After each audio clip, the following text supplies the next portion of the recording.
2 slips in. Shout from Ollie Stone, and it's been given. Callum Parkinson in overnight as the night watchman. Initial thoughts were it was a tad high, but he's a short man, Callum Parkinson. Ollie Stone really liked it. He's taken exactly 50 wickets since then, maybe 51 now. As the lady just tickles that one around the corner. There's no one down at fine leg, so a boundary. Stone just straying a little bit too straight. And a fine little touchdown. The silence was me just counting the seasons. I can never quite do it. I have to go through them. 13 edged and wide of second slip. Would have been straight at third slip, but it's back-to-back boundaries.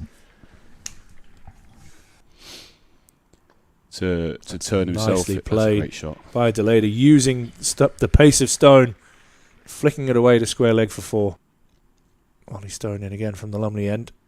And Turner edges this time. There's only 1 slip in place. And that's a reward for the good batting that Durham have. He's gone. Long levers. 1 bounce for 4. Bring that boundary in. Yeah, well, the wind blew it in yesterday. 14 runs in 4 overs or whatever it is. That's Astor's a gorgeous pass. shot from Buster Leader. Back past the bowler, gets the round of applause from Will Goodman. The reality. He does get this one down to third man, and that will race away for 4. So it's a good over this for Durham.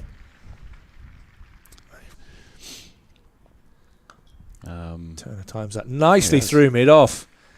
Wasn't sure how much he got of that, but he jammed down on a really full ball. It was full of a half volley, not quite a Yorker, but he smashed that down the ground. Didn't get many messages. I never got a bite from Seymour, which was the most surprising thing, as Turner tucks that away round the corner. And it will attempt to run away for 4, and it does. He uses his hands nicely there as he hits that one through the gap between cover and mid-off. It wasn't much of a gap, but that's a glorious shot from Deleda. Really snapping his wrist through that one. Trying to make it. Deleda plays a glorious on drive. Beautiful balance, full face of the bat. Other side of the world at that age, on his own. Yeah. Deleda down the wicket. Doesn't get all of it, but gets enough to get back past the bowler, and that will run away for 4 more. So Buster Leader, keeper up or not, using his feet. Deleda slaps that one for 4. All around the wicket.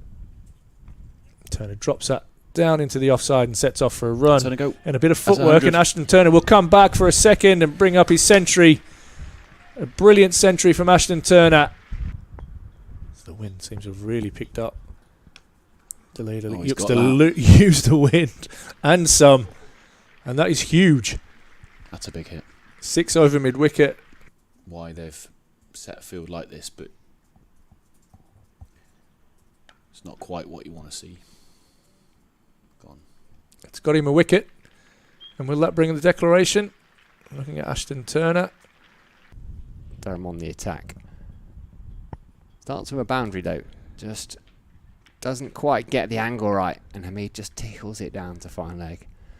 A touch behind, I'd want to be down at 64. Bowled in, got him, that's the first wicket of the innings, that's the first wicket in a Red Bull shirt for Neil Wagner, and you can see how much he enjoyed that. This is driven in the air, but will race away for 4 from Hamid. Nice shot from McCann. First runs in first class cricket, it struck that really firmly, just a little bit too straight. Flicked nonchalantly for 4. I don't know, it'd be tight, won't it? Oh, fends at that one. It looked like he was going to leave it, and then thought, maybe have to play at that. Yelps from the Durham fielders, 3 slips and a gully. It went along the ground between them, back-to-back boundaries. In good touch this summer.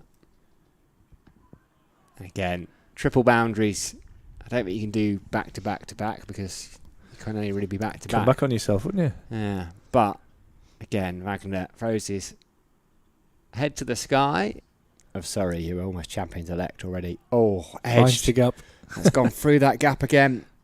You can just see Neil Wagner stood there. He cannot believe it. Couple of slips, then a gap.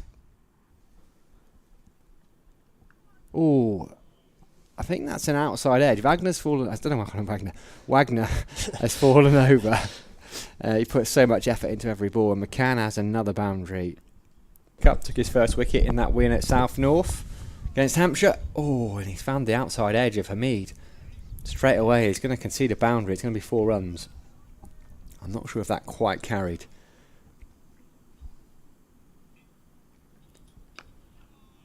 It's a nice shot from Hasib Hamid. No need to run those.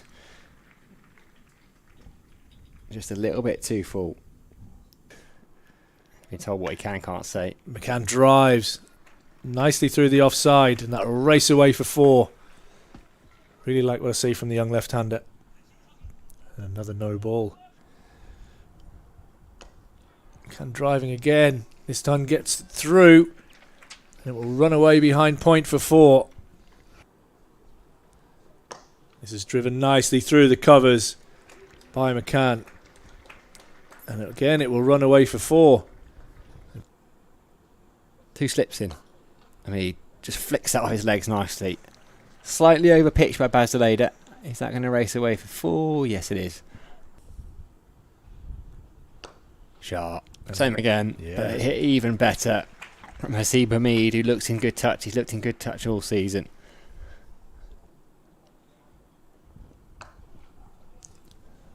And Hamid this time.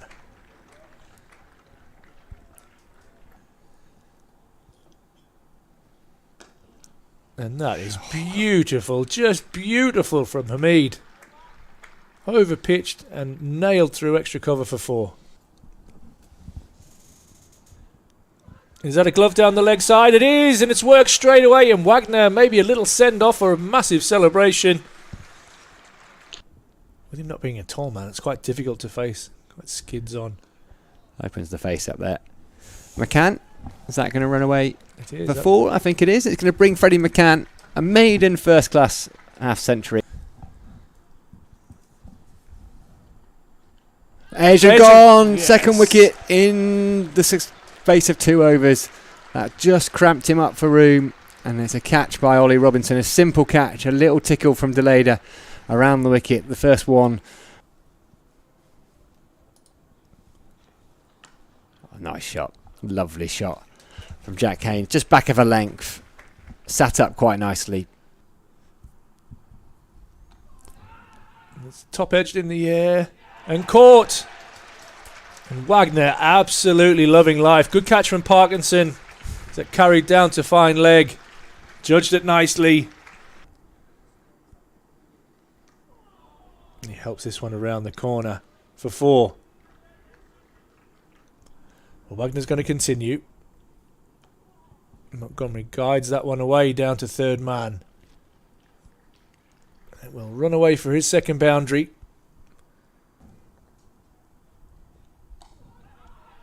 And that's caught. Another one falls into the leg side trap. He tries to control a hook shot. And Alex Lees takes a fine catch at leg gully. Nicked one. Here's Ray. Cut away nicely. Nice shot from Jack Haynes, who just rides the bounce. A little bit of bounce. No great pace from short ball. Pulled away. It's a lovely shot from Lyndon James. Hand off the back because it didn't quite get up, but it's gone right off the middle. The sound of that was a lovely ping. T20 internationals. Short ball. Oh, bottom edge. It's going to run away for 4. Genuine bottom edge there. Go one of 2 ways. Got it pulled in front of square. It's a great shot. That is a lovely shot from Lyndon James. Sat up to be hit and he hit it. 4 more. Batting lineups. Oh, that's out. That's Hit out. him on the toe and he's gone. Ryan Campbell's give it. And now Peter Hartley gets his finger up as well. The arm ball got him right on the toe, and that felt to me that it was out all day long. Ooh, bowls him. Been very good, and now he has a second wicket. Nottinghamshire cannot hold on for the rest of the night. Bowled round his legs. A little bit of extra flight. Pitch just outside leg stump. A little bit flatter and hit hard by James. And a slight misfield, but he'll come back for 50, and an excellent 50 in the context. Well bowled. Brilliant spell from Matt Parkinson. 16 overs after tea for him. 4 maidens, 2 for 19. Ends a brilliant day for Durham.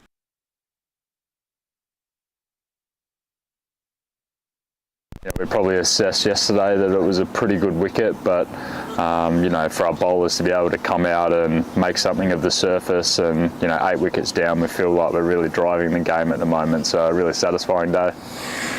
That day's been set up by really excellent day with the bat yesterday, and your partnership with Buster Leader this morning. What was the chat going into that partnership, and then how did that look to extend that lead?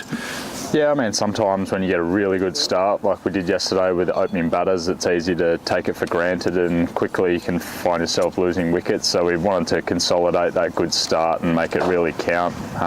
Once you get ahead of the game, try and be ruthless and keep pushing the scoreboard forward. So, I mean, Bass came out today and played beautifully, scored really quickly, and you know, that gave us options with the declaration, and that's all well and good, but you still need to come out and try and find a way to get 20 wickets. So that's our job over the next couple of days.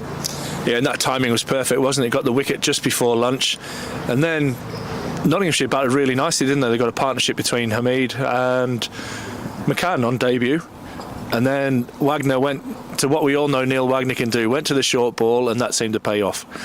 Yeah, I mean, I guess Test cricket, quite often you get really good wickets, and you know, he in particular has been exposed to conditions like that a lot, and you know, the best players find a way in all conditions, you know, whether that's with the bat or with the ball, and for him to be able to do something that's a little bit unique probably for county cricket, you know, to come in with a different tactic, and you know, we saw it, he's executed it beautifully, and you know, been able to get us a couple of wickets when I didn't feel like much was happening with the ball. So you know, he's a really important part of our bowling attack and will be going forward.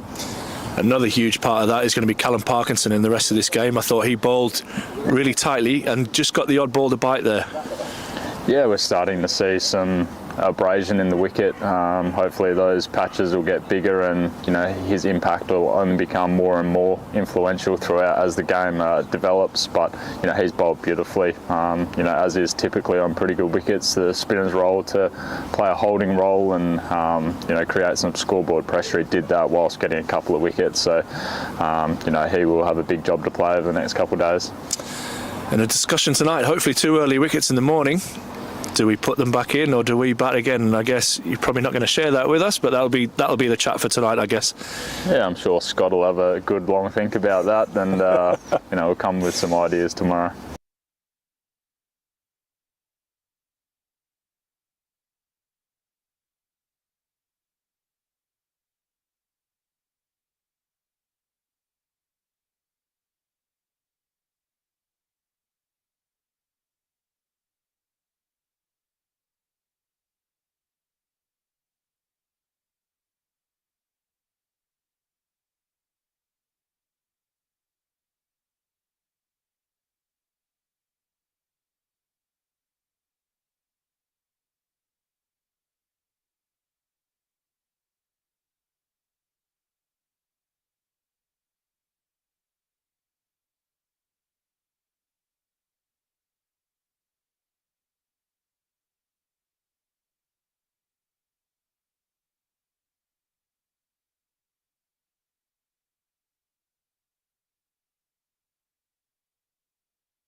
Good morning, everyone, and welcome to the Seat Unique Riverside. Welcome back to the Seat Unique Riverside if you've been with us the last couple of days. Sam Dalling alongside Ben Fitzpatrick, and we are getting ready for day 3 of this Vitality Catting Championship clash between Durham and Nottinghamshire. And well, if I said it was evenly poised, I'd be lying through my teeth, because Durham are in a very strong position here. We've had a little bit of rain this morning, about 11:15, got a slightly delayed start, but good news, it's always sunny in the northeast, really. The wind has blown it through. Victor Main and his ground staff have been out there doing a sterling job, and we are about to get underway. Nottinghamshire will resume 220 for 8. Durham made 531 for 7 declared in their first innings, so they are 311 runs in the green.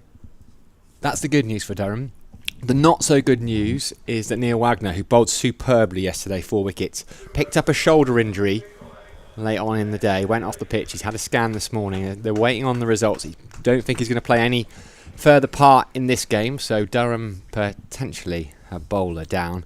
But still, they'll be pretty happy with life, Ben, right? Yes, absolutely. Obviously, got poised and set up fantastically thanks to the century, Alex Lees, Ashton Turner as well, maiden first-class century in the UK. So absolutely, they're going to be in a fantastic position, helped brilliantly by Wagner's bowling yesterday, and they'll be hoping that rain will be able to continue, get these 2 wickets down, and potentially try and maybe put Notts back in with the forecast tomorrow. By rain continuing, you mean Ben Rain, rather than the watery type? Yes. Excellent news. Well, it's going to be Ben Rain, I think, from the Finkel end to start us off. Bowler light. He bowled superbly yesterday, 17 overs, 7 maidens, 1 for 33. It's going to be Lyndon James, 50 unbeaten on strike. Scott Borthwick waits at slip. Rain is defending. My monitor seems to have a mind of its own. There's always a beauty about technology. It's always great when it starts working and it's there pristine and perfectly, but then the furniture gets rearranged and everything like that for comfort, and all of a sudden you start worrying about whether it's all going to fall apart and might have to get the gaffer tape out. Well, I tried to move the screens just ever so slightly, and it bounced back into position. Didn't like it. Cut to point for no run by Lyndon James.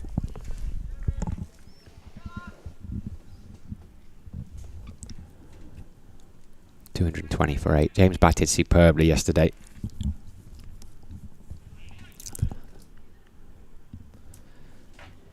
Ben Hutton is out there.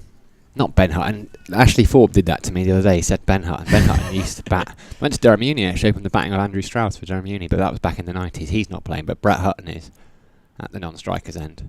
Short ball from Ben Rain, doesn't get up at all. Lyndon James ducked underneath it. Ollie Robinson took it low down to his left. He does bowl a decent bumper though, does Ben Rain. It's a good job as well for Notts that Brett Hutton is out there as well. Obviously came off hurt on day 1. Made it a scorer's nightmare. Oh yeah, because you score. I forgot that. You're very good. Yeah, you multitask. I had to try and improvise there with Ollie Stone's bowling line. Had to get the little red, get the red lines out inside the scorer's box. Surely you just leave that over as incomplete and then move on to the next block. Well, what have you done? Let's have a look, Fitzy. What have you done? So I made sure during Brett's 10th over, when he bowled, I made sure in blue I write that he retired hurt. And then to continue on the last 2 balls for Ollie Stone, who took over, dotted that, and then the 1 single to end that over, and just basically put a little sort of half square in to sort of section off.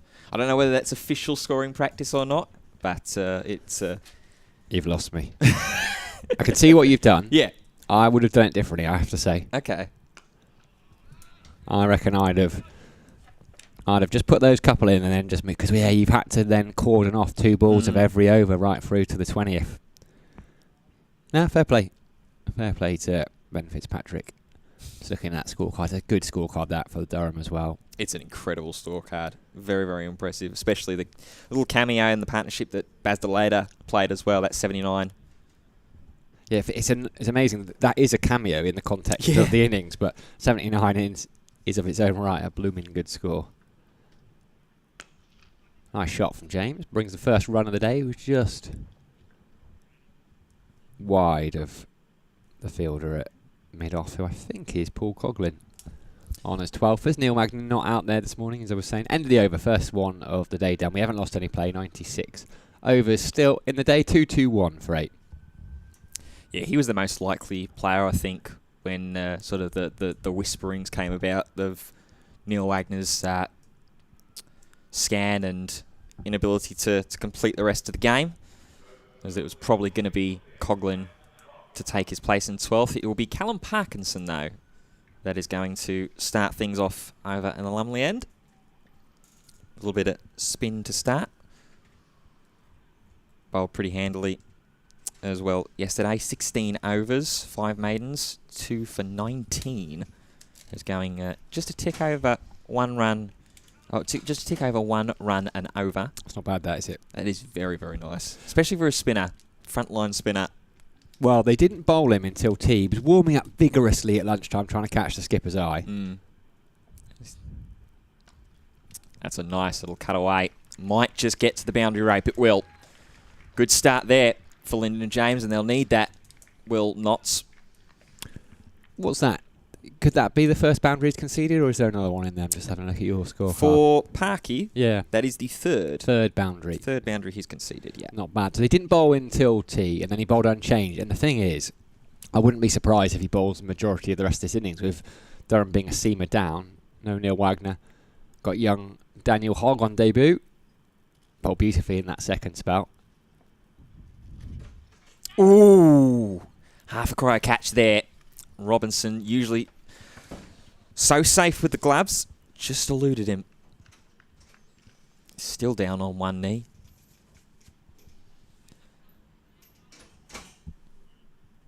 Maybe a good chance early. There goes begging.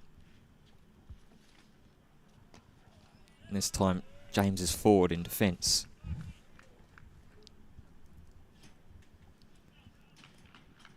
Just having a look back at the...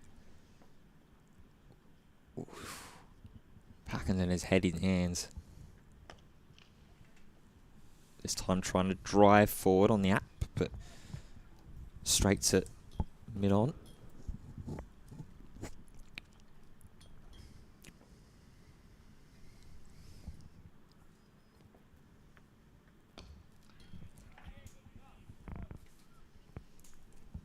Well, we are currently the only ground playing in the entire country.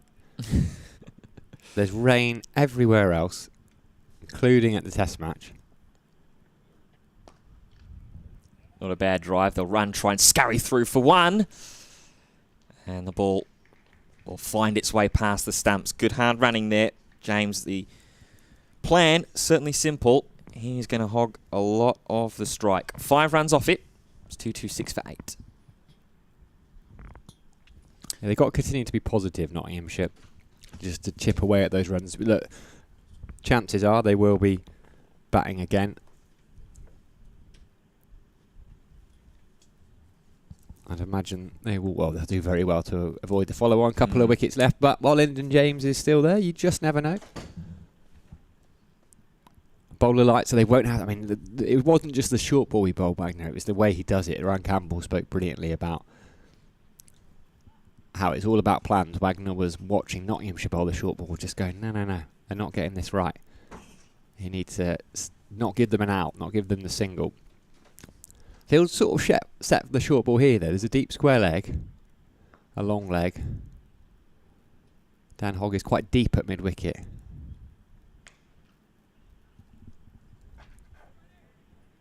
Lyndon James, who's been really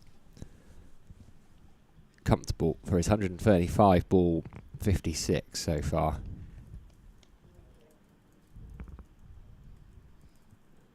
I think they started down at Scarborough. Let's have a little look. So now, obviously, they must have gone off because yeah, no one else is currently playing.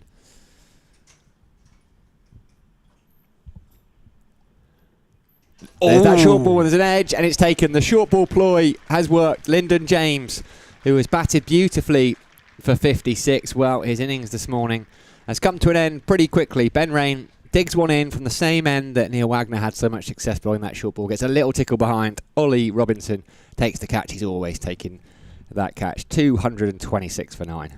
Yeah, you called it beautiful, Sammy. The short ball ploy just sort of lulled him into a false sense of security maybe with that first ball. It was just good length, got James playing forward, and then all of a sudden that short ball zipped up, tried to reach for it, tried to be positive as not need to be throughout this morning session, and just got a little feather on it. Robinson leaping up, never dropping those, and he has to depart 56. It's going to bring, I reckon, big Luke Fletcher out to the middle. Made runs here a couple of years ago. I think it was 92. Let me just check that. Came close to first class 100. Yeah, 92, an equal career best back in 2017. I remember speaking to him about it. He said, "Yeah, my phone had never been so busy. Take all these wickets, but when I make 92, he was run out as well. He was batting with James Pattinson. Remember him? And he ended up, I think they were going for 2 maybe, and Pattinson said no, and he slipped over and turned, and he was run out. A real shame by Fletcher. Yeah, I've been in those situations before. You get down one end, you immediately turn on your toes, ready for the second, and all of a sudden you hear about halfway up the wicket, you hear a big authoritative no, and you think, uh-oh. Yeah, and Fletch has many great qualities. Running between the wickets probably isn't his strongest suit. Couple of slips in. He's a good batter. See, I saw him make a 50 at Lords. He can bat. But turning quickly and getting back, readjusting his body to try and get back in probably is not at the top of his many qualities. He's out there with a job to do. Wonderful cricketer. Wonderful man. May not have any more work to do with the ball though, the way this is going. Durham basically need 11 wickets to win this game. Can they wrap it up today? They'll be hoping so. Yeah, I imagine that'll be sort of what was part of the pre-match talk as well with the Durham boys before we got things started. Obviously, a little delay, which maybe would have made them feel a little bit eager, a little bit hopeful. Obviously, with no time lost, but we haven't lost any play. Just the short 15-minute delay, and with the rain due and forecast sort of starting around midday tomorrow and not really set to relent. Yeah, we look fine, don't we, now, looking at the radar on the 10-day weather forecast until about 2 o'clock tomorrow. So that's a lot of time left. That's what, 130 overs nearly, particularly if Durham can get through. I mean, I wouldn't be surprised, honestly, if Parkinson bowls almost unchanged from that end today. You've got Hogg, you've got Bastelader, you've got Ben Rain to bowl around him. Could get a bit of leg spin from Scott Borthwick. We saw one over from him. Ashton Turner, a little bit of off spin. So still got options. Look after those seamers, because I think they're going to have to work hard. Great for the over rate. End of the over. Successful one for Ben Rain for Durham. Picks up the wicket, and it was one they wanted as well. Lyndon James, wicket maiden. 19 overs, 8 maidens, 2 for 34, Ben Rain. The kind of rain they like up here. Fantastic bowler. He's never disappointed in the times that I've seen him. I've only been fortunate enough to watch Durham on a couple of occasions. This is my third now for the county championship this season. But he's always been a standout. Him and Matty Potts, who's obviously with the England side for this weekend.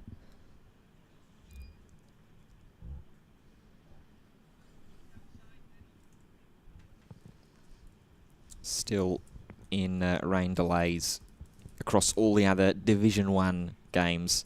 You know, I'm just having a look through my social media. I don't think there's much chance of playing until much later on down at the Oval. It's going to rain all the way through till 5 o'clock. It's saying here, even 6 o'clock. Wow, we've done so well up here. I hadn't quite appreciated how bad the forecast was elsewhere. Yeah, I know they were saying on the drive up for myself on the radio that a lot of rain was forecast for the southeastern London. I think they said a month's worth of rain in a day. I think was the line that was used. And then I've seen as well in Leeds, the wind in particular, there being Leeds Festival this weekend. Yes. Half the stages have been shut down. Yeah, my brother-in-law's at that. I think they're having a right old battle.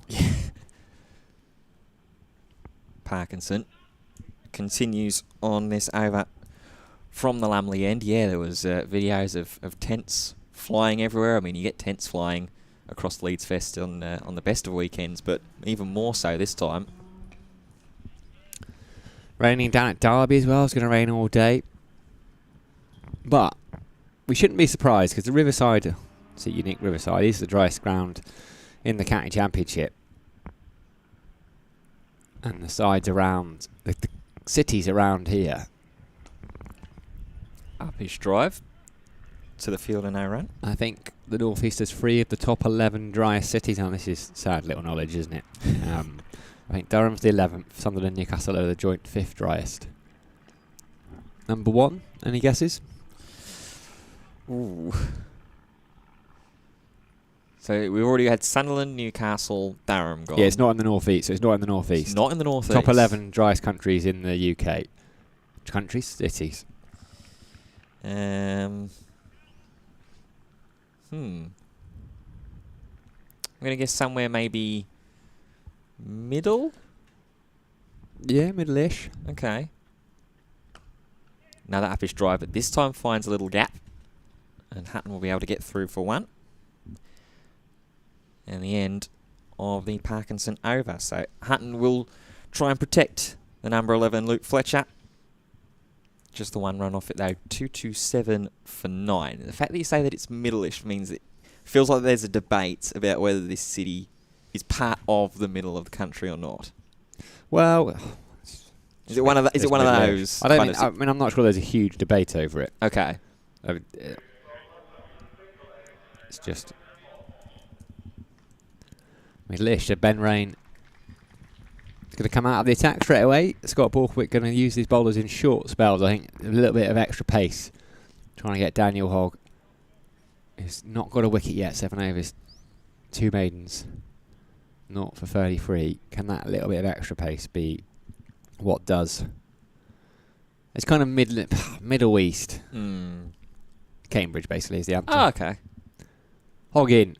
Short ball pulled away by Brett Hutton nicely, actually. Controlled that. Parky puts the slide in. Wonderful slide. And get up from Parkinson. Great start, Hoggy is the shout. It's going to be a short ball ploy, I think. Fletcher and Hutton. It's a big hit. If you take it on. Quite a measured pull shot as well from a number 10. Well, they can both bat, these two.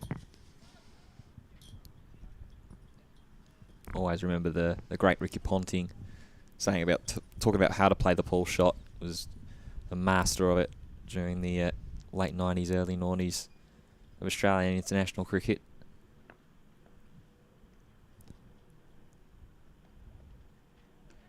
Good from Daniel Hogg. Good carry.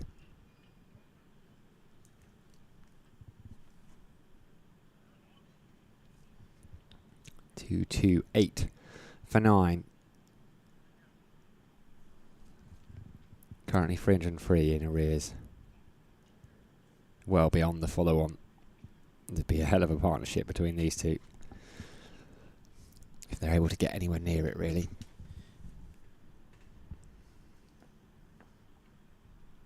Sun's out. Hogg's in, and that's a beauty. Just pushing at that one a little bit, Luke Fletcher. Nod. Slams his bat with his fist. Annoyed at himself for even daring hang a bat out of that. Yeah, and that's what you'll want if you're Hogg in this situation. If you're any of the quicks out there, just seeing that kind of symptomatic and characteristic 10, 11, trying to feather, trying to feel out for balls that just aren't there to play.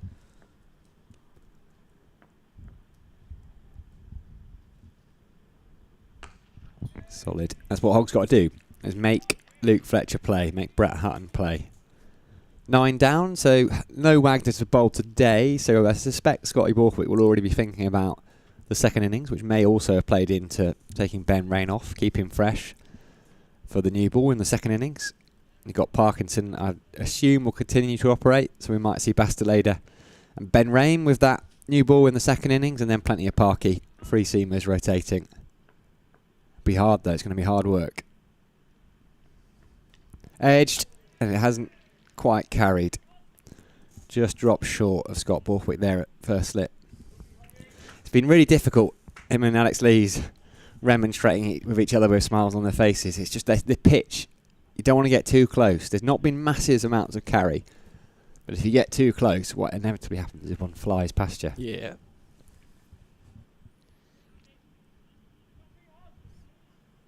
Big cry of unlucky Hoggy out from there as well, out from the crowd. Be lovely if he can pick up a maiden first class wicket. This is good. Isn't going to happen in this over though. Decent over, just a 1 run from it. And found the outside edge. It didn't quite carry second slip. First slip. 228 for 9. Round of applause from a decent crowd in here on a Saturday weekend at the Seat Unique Riverside. If you're at a loose end, there's a lot of people playing club cricket. But if you're at a loose end, get yourselves down. Wonderful place. Wonderful venue. And enjoy the sunshine while we've got it as well, while it's out. Well, yeah. Because it is a beautiful day for what initially looked like, when we made our way up, a bit of an overcast, grey looking day. It has turned into an absolute beauty. You'd be tricked to think that we are still in summer with the forecast around the country, but up here in the north, very much still enjoying the sunshine. Parkinson to continue. Brings Hutton forward on defence. We have play at Manchester for the first test between Sri Lanka and England. Oh, lovely. Sri Lanka currently 229 for 6. Kamindu Mendes on Mendes, should I say, on 64. Dinesh Chandimal on 37. Gus Atkinson currently bowling. And the bad news there is I don't think Mark Wood is going to bowl again in the game. No. No, it seems like he might be done for the weekend. Hopefully not for the summer. Fingers crossed. Good little battle going on here between Callum Parkinson and Brett Hutton at the moment.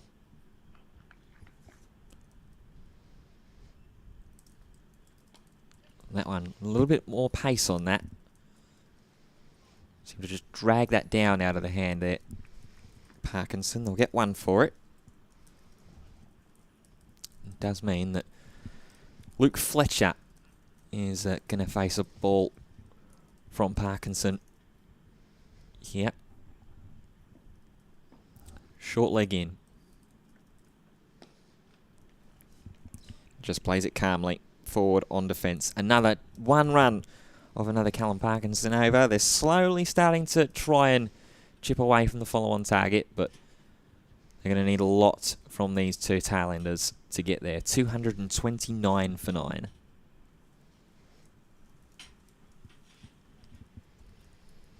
Yeah, it's going to be more about how the top order batters can apply themselves and whether Ben Ring, because Asib Hamid looked brilliant. Freddie McCann made 50 on his debut as well. He looks an exciting young prospect. It's whether Ben Rain and Bastilleda, Daniel Hogg, Callum Parkinson can between them take a further 10 wickets. It's going to be a big ask. It's a decent batting lineup. Got Joe Clark, Jack Haynes.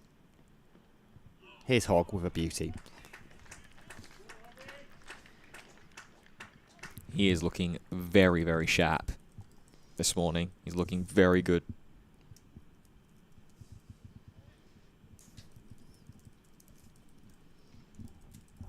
I think that delivery in his last over that just dropped short of the slip, that one there, and a good little bit of carry.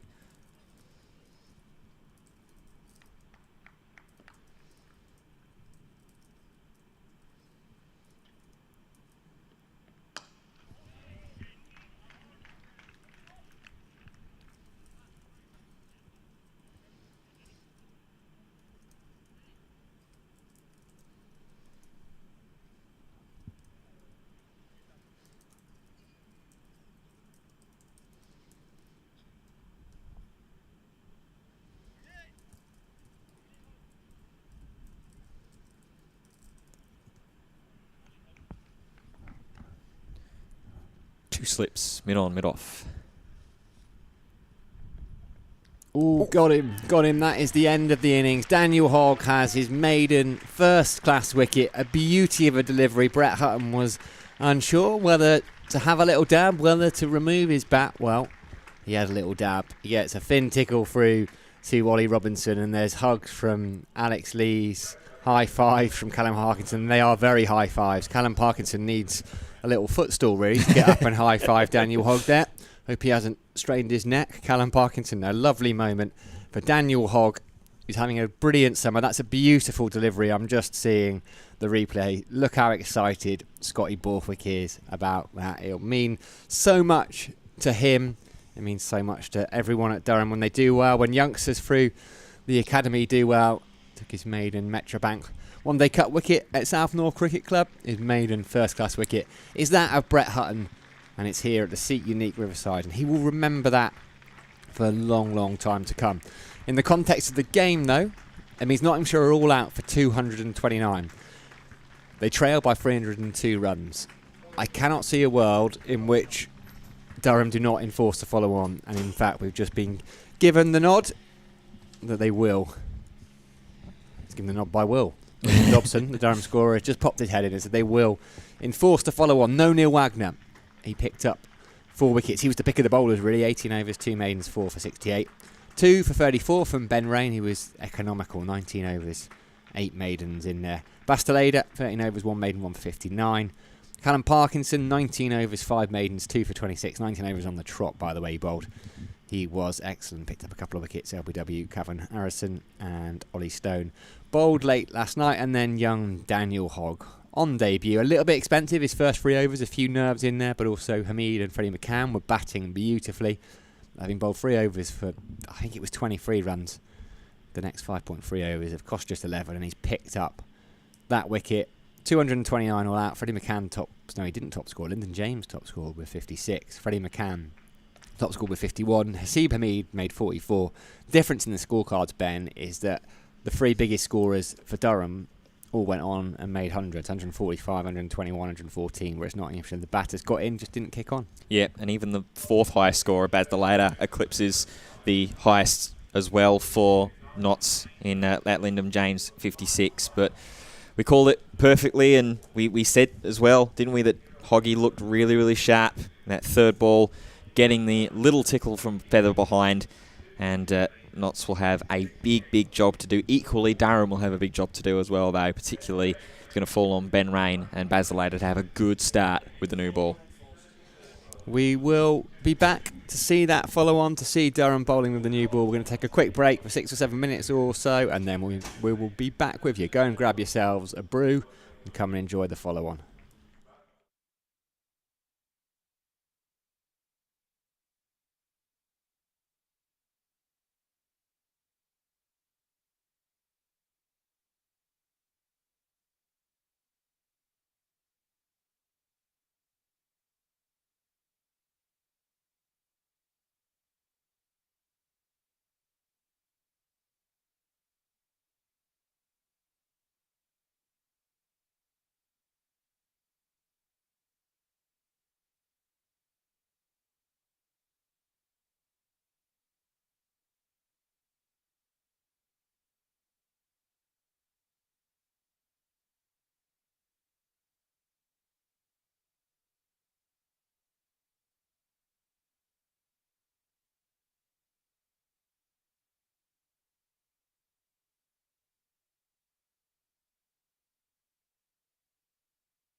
Well, welcome back, everybody. A short break from the Seat Unique Riverside here.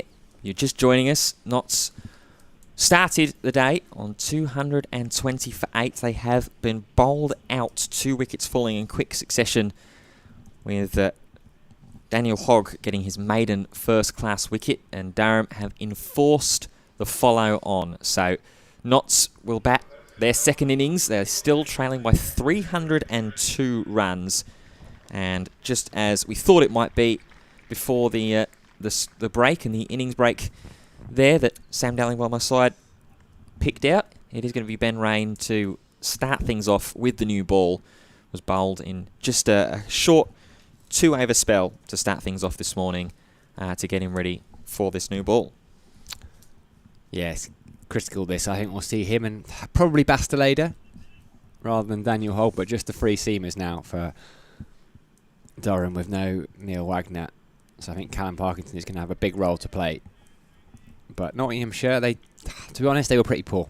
They batted poorly. They had no answer to Wagner's plans. They won't have to answer to those this time around. And it's raining is in. First runs of the second innings. It's going to be a couple to Hamid. Parky does the fielding down there. He picks up 2. Batted nicely. It was a bit of a surprise to see him get out. He fell to a short ball. He just tried to pull one that was down the leg side and tickled it behind to Ollie Robinson. You could see his frustration. He started to look really good. So that deficit is now 300. So loads of runs to play with. Durham can really attack this. They've been the better side. They've been on top pretty much the entire game.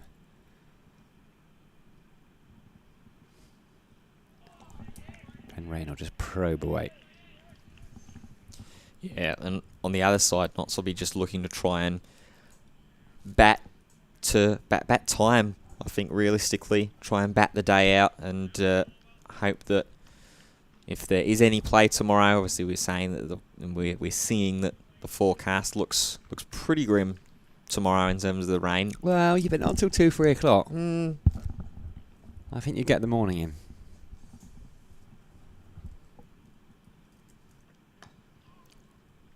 Again, probably a couple more if Parkinson can get there. He can't. A boundary just too straight from Ben Rain there. Yeah, just too easy for Hamid just to tuck off his hip there as it just rises up on him. Just doesn't need too much pace on it as well. Just uses the flight of the ball, carries it down to that fine leg area, and Parkinson just not fine enough to stop that from going around for the boundary rope.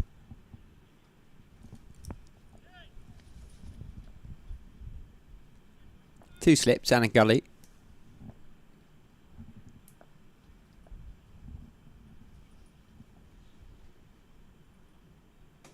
Oh, that's a beauty from Ben Rain. That is a beauty. That's where he wants to be. Look at where Hasib has ended up. Squared up.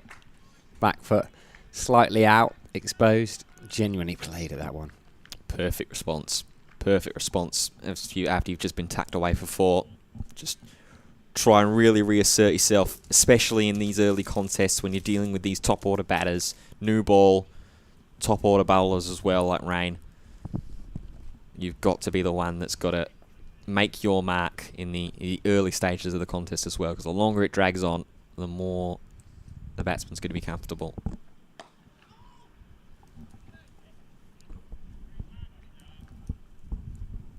Hasib Hamid averaging 50 going into this innings. 752 runs. I assume that's now 758. An average of just north of 50. Strike rate just north of 50 as well. 2 centuries, 1 half century. Dave Bedingham still the leading run scorer in the competition despite having played just 8 games. He is here. Could well play down at Somerset next week. We'll find out. I'm not quite sure because there is that South Africa A tour. Well, it's not a tour actually, it's a home series for them. But as you would imagine in a home series, they're playing in South Africa. I'm not quite sure about availability. And then Jordan Cox and Dean Elgar, 2 players we talked a lot about. 2nd and 3rd in the run scoring stakes. It's that point, I've made it a few times, but how they lost Cook and Lawrence and they've replaced them with Elgar and Cox, and look how good they've been. Both closing in on 1,000 runs. I think Jordan Cox Made a 90 ball century yesterday now, and this is interesting, Fitzy. Yeah, this is an interesting call. We assumed that it was going to be Baz Delader that was going to take over proceedings from the Lunley end, but it's not. After getting his first-class maiden wicket, Daniel Hogg has had a chat, it seems, with Scotty Borthwick and said, you know what, Skip, I feel pretty good. Give me the new ball. And the skipper said, sure, why not? You've got your first. You looked good in your first over and a half. Let's roll the dice. Let's give the youngster a go. So Daniel Hogg is going to bowl to Ben Slater. He's got 2 slips. Gully, short leg in as well. And he's on the money first ball.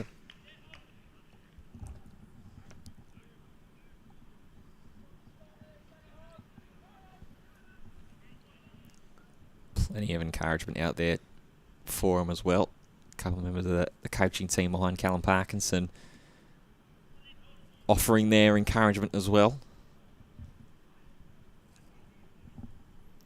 Looks like Dave Bellingham just heading off to the nets, actually. Jimmy Hilditch.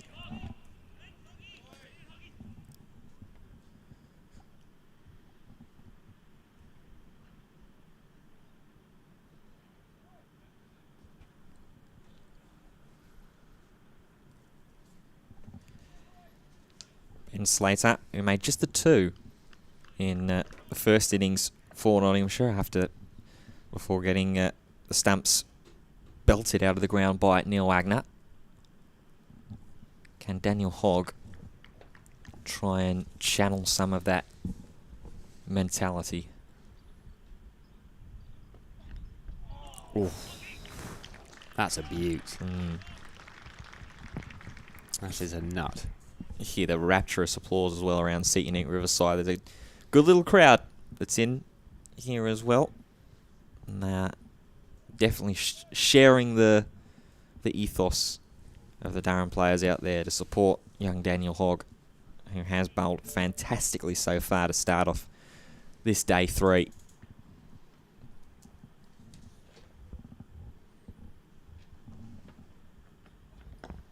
And again, very, very clean. Very, very good line and length.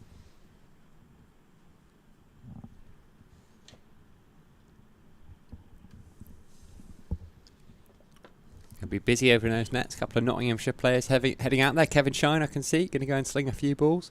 I think that's young Calvin Harrison wandering across for a hit as well.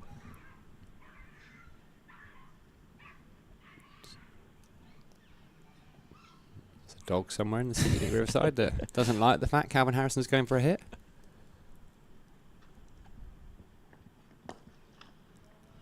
I think it's spotted there's a little sort of plush teddy that's just on the top of one of the backpacks. I think that's what they've spotted and gone, oh, that's for me, I reckon. Certainly made enough noise. Well, this will be interesting as well, because to put this spell into perspective, if you're carrying over from Daniel Hogg's work in the first innings as he comes in and bowls. Ooh! That's a lovely way to finish. A maiden, and if you're carrying on from last innings, 14 straight dot balls, including the wicket, for Daniel Hogg. Good start for the youngster in this innings for the maiden. 6 for none. It's been excellent from him. Really good comeback since Scott Borthwick turned back to him yesterday afternoon. It's been superb. Him and Ben Rain bowling in tandem. Rain took a couple of balls to get his radar in his first over, but found it thereafter. Hasib Hamid on strike. He's got all 6 runs. Oh, and he's beaten again. Almost beaten for pace. Just a little nod. Ben Rain cannot believe that is missed. The outside edge. Panic stations, lads, is the call, I think, from Scott Borthwick. Yeah, first slip. Yeah, spot on. And that's what Durham are trying to really enforce. You can see that it's been fantastic to watch so far. So like you said, Ben Range felt like he's found an extra little 1 or 2 ticks of pace here as that ball zipped through. And that's what you want while this new ball is still fresh. And he's just using his feet and then leaving it alone. You see that a lot to Ben Rain. What he lacks in pace though, he makes up for in skill. Beautifully skilled bowler is Ben Rain over the course of many years. Leading wicket taker for the side as well, currently in the county championship. He's up to 25 now. Matthew Potts was second place, but of course with him over in England duty, has a chance to give himself a little bit of breathing space. I mean, defending. Scott Wolfwick enjoying that. 244 wickets he's got for Durham in first class cricket at 24.36 to go with 207 down at Leicestershire. Pretty good record that. Pretty good record for Ben Rain. 60 last season, 47 the year before, 43 in 21. COVID season was a bit of an outlier. 60 the year before, 51. Just been consistently very, very good. Searching for his first 5 of the season though. Be a great time to get it.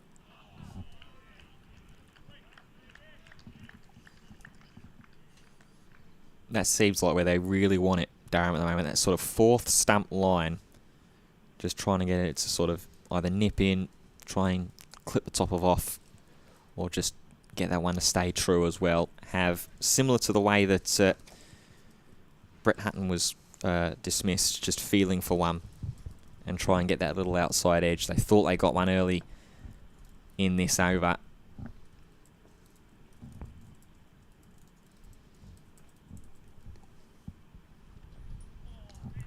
Left alone. And rightly so.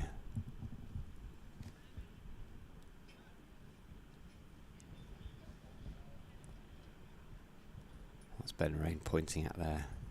Pointing at Summit.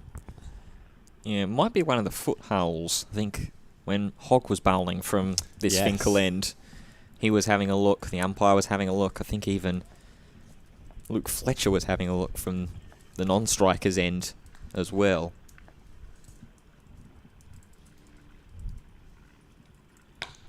Driven, but straight to cover.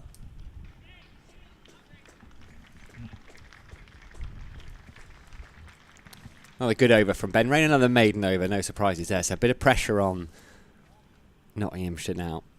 Couple of runs very early in the innings, but we've had, 14, 15 dot balls in a row?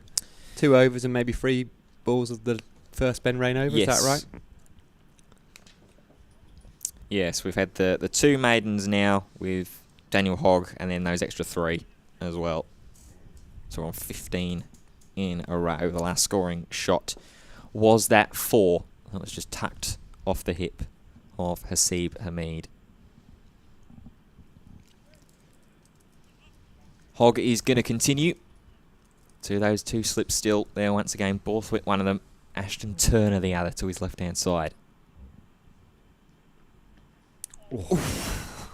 That's a beauty, isn't it? That is ripped straight through. You see Slater there just shadow playing the cut shot away, but that's really skipped up on him there, Slater.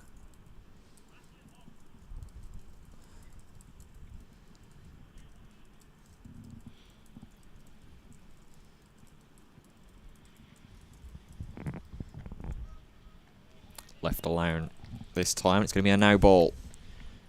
Yeah, a couple of runs. Just overstepping, Daniel Hogg. We'll forgive him that.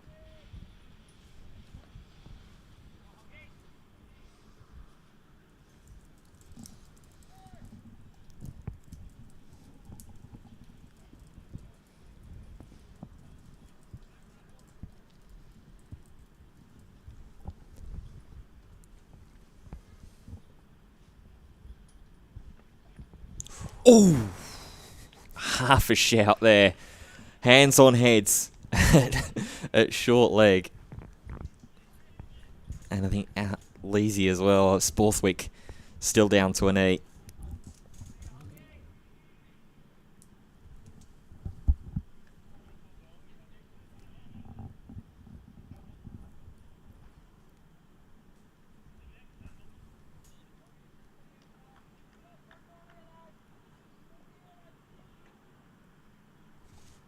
In comes Hogg.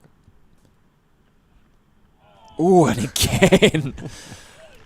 Oh, this is wonderful, isn't it? Oh, it's fantastic. Those agonising moans and groans just seem to cascade and getting crescendo and building louder and louder. That one looked the closest of the lot. Borthwick in particular, I think, was the one leading the vocal charge, as you'd expect. But he is bowling fantastically at the moment to Ben Slater.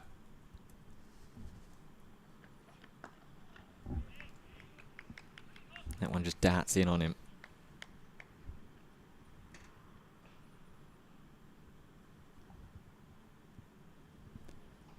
Slater at the moment, third highest run scorer for Notts this season. 604. I believe that's before a ball was bowled here this weekend, to be on 606. One not out, average of about 35.5. As that is another beauty, trying to crash straight in to find the top of those pads.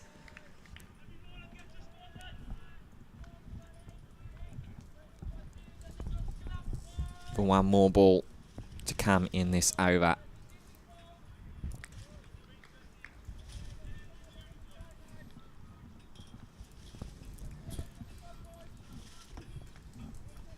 Mid on, just going back a little tick here as well for this final ball of the over.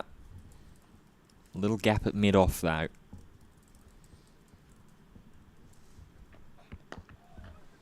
Bump and run, and that's timed well. A good run, that, isn't it? Just pushed it to the right of McKinney. Good stuff from Daniel Hogg again, though. I really like the look at him.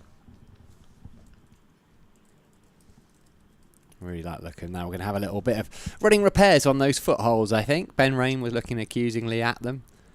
From the ground staff, including Barry, who we had on here yesterday. And they're going to go and basically assault the ground. It was funny, and it's great we have the ground staff on here, and he was saying, you know, everything they do to prepare a cricket pitch is the exact opposite to what you're told to do to tend grass. Mm-hmm. Pour water all over it, roll it, and you can just see what they're doing, and then smash it. Yeah. And what they've done, clearly they've been repairing it overnight, so they filled them in overnight, and the bowlers have decided it's not quite even enough. Hopefully, that'll be enough to satisfy Ben Rain. Well, I think he's changing the angle here as well. He's coming around the wicket as opposed to over where he started this morning. 3 slips weight. It's the first ball he's bowled at Ben Slater in this innings. It's a little bit too straight. Tucked off his legs. Callum Parkinson is going to charge in, but they are going to come back for a pretty comfortable 2, chucked in above the stumps.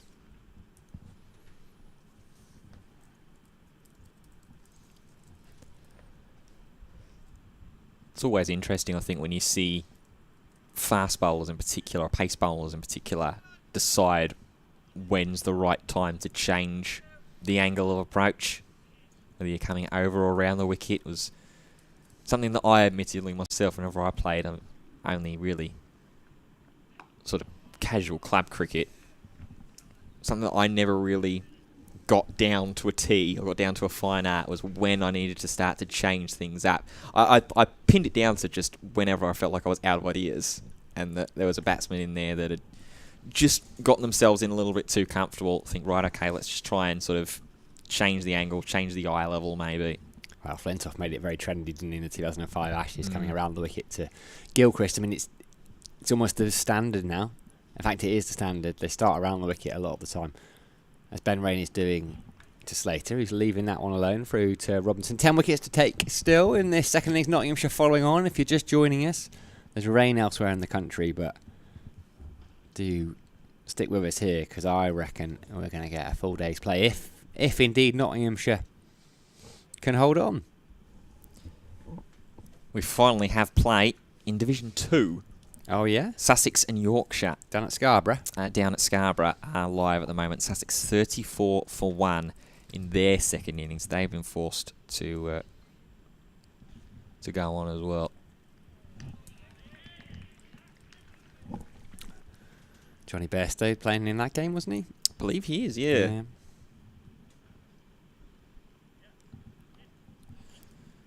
Elsewhere in Division 1, further inspection is due at 12:30 local time, so just about over 20 minutes between Kent and Worcestershire. And then Warwickshire and Somerset plays due to start at 1:50. Oh, wow. So proper rain there at a test ground. We've done so well here. We've done fantastically.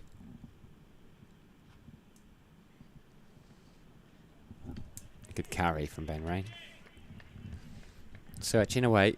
Just a 2 off that first ball, which was slightly too straight, but since then, it's been superb.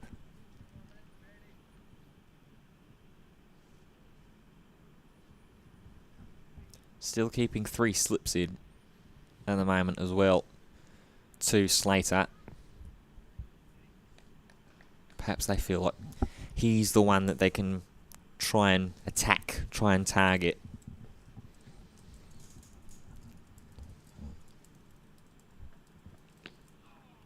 To target the pads. 2 straight there. Ollie Robinson chucks the gloves off.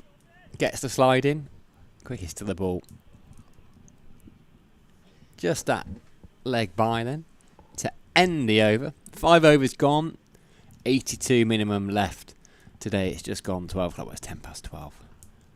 Deficit's 290 if you're just joining us. So Nottinghamshire following on. So Durham have 8 bonus points already for this game. Just a 2 for Nottinghamshire. Only picked up 7 wickets in that first Durham innings. Didn't pick up a batting point, so it's been dominant from Durham. If you look at any of the numbers, it just suggests Durham domination. Now, what they've got to do is find a way to pick up 10 wickets. They've probably got the rest of today and at least till lunchtime tomorrow. Then the weather gets a little bit iffy, but we can't think too much about that. Hamstrung slightly by Neil Wagner, who's got a bit of a shoulder injury. Not sure the full extent, but not expected to play for the rest of this game. Certainly not bowl. Good little tuck off the hip again there from Slater. Will run 2 off of Daniel Hogg, who is continuing with this new ball. Yeah, and that's going to be the key and sort of the fear, I suppose, as well for Durham. You just can't let what you need get too far on top of you, essentially. You know you need the wickets, but the last thing you want to start doing is starting to sort of overcomplicate things, rush it because you feel like that you're playing against the forecast weather that's coming potentially tomorrow afternoon. Got to work on their job as a gully comes in to join the slip cordon as well. 3 slips there. Oh, big shout of catch. And it might have just been dropped there from Lees. The reaction certainly... It's got Borthwick. Borthwick, should say, yes. The reaction certainly suggests that it's been put down. Hogg's bowled beautifully. He deserved that. You can just see Graham Onions walking around. Gets away with one. Hogg has been superb. That would have been a wonderful start. Not to be. Slater dropped on 5. Encouragement, though, for Durham early. The chances are coming. Just got to take them now. Ooh, good leave. Only just. Very good leave. Very confident leave out of Slater there as it whizzes past the top of middle and off. Straight through to Robinson. There's some good carry through to Ollie Robinson early on today so far. From Hogg, yeah. I think he's been really good.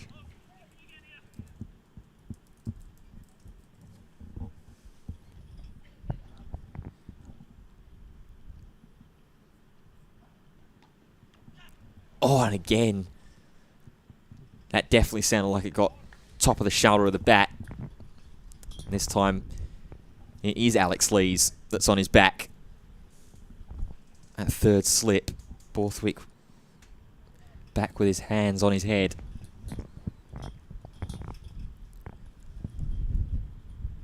Causing all kinds of trouble to Ben Slater. This is the first catch. We're just having a little replay.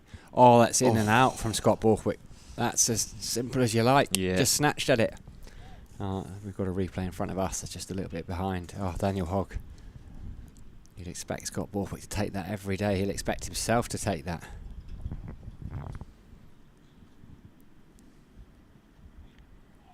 Oh, and again, very, very close. Slater was up and leaving. You can see Scott Borthwick just turning in a circle with his head down, hand on his cap. He can't quite work out how Ben Slater has not been and gone in this over. 4 balls in a row from Daniel Hogg, who's slowly walking back to his mark. He had that caught behind. He was a decent lead. We're just a little bit behind on our replays here, but I'm just seeing the one he left a few balls ago. Then we'll see the second edge shortly.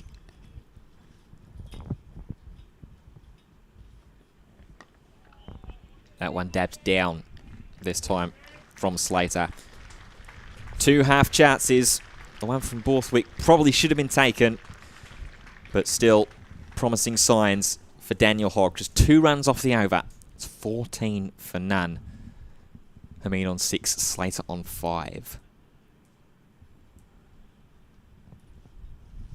You can't quite see where the ball is in that replay of the Alex Lees one, but I think you're being kind in calling the Borthwick 1.5 chance. That's absolutely a chance. Yeah, it's a chance that should have been taken. Yeah, definitely one of those that when you're in the slips cordons, sort of the routine takes. It's just catching practice. But it's gone. Got to move on. Ben Rain's going to move on. He's going to try and get Hasib Hamid, who looks solid. He looked very solid in his first innings. Yeah, looked very sharp, particularly towards the back end of the innings. His last 6 scoring shots of his 44 were all boundaries. That made up 6 of the 8 fours that he hit during the 58 balls that he faced before being caught behind. From the bowling of Wagner yet again. Just good from Ben Rain. Very good. Woohoo. Come on, you just dropped everything. By the time.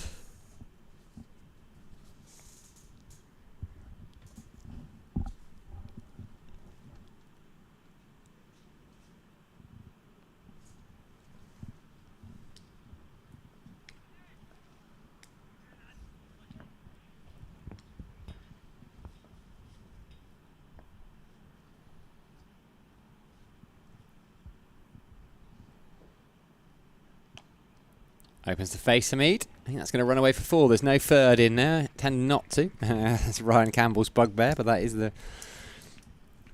very much a thing in English county cricket. So Hamid gets a boundary, relieves a little bit of pressure. There is a lot of pressure as well on right now. A lot of pressure. Yeah, this opening partnership got to be strong. Already surpassed what they managed in the first innings. Just an 11-run partnership between the 2 openers before Slater was bowled. This one's still unbroken on 18 at the moment without loss.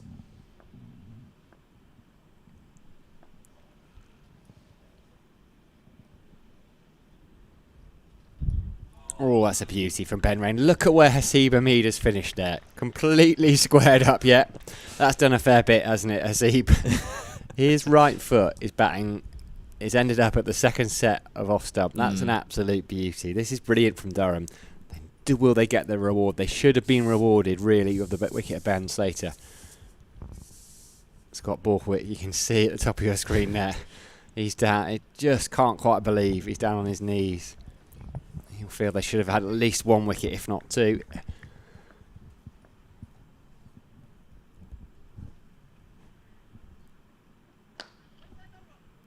Wait there, no run. Is the call as it's hit straight to Basdelader at mid-wicket. 18 without loss. 284 behind.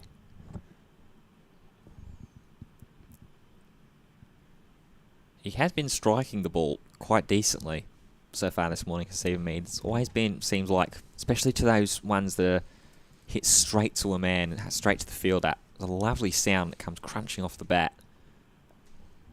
It's just going to be about trying to use that power that he's clearly got, use that timing to find the gaps in those scoring shots. Another beauty of seam for me. Doesn't even stand there to show how he's been squared up. He walks away to square leg to have a little word with himself. Then he goes and has a little look at the pitch. Yeah, dabs it twice. That'll sort it out. Oh, this is good cricket. Good contest. 18 without loss. 7 overs gone. In the bright sunshine here at the Seat Unique Riverside. They're barely playing elsewhere. They're playing up at Scarborough. They say it's grim up north. It's not grim up north. It's grim everywhere else. Inspection at 12:30. They're taking an early lunch down at New Road. Early lunch at Leicestershire, 12:30. Early lunch at Merchant Taylor School. Umpire's inspection at 1 down at Derby. Lunch at 12:30. And the Oval just says rain. I don't think they've got any chance. So just 2 games being played. 3 games if you count the Test match, which is also up north, Fitzy. Yes, in Manchester. 274 for 6s. Hogg comes in and manages to squeeze it through the gap there. Slater. The third slip and gully. And it's more runs for Ben Slater. Cameron Mendes has just come onto strike. He's on 90 not out at the moment at Old Trafford. Dinesh Chandimal still there on 56. Shah Bashir bowling at the moment. Glorious. And has just completed his over as well.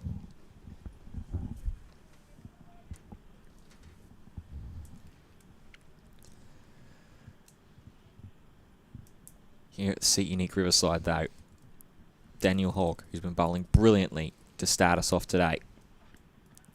Oh, that's a great take. That's a lovely diving take from Ollie Robinson. Very good. Very good. Good keeper. Really good keeper. Well worth his spot in the England conversation.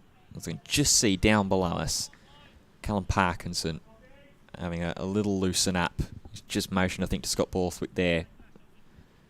That he might be ready to go pretty soon. Hogg comes in. That one a little slower. Popped up on Slater there.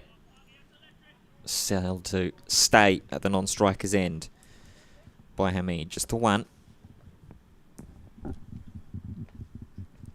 As the fielders will all switch over now with a left-right hand combination.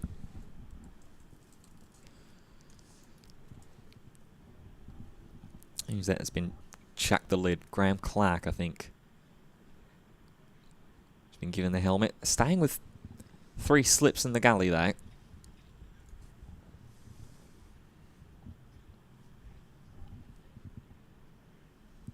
Short leg, point, 3 slips, the gully. Not mid-off. Sort of a square mid-on. There's that one back behind again to Robinson.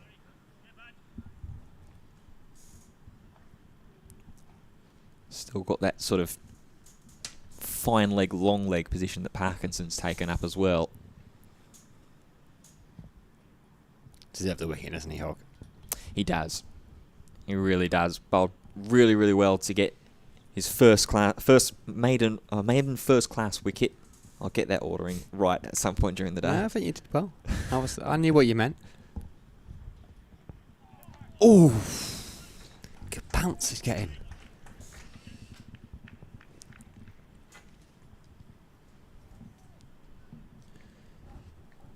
very good bounce, very good carry from Daniel Hogg. Fired up clearly. And you've got to be as well. You've got to be some kind of mind to close off the first innings, take your maiden first class wicket, and go to the skipper, or have the skipper come to you and say, I want you opening up on the other end with a new ball. I say yet again. He's been brilliant. They just haven't got a wicket. 8 overs gone. And with just the 3 seamers, you just want Well, a catch did go to hand and it went to ground then after that. But yeah, you just want something to go to hands and to stick. Not yet. Perhaps soon though. That'll be the hope. Yeah, especially when you're bowling at that 3 slips and gully as well. That's what you're relying on. You're relying on that carry to keep going and zip through as it did agonisingly in Hogg's third over of work in this second innings. One went to Borthwick, put down. One went to Lees, put down as well. Yeah, and he wonders if they might at some point quite soon bring Bastilleda in. I think Ben Rain will keep going for a while. He's going to come around the wicket to Ben Slater, who jabs the bat down. Gets it into the leg side for a single. Oh, there's Marcus North wandering around as well. Haven't seen him around for a while. Busy man at the moment, Marcus North. Getting things ready for the Tier 1 women's side next summer.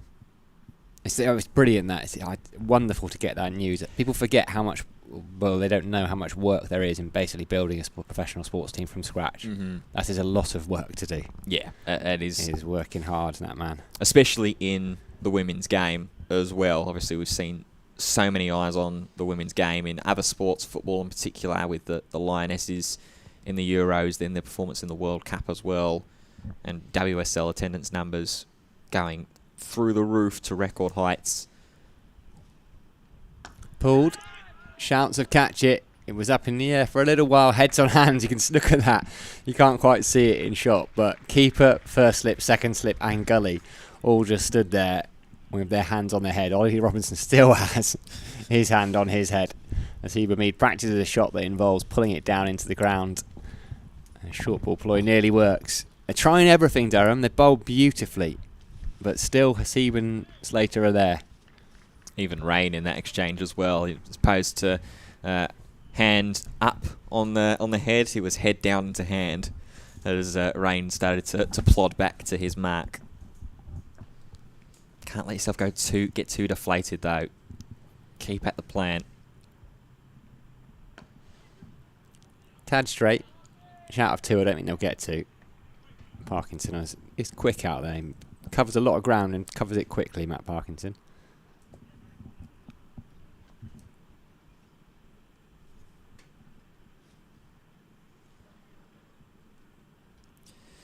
Well, there is no longer play at the moment at Old Trafford.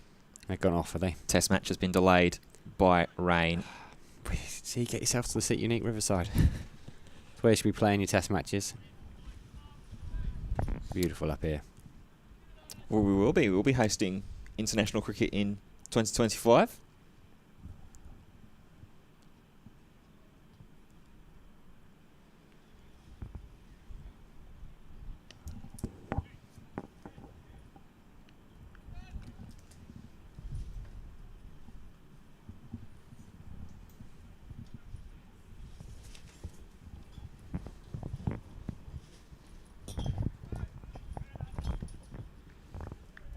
Men's international T20 on 6th of June against the West Indies, and then the women's one-day international against India on the 22nd of July next year. So make sure you keep an eye out for information on those ones when the tickets go live.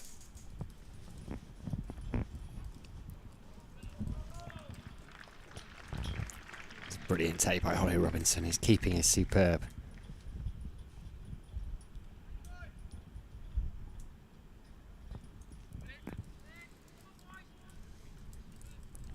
Still that air of encouragement going around though from the Durham players.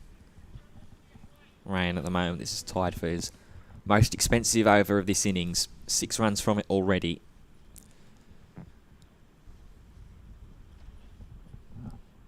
Last one to come.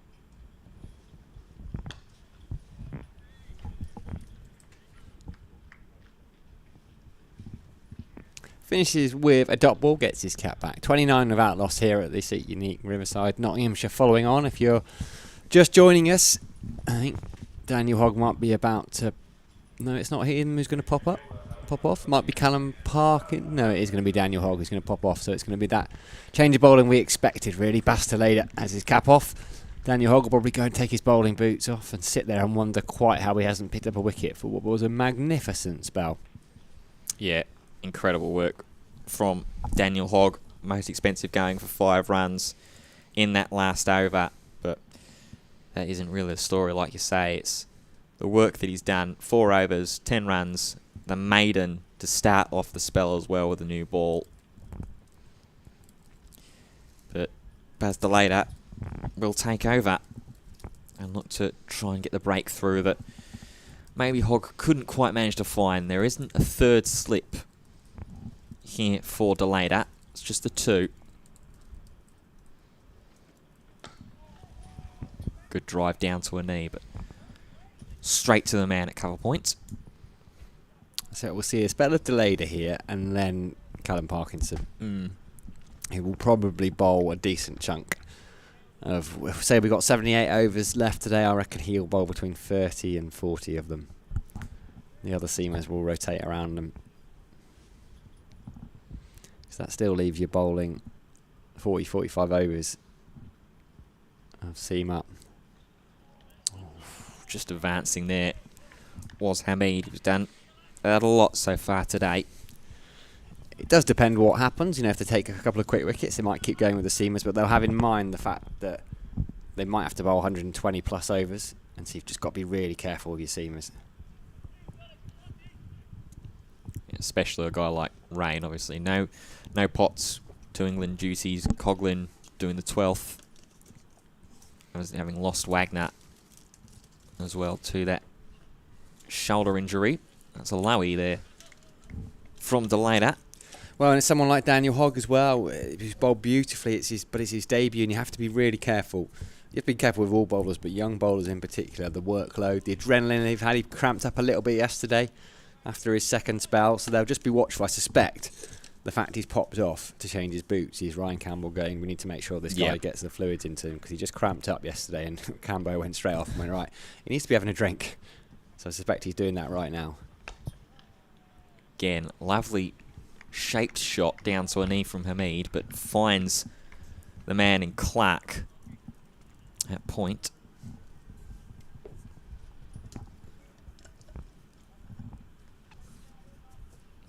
Yeah, got to keep an eye on all your bowlers, especially with the advancements that have been made now in sort of sports science and player care and everything like that. Coaching staffs have more knowledge than ever.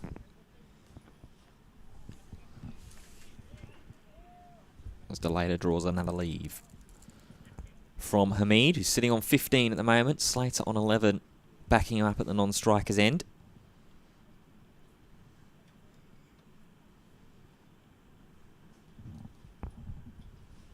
.26 runs the pair themselves have put on together. And then the no ball and leg bite make up the 29. Last ball of the first over for Deleda. He just cuts that one straight down into the ground. Hamid just mistimed that one slightly. But yet again, to start off a spell from a Durham bowler, it is a maiden over.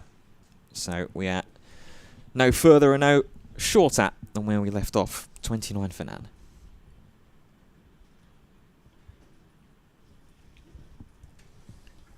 It will be Ben Rain to continue here from the Finkel end. No surprises there. Ben Rain could probably bowl, I reckon, 8, 9, 10 overs. Going to have to as well. Callum Parkinson operated from the Finkel end. So they can get 8, 9, 10 out of Rain and maybe change ends for... Wow, they Hogg bowled beautifully down at... Sorry, the Lumley end. Parkinson was bowling at the Finkel end now. Anyway, getting ahead of myself. 2 slips, 3 slips in fact. Wait, Gully's just taken a step to his left.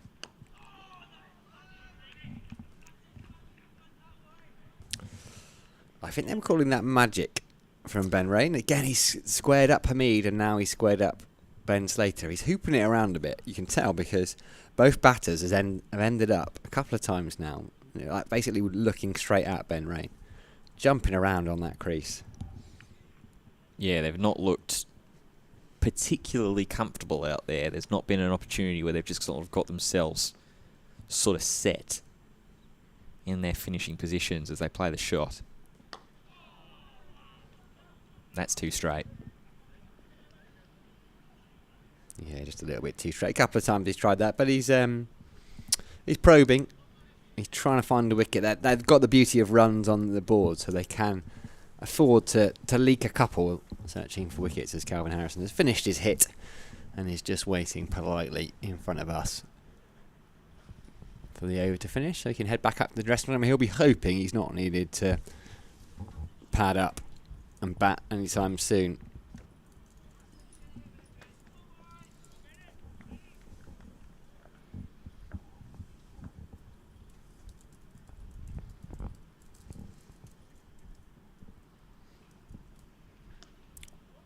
There's that one that's just too straight.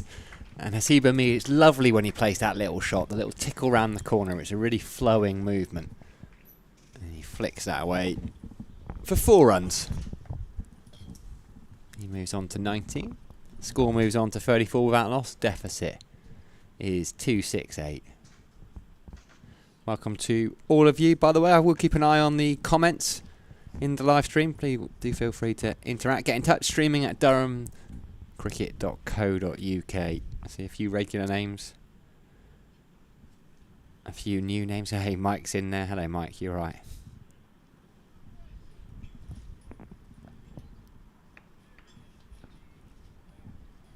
Ball finally just being delivered to Rain after a little shine off there.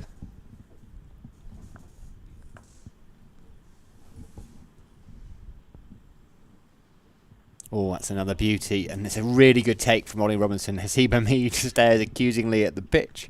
He was just prodding at that and nipped back in, kept a little low. Look at Ollie Robinson's look. They're quizzical. We've seen a fair few of those positions from Durham fielders. He took that well, low to his left. It died on him. He's been excellent, Ollie Robinson. Just to keep you updated on the session times. Sam Blacklock, the boss, I just put a quick request out. Any idea of the session times? Quick as you like. He's so sure of the session times, he's replied twice with the same information. And the good news is lunch is at normal time, 1 o'clock. Tea is at 3:45. Still got a full day's play. Be a big test of Sam Blacklock. He's had 2 strikes so far on the old lunch delivery, or luncheon as Ash Thorpe likes to call it.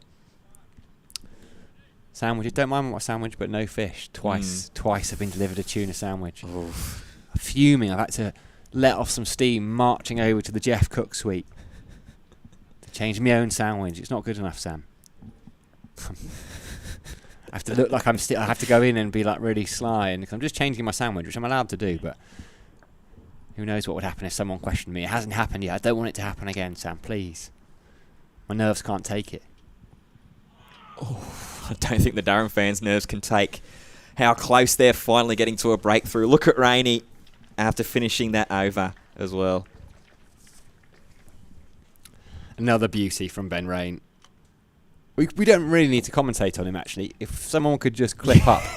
I'll just say, right, I'll get ready. I'll leave a little bit of silence. Oh, that's a beauty from Ben Rain. Yeah. Almost gets him a wicket. Durham fielders can't believe it. And if the guys next door could just clip that up, you and I can... Just need a little soundboard. Yeah. Just 1 or 2 buttons here, just for us to be able to press, take the headphones off and just enjoy the show. Yeah, we just need... Oh, there's a rare ball that's too straight that's worked away on the leg side. And that's another wicket for Ben Rain. We just have 3 buttons. It's not quite AI commentary, but we're getting there. That's the way it's going. Oh, no, don't start saying that. I'm not real.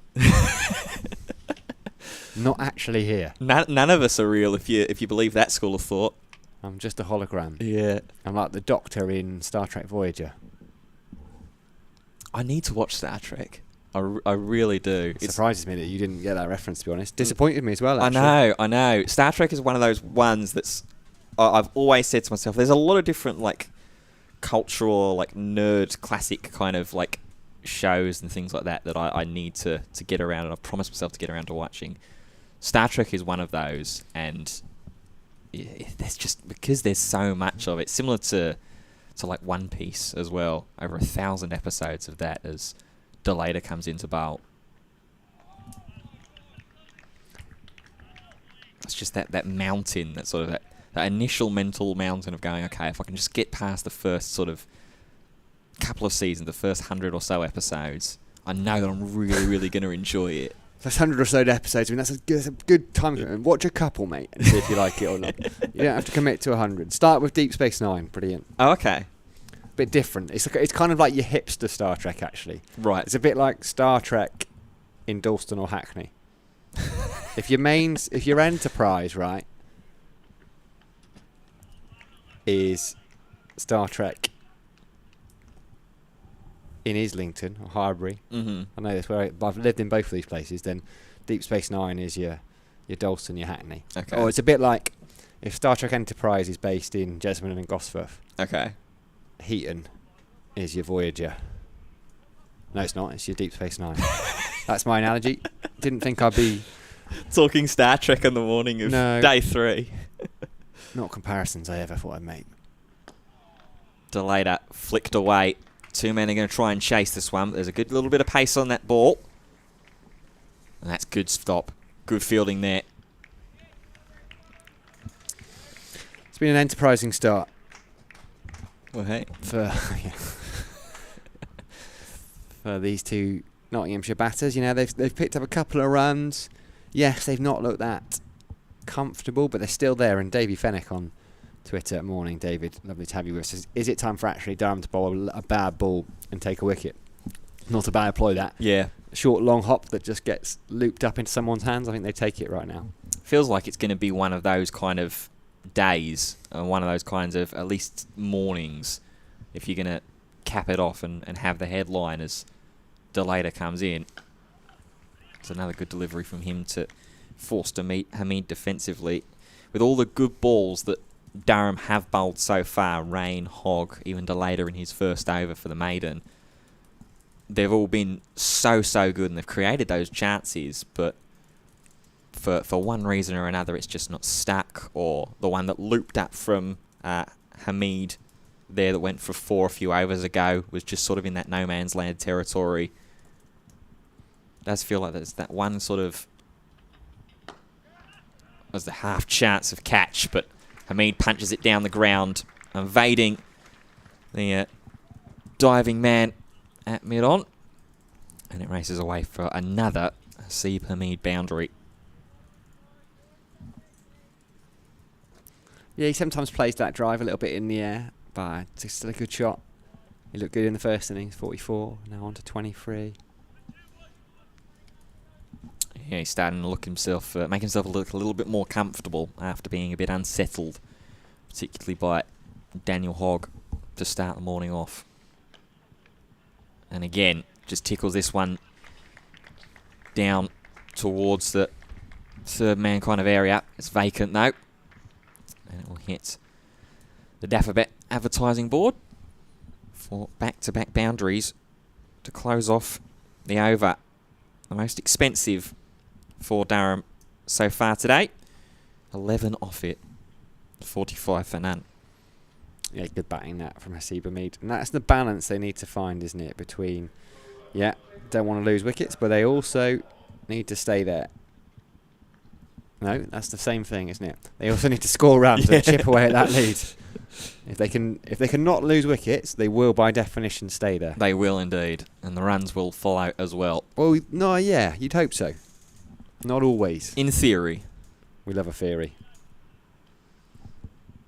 There he is. We also love Daniel Hogg, and he's back into the attack, back on the pitch. A little bit of hydration into him. Change of ends as we thought might happen. I think this will be the end, the Finkel end, where the seamers largely operate. Around the wicket to Slater. Should have had him. Can he get him? Oh, that hasn't missed the stumps by much. There are two types of leave. A good leave and a bad leave. And that is a very good one. Scott Borthwick. Just trying to hear what he said. Jumping up. Ollie Robinson can't believe that hasn't hit the stumps. Ashton Turner there. They're all smiles. They can keep smiling. They'll feel, even though they haven't taken a wicket, they're very much in the game. Yeah. It's 45 without loss, yes, but it's not a massively convincing 45 without loss. I think you'll always feel in the game when you enforce the follow-on as well with such a good lead still in the pocket. Oh, tries to cut that one. Hits it into the ground. Hogg trotting in. See that wind? It's not quite as strong as yesterday here at the Seat Unique Riverside. I'd say it's a glorious day, actually. It's beautiful. I drove into the ground thinking, it's going to rain for a couple of hours, and it didn't. It cleared up really quickly, and that's the beauty of having the wind. It might not be that much fun while you're out there, but actually it's making sure the ground is nice and clear. Nice and dry. Dries out really quickly. Pitch is looking beautiful. Withdraws the bat there, Ben Slater. Well, it's a good leave that as well. Quite deliberate. Another beautiful sight is Dave Beddy and wandering back over. I tell you, if Durham can push on and get this win, as we can see, sat by the side of the pitch, Marcus North and Graham Onions just deep in conversation, enjoying the sunshine. If they can push on and get the win without Ackerman, whose wife, they might even have twins by now, actually, I'm not sure, but congratulations to them for either now or sometime in the near future. That is another beauty from Daniel Hogg. How many times have I said that this morning? I tell you what. Yeah, add that to the soundboard. Add that to the soundboard. I really don't need to be here. Some people would prefer that, actually, I think, if I wasn't. No, never. Let's clip it up.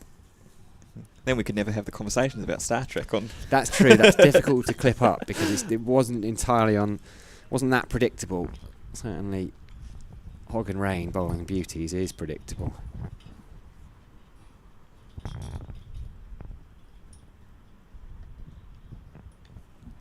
This is good from Slater, though, actually. He's leaving them alone. Hogg, it's difficult. Maybe he just needs to drag his line slightly straighter. Want to try and make him play. These are good leaves, but he's having to think about it still. And I think Slater in this partnership is kind of settling into the support role almost here as well. Hamid striking them quite nicely. 27 from 36 now at the non-striker's end. Slater just a little bit slower, a little bit measured, but I think that's with intent.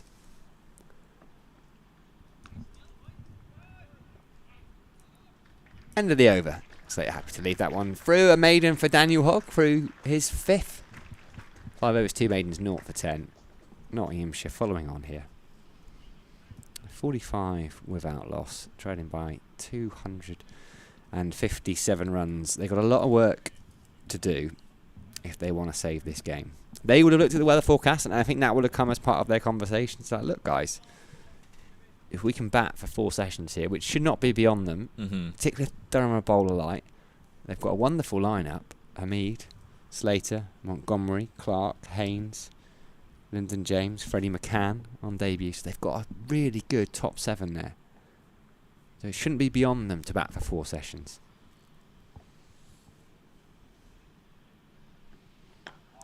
Delata resumes, and straight after finishing the follow-through of his action is in consideration. Borthwick yet again in a familiar pose that we've seen him in this morning. Hands on head. Looking to try and crash into those stumps and dislodge this partnership. If they can break this partnership before lunch, Durham will feel very, very happy, especially considering the consistent way they've bowled. But when you've got Hamid doing that, just taking a step forward and flicking off to the leg side on his pads, then he's going to be a little bit more difficult. 31 unbeaten now for Haseeb Hamid. That's his 6th 4 of this session as well. It's a lovely shot. Just whippage, isn't it? He's so good through the leg side like that. I really do enjoy watching him bat.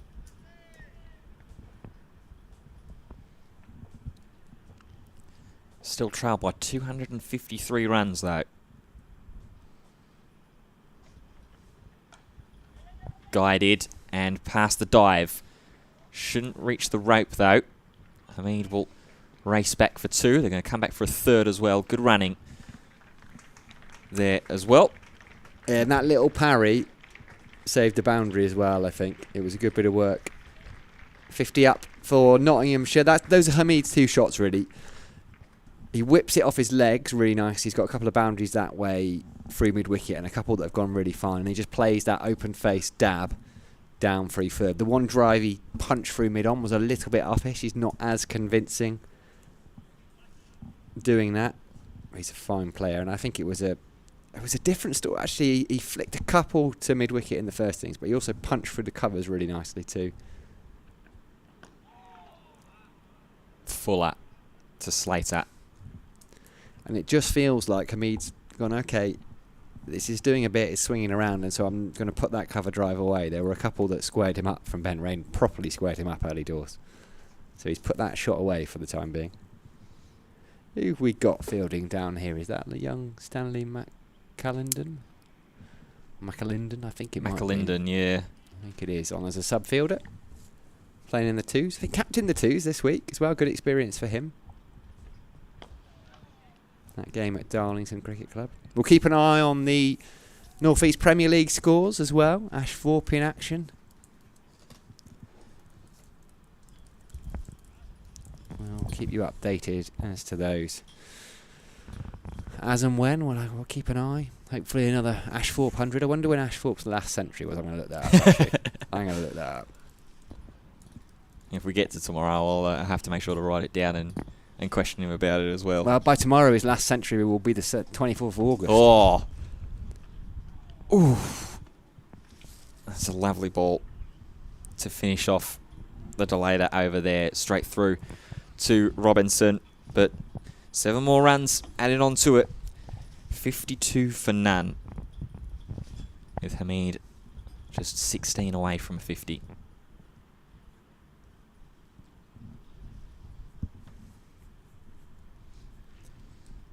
So we've got about 10 minutes or so to lunch. Always variable depending on if we're in the middle of an over and how the timing goes on. Hogg's going to continue from the Finkel end. So then we'll probably get one more over of Baz later. Yeah, I reckon at least. Depends if Hogg wasn't on the maiden, if we threw it quite quickly. If we're desperate to pick up a wicket, that might bring us an early lunch. Hamid on strike. Can Hogg find the breakthrough that his bowling really does deserve?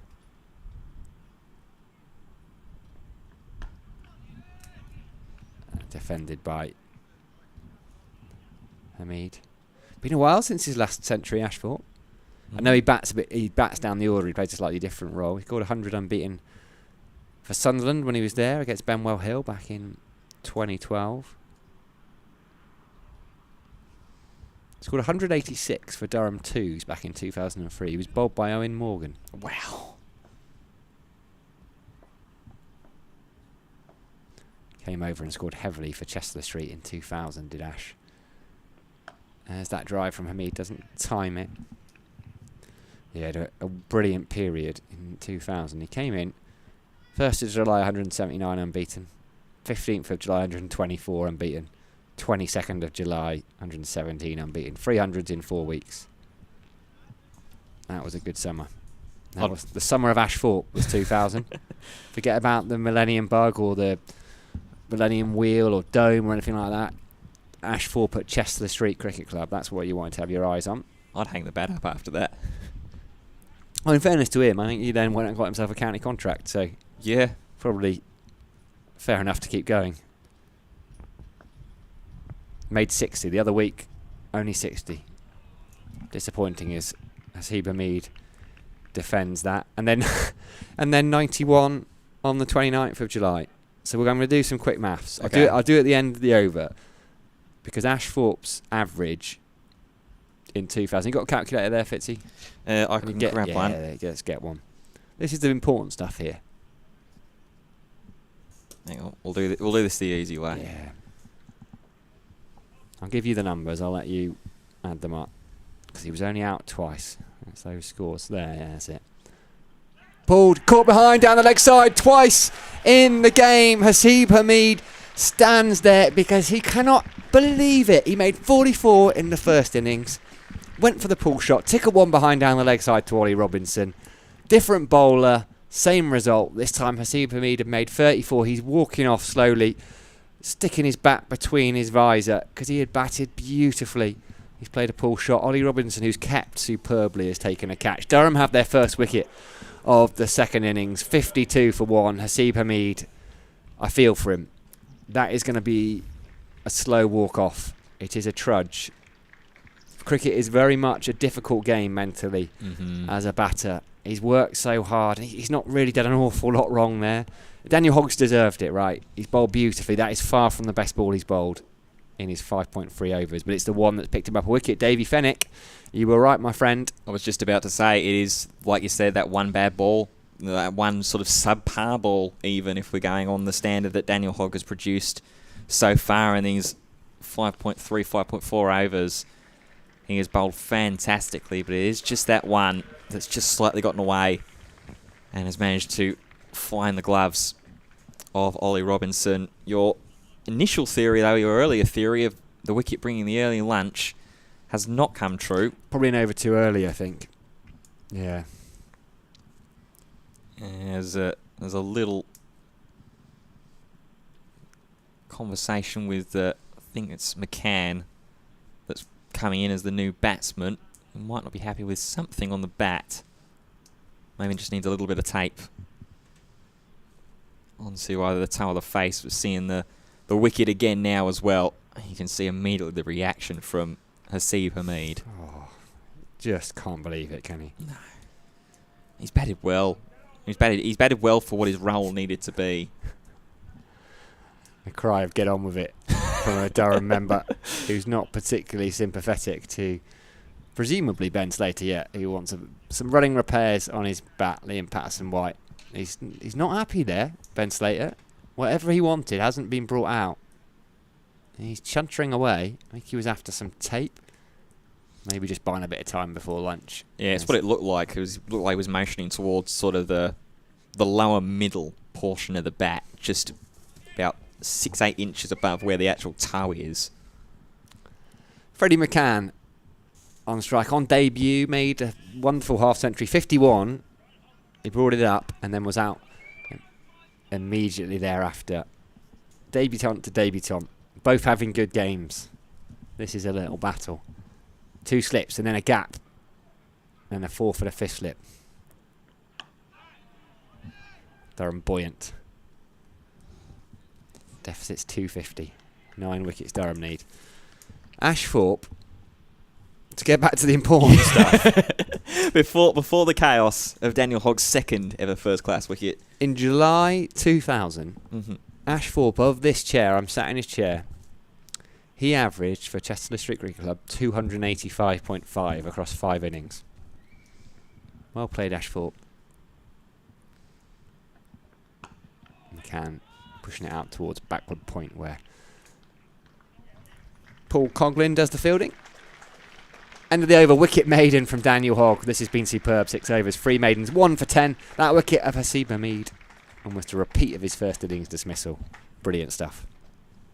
And it feels like it was exactly what Durham needed as well, just to keep their spirits up slightly as well. The amount of chances that it felt like they were creating, just felt like that the mood and the amount of chances were just starting to get, particularly to the skipper Scott Borthwick, who felt like he had his hands on his head more than by his sides or in a catching position. But finally, that breakthrough, the opening partnership, has been severed. Severed, that's an extreme word. That brings in Freddie McCann. Will be Slater to face Delader, though, on what will presumably be the last over before lunch. Partnership of 52, that was between the two openers as well.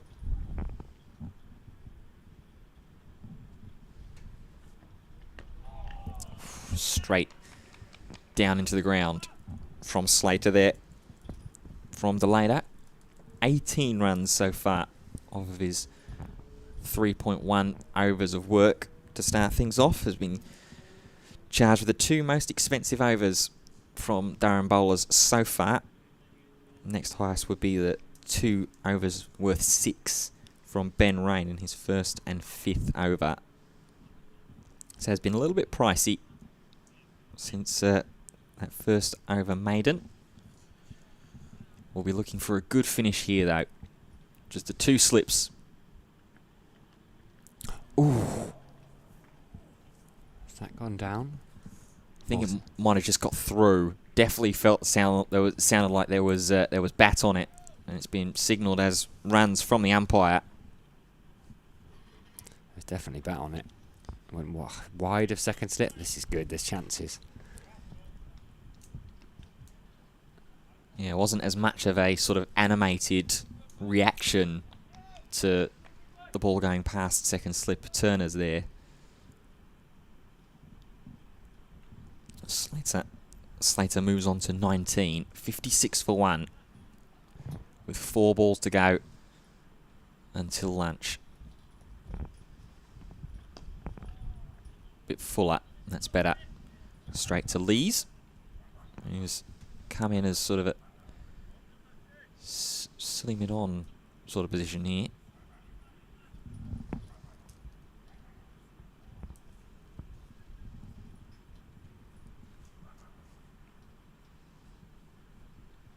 Delayed at the moment. Has 3 wickets for himself for the season.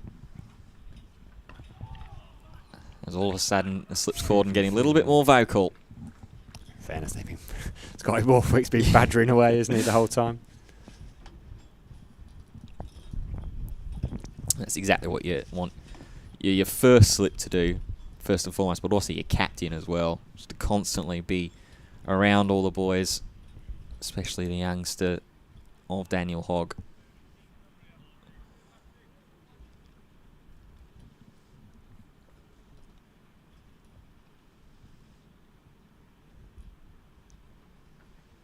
Oh, again, Slater with that good leave. He's living a charmed life, isn't he, Ben Slater? He's leaving well, in fairness to him. Should say that. He is definitely leaving well.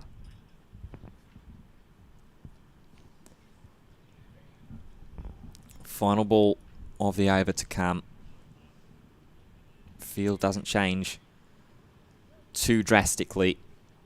What will the leader look for to either try and make sure that it's 2 fresh batters after lunch? It's full and straight. It's defended by Slater. That is the end of the over. And that brings us to lunch. 56 for 1. Notts are, after being forced to follow on after the final 2 wickets were taken in quick succession to start the day off. Haseeb Hameed made 34 and was then caught behind by Ollie Robinson off of the fantastic bowling of Daniel Hogg for his second first-class wicket. Slater still out there on 19. McCann on 0 from 2. And still, despite wickets in the shed, still a pretty uphill battle for Notts to engage on for the rest of the day. Yeah, survival. Survival while remaining positive. Knowing that Durham and Rasim alike, I've been so impressed with Daniel Hogg this morning. They bowled beautifully, all of them, but Daniel Hogg in particular. They'll get 40 minutes to put their feet up, all the seamers now. Get a bit of food back into them, bit of refuel, probably have a rub down. Hopefully they can keep going. We're going to go and find our lunch. Let's hope there's no tuna sandwiches, Fitzy. I will not be back if there's a tuna sandwich, I tell you that. It'll be a different Sammy Darling. Indeed. After lunch. Enjoy your lunches. Well, I'm AI. I'm not really here anyway, but I'll just turn the button off and I will disappear. We'll be back in about 40 minutes.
Well, good afternoon, ladies and gentlemen. Welcome back to Seat Unique Riverside, getting ready for the second session of the Durham against Nottinghamshire County Championship match. If you're just joining us here after lunch break, you've already missed quite a bit of action in that morning session. Notts started off 220 for 8 when they left at close of play yesterday. Last two wickets swiftly fell, however, with the first maiden first-class wicket of Daniel Hogg being taken as well with Brett Hutton, leaving them on 229 all out. Durham were then enforce the follow on, so Notts are batting in their second innings. Stephen Mead and Ben Slater come out and put a decent little partnership together, 52 runs between them, before Hogg would get his second first-class wicket, Asib Hamid being caught behind just before lunch. So it's going to be Ben Slater, who is resuming on 19 not out, but he will be at the non-striker's end. Freddie McCann will be the one to face the first deliveries of this afternoon session. It's going to be Ben Rain that will resume from the Finkel end as well. Ben Fitzpatrick here with you throughout the day, and is just being joined by Sam Dalling as well, getting himself into position. It will be Rain to continue and start this afternoon session off. What was a fantastic end to the morning session for Durham, with Hamid departing. I'm delighted to say I can welcome Sam Dalling to the afternoon. Good afternoon, Sam. Hello, mate. Bit of R&R for the bowlers and then back at it. Lunch break probably came at a pretty good time, didn't it? Yeah, especially with that wicket being taken with half chances, indeed the chances that were created, particularly off the bowling of Daniel Hogg, one in and out of the hands of Scott Borthwick at first slip. Alex Lees dropping one at third as well. Finally getting a wicket, finally getting that initial breakthrough. Just 9 more wickets for Durham to find to wrap this contest up. 246 the lead at the moment for Durham.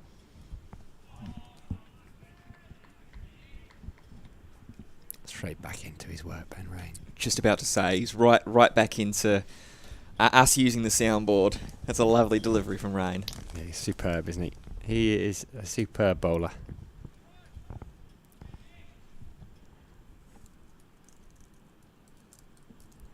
Still, Sorry, that's all right. Just hits that one spot, then bowls the bumper. Gully in, couple of slips. Catch and gone him, yeah, little tickle, Ben Slater. He tickled a couple in the first, just before lunch. In fact, it's not Ben Slater, it's Freddie McCann. The two left-handers have confused me. Freddie McCann, he made 51 in the first innings, has gone without troubling the scorers straight after lunch here. Simple catch for Ollie Robinson. Yeah, it's a lovely delivery. You were saying about potentially just the bumper that was going to follow. It was the same sort of stock delivery, line, length, and like you say, got McCann feeling exactly what they would have wanted Hamid and Slater to do during the morning session in that opening partnership. But McCann, only facing the handful of deliveries, has to depart 5 balls, no runs, and it's 56 for 2. The perfect start after the lunch break for Durham. Yeah, perfect is the word for it. That is what Ben Rain will do. We were just saying, no, he just puts the ball on a spot, very rarely misses, and so it is borne out yet again. Fantastic stuff for him. Fantastic, fantastic, fantastic. Brilliant for Durham. Not so good for Nottinghamshire. A shame for young Freddie McCann. Well, he still had a good debut. 59 on debut. It's brought to the crease Joe Clark, who's been in very good form. Right-hander. Looked decent in the first innings. Fell to Wagner, one of 4 Wagner victims. No, Wagner no today. Shoulder injury has kept him out. Hopefully not too serious, but we're still waiting to hear the severity of that. Fingers crossed is all I can say. Fingers very much crossed. Couple of slips in. Joe Clark just taking his time to get ready. 2 down, Nottinghamshire, 56 for 2, still trailing by 246 here at the Seat Unique Riverside.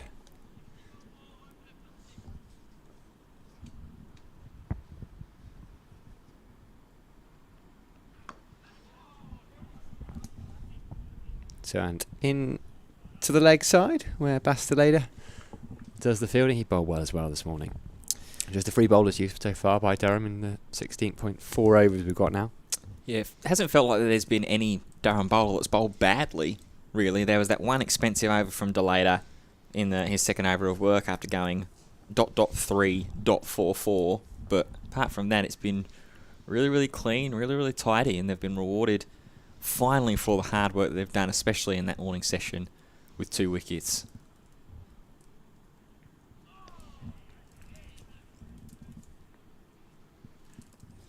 They will want more, though. It's understandable as to why Clark was just taking maybe a little bit more time to sort of measure himself and gather himself, obviously not just for the game's perspective and where Nottinghamshire are in their total sort of chase, but also for Clark himself. Only made the 3 runs in his first innings before being caught by Callum Parkinson. Did he only get 3? Only 3. For some reason in my head he had more than that. I think we all heard. Look at that bounce, the cry from Scott Walker. He's been in seriously good nick this summer though, Joe Clark. A rare failure for him in the first innings. Caught at, it was long leg. Callum Parkinson took a really good catch actually at long leg in the short ball. Neil Wagner put his fielders exactly where he wanted them. And Joe Clark took on the hook shot and just steered one. It was a really good catch actually by Cal Parkinson. So first over after lunch brings a little bit of reward. 2 wickets inside 3 overs either side of the lunch break. Nottinghamshire 56 for 2, 17 gone. And a maiden over, wicket maiden over as well. A few of those. For Ben Rain. Still one of the few games at the moment that are taking place, not only in the 2 divisions of the county championship, but also internationally as well. Currently in the lunch break in Old Trafford. Sri Lanka are 291 for 6. Kamindu Mendis getting his 3rd test century in 4 tests. Making a go of it, aren't they? Fair play. It's competitive, that test. Dinesh Chandimal on 62 unbeaten as well. But here's Delata. Good full delivery to Slater. And that's where the attention is going to go to try and be the next wicket to try and grab, isn't it? Try and unsettle Ben Slater. Start to eat in towards the middle order of Nottinghamshire. We definitely sort of carved out or cemented that it's a pretty decent batting lineup, down to about 7. Gets him half driving there.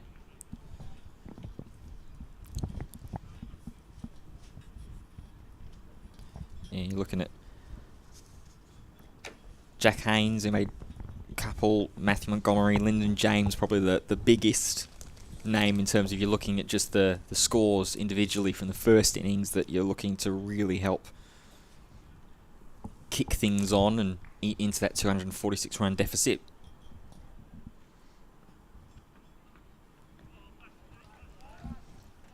Well left from Slater. But even then, you look at just the runs total that sort of 4, 5, 6 have gotten throughout the season. Jack Haynes looking at about 370. Matthew Montgomery, only a few for him, but in fairness, it's only with 4 matches played and 6 innings under his belt.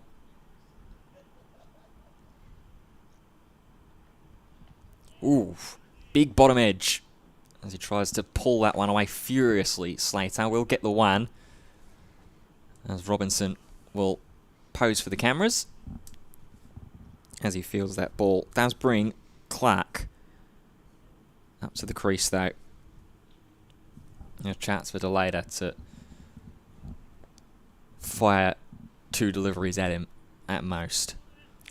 Just a little bit of extra pace there from Delata. with the quicker. Hogg's got a bit of pace as well, but I think Delay's probably the sharpest. He's not played much red ball cricket. Ash and Cambo were talking about yesterday. You'd assume he's played an awful lot, but he really hasn't.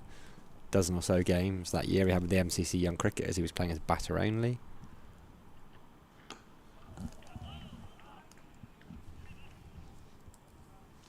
Yeah, even just for this season so far, the later 4 matches, 7 innings, if you're including this one here, even sort of 8 with the conclusion of this game. Only a couple of wickets, about 37.5 overs before a ball was bowled to that in this test. So I love the fact this is now a test match. End of the over, just the 1 run from it. The attempted thick pull shot that got the bottom edge from Slater. 57 for 2. Bathed in sunshine here at the Sea Unit Riverside. Very much loving life. A glorious day. A little bit of wind, but nowhere near as much actually as the last couple of days. So it's settled down. There's plenty of club cricket going on. Give it another hour and I'll have a look at the scores of that, I reckon. Not sure, 100%. I'm not 100% sure what time they start, actually. Northern Premier League. Ben Slater just walks away, takes a second or two, gets his legs going. Back into that concentration zone. It's that really wide open stance to start with. Then he takes that step, legs together, waits, defends. We finally have a little bit more play in Division 2 of the County Championship. Glamorgan 49 without loss on day 3, still trailing by 212 runs after Derbyshire put 429 on the board. And Gloucestershire still trailing by 148 runs against Leicestershire at the moment. Leicestershire make 402 in their first innings. Gloucestershire currently 254 for 3. Change of angle around the wicket for Ben Rain. Flicked into the gap between mid-on and mid-wicket. I think that's going to race away to the boundary. Chase is going to be in vain. Tad too straight for Ben Rain. I don't know if that was in the air for half a second. There were shouts. And Slater moves on to 24. It's been a patient knot. He was dropped on 6, I think it was. Yeah, about 5 or 6. Should have made a note of it, really. A routine chance, really. Scott Borthwick. In and out of the hands from Daniel Hogg, who really did deserve a wicket. And as is always the case, probably his worst ball of the spell did get him a wicket. That for Seba Mead. Just before lunch. Oh, that's a beauty from Rain. Borthwick. Always animated. That was fantastic. That was a lovely delivery. Just started wider of that sort of that top of fifth stump kind of range, and then just made its way in. It was sort of identified throughout this innings, particularly from Rain. The one time he's got hurt and he's been punished is when he's just kept it straight and it's stayed straight without that little bit of movement, without that little bit of drift. That's where Rain operates at his best, is when he's playing on the top of that 4th, 5th stump level and gets that movement in, gets the batsman trying to feel and try and play outside of their shape, outside of their zone almost. And that's where you get those outside edges, the little ones that chop and fly out towards sort of mid-wicket, square leg area. False start there. Ben Rain was 3/4 of the way through his run when Ben Slater said, sorry, Ben. Can we just do that one again? So we're about to. Depending on the back foot. Weather permitting, it says. They're going to start down at New Road in about 9 minutes. Kent resuming 104 for 2. 172 runs behind Worcestershire. That's a big, big game. It's the second innings for Kent, by the way. They've made 171. Worcestershire made 447. To wonder, yeah, 80 not out from 84 balls. I can imagine. I haven't looked, but they will be attractive runs. He's an attractive player, that young lad. Ground delay still at Merchant Taylor's and at the Oval. Lancashire v Surrey. Could Lancashire get out of jail with a bit of rain? Beauty. I don't need to commentate. Scott Borthwick's commentating for us on the effects mic, doing all sorts. It is fantastic insight to be able to hear what the skipper is saying. Obviously has one of the best seats of the house. We'll be a little bit biased. We've got a pretty fantastic seat, but there'll be none better out there than on ground level in Scott Borthwick's shoes. But it is doing a little bit out there as he's continuing to enforce to his prime pace bowler. And again, Scott Borthwick ends with almost in like the scream. Edvard Munch's the scream position with his hand on his face there. We could clip that up, get it on social media. Scott Borthwick doing his Edvard Munch impression. End of the over, another good one from Ben Rain. Just that boundary off it from Slater, who's got 24. Joe Clark hasn't yet scored. Only faced 5 balls, so he won't be too worried. 61 for 2. Still 2 for 1 in arrears. I wonder if there are a few Sunderland... Well, I know there's a few Sunderland fans in that dressing room. I wonder if Borthwick and Rain were thinking, could finish this off quickly, get down to the Stadium of Light, 3 o'clock kickoff against Burnley. Not quite going to happen. Could still make the second half. Got to hold your catches, Scotty. Delator in, fires one straight into the bat of Clark. No, they weren't to be too worried about that. Though I watched Nottinghamshire win. I think they beat Somerset, and Nottingham Forest had a game at 4:30, and there was definitely a little bit of urgency. Yeah. But there was not much hanging around for people like Stuart Broad and Luke Fletcher after the game. They were like, we're all Nottingham Forest season ticket holders, we're getting over there. Fair play to them. So you can just walk to the ground. Lovely part of the world Trent Bridge is in, particularly if you're a sports fan. Finds a little place to the leg side, and that should... A couple of sweepers coming around. Just manages to stop it from going into the boundary rope, but it is runs, and it's Clark off the mark with 3.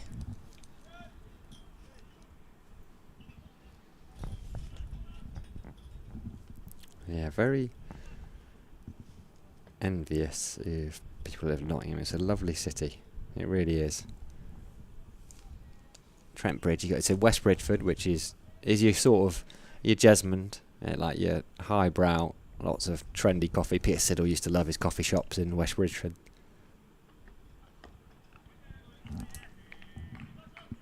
Yeah, that's the Aussie way, just loving the coffee. There's Radcliffe Road, there's the Radcliffe Road end. So you've got Trent Bridge, you've got the City Ground right by the river. Nottingham Rugby Club is there at Lady Bay, which I think has also got hockey, and that's where Nottinghamshire 2s play. There's a rowing club in there. Notts County is just over the river. We got friends who live there, and every time I go, I say to my wife, we could move here, you know. Wouldn't be bad. It would not be a bad life. Delator to 2 slips.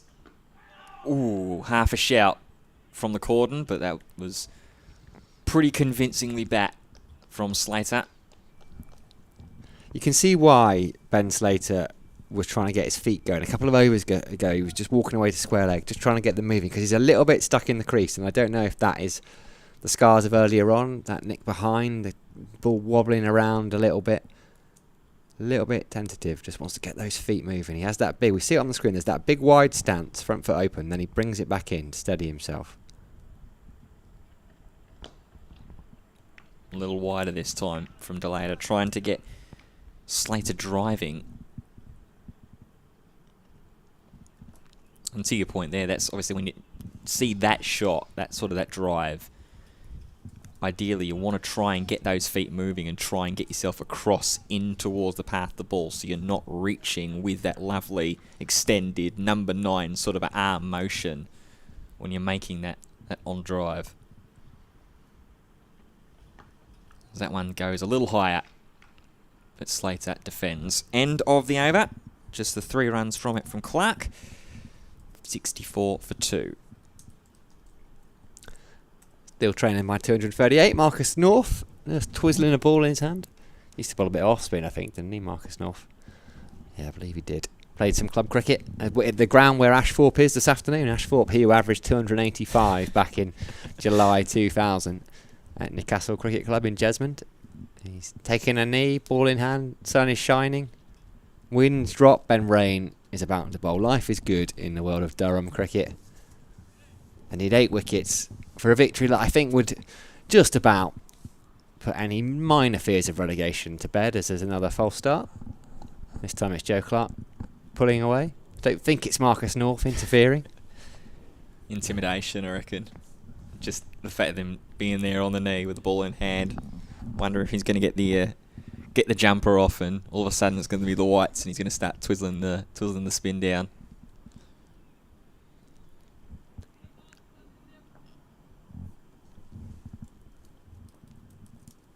Two slips and a gully weight. That's just Joe Clark, who has to watch that one and keeps it a little bit low. Opens up the face and just runs it straight to gully for no run. A couple of deliveries have kept a little low throughout the morning. Not too many, but there's been that odd one that's just like that to Clark, just sort of surprised a little bit. So far, the Nottinghamshire batters haven't been undone by it, but definitely something to keep an eye out for.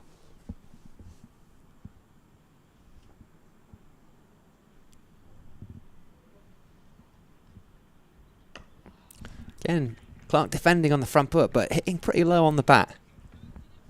Ben Rain's not a man who gets a massive amount of bounce naturally. When he bowls a bouncer, it gets up on a decent pitch.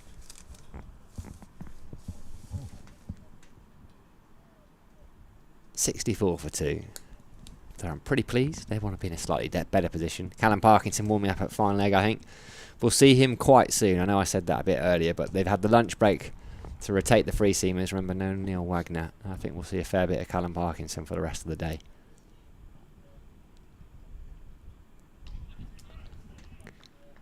Decent carry from Ben Ray. Decent crowd in as well on a Saturday afternoon. Love their cricket up here in the northeast. Ben McKinney's dad was sat almost opposite us to watch his son get his maiden first class 100. I mean, what a moment that was. He batted superbly as well. Some of the cover drives he played.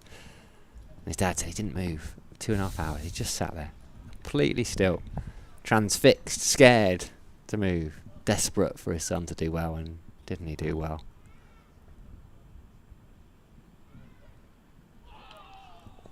Clark shoulders arms to that one, and it nips back, and Ben Rain walks away, head to the heavens. Clark scratches his guard, yet does that universal cricketing symbol. Symbol? Is it symbol? Action, motion with his hands. Motion, yeah. It's just nipped a bit, that. It did nip a bit. He's lucky it didn't nip a bit more, because if it nipped a bit more off stump, he's getting clipped. Joe Clark's still there, though. 3 off 11. Yeah, and again, Borthwick in that familiar position of how didn't that clip, or how didn't that catch something that... Always hungry for more, especially with the position that Durham are in. They set themselves up so brilliantly in that first innings with the bat. That's the thing, isn't it? When you've got your tails up, when you're pushing for victory, you're buoyant, everything's a little bit closer than it actually is in the mind. It's like a psychological thing, isn't it? Trying to get into the heads of Nottinghamshire. Joe Clark wanders away towards square leg. He's got a job to do here.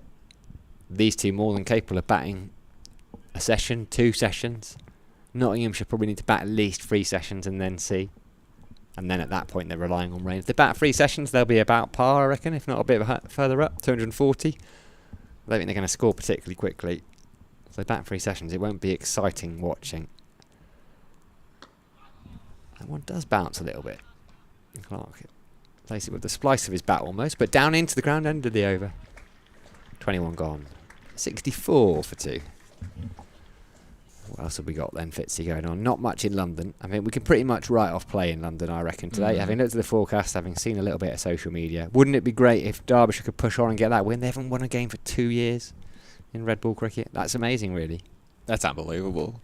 When you say that out loud, it's always interesting when you think about it and you see those sort of statistics around, you think, oh, that can't really be true. But it is indeed. True. But yeah, you think the Mickey Arthur revolution, and they had that good summer first up, but it's not been fantastic since then. Doing all right in white ball cricket, mind you. Delader draws a leave from Slater as he continues into his 7th over of work now.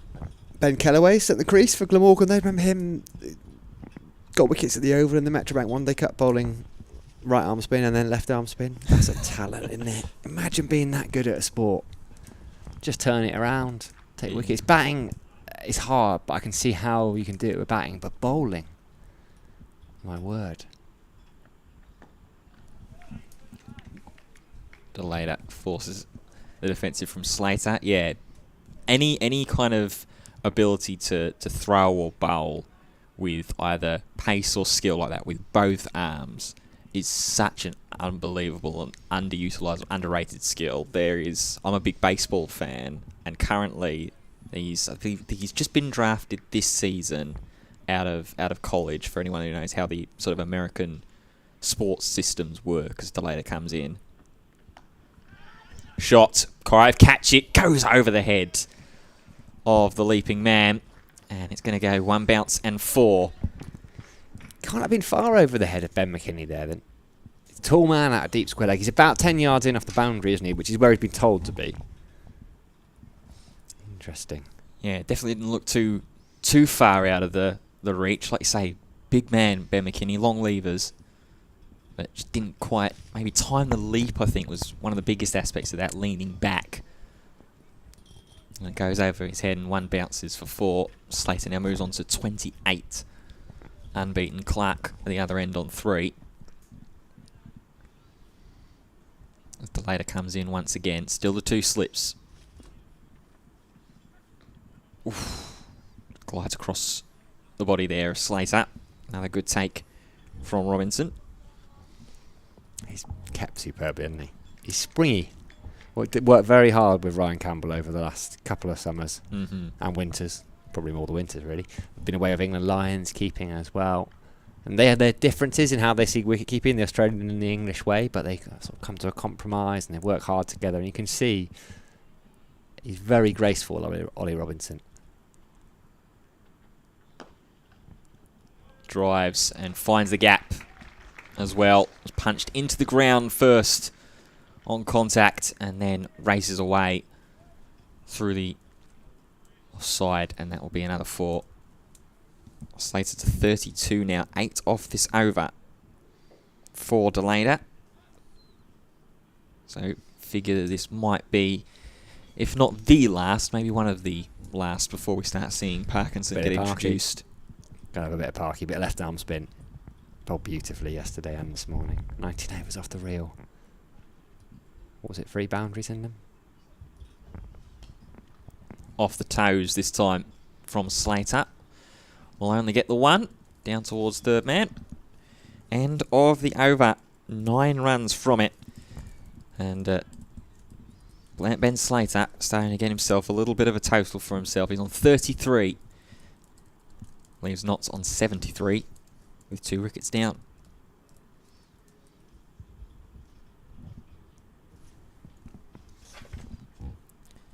Yes, you were right. Three official boundaries. Official boundaries, and then four byes as well. Yeah, it was very early on, actually, wasn't it? It's the first ball. First ball, first over, yeah. Spot on.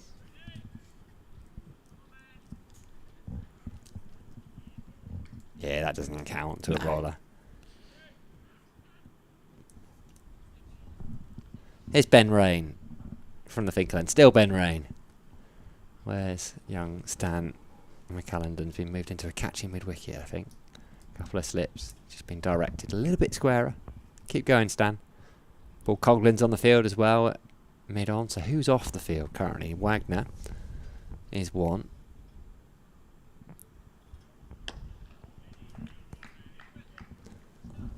Trying to work out Hogg's out there. He's at mid-off. Possibly DeLater? Has he just trotted off? Possibly. Well, it makes sense. Yeah, I think you might be right there. Ben McKinney's at cover. Tall figure. Can't really miss him. Borthwick and Ashton Turner at first and second slip. Alex Lees at gully. Yeah, it's DeLater then, I think. Cal Parkinson down at long leg. So which means we probably are going to see Callum Parkinson, given DeLater's gone off the pitch, probably to get his bowling boots off, trying to change back in something a little bit more comfortable. Oh, I don't know if he got a little tickle on that. It kept really low. Did it bounce before Ollie Robinson? He either missed it completely, I can't quite tell, but I don't think it carried to Ollie Robinson. But there's a little cry of catch from first slip. Yeah, it was very, very close. Definitely one of those that if it goes into the hands, then half the ground probably up and for the appeal asking for it, but not to be this time.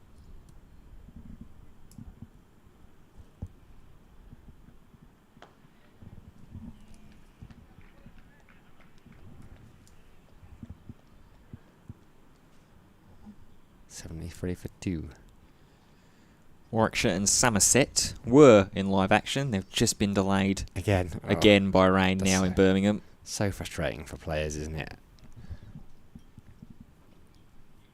Players and spectators down there. There'll be a decent crowd in for that. Warwickshire will be desperate to get out there because they're in a really strong position to win that game. But they're batting again, aren't they? So Yeah. they could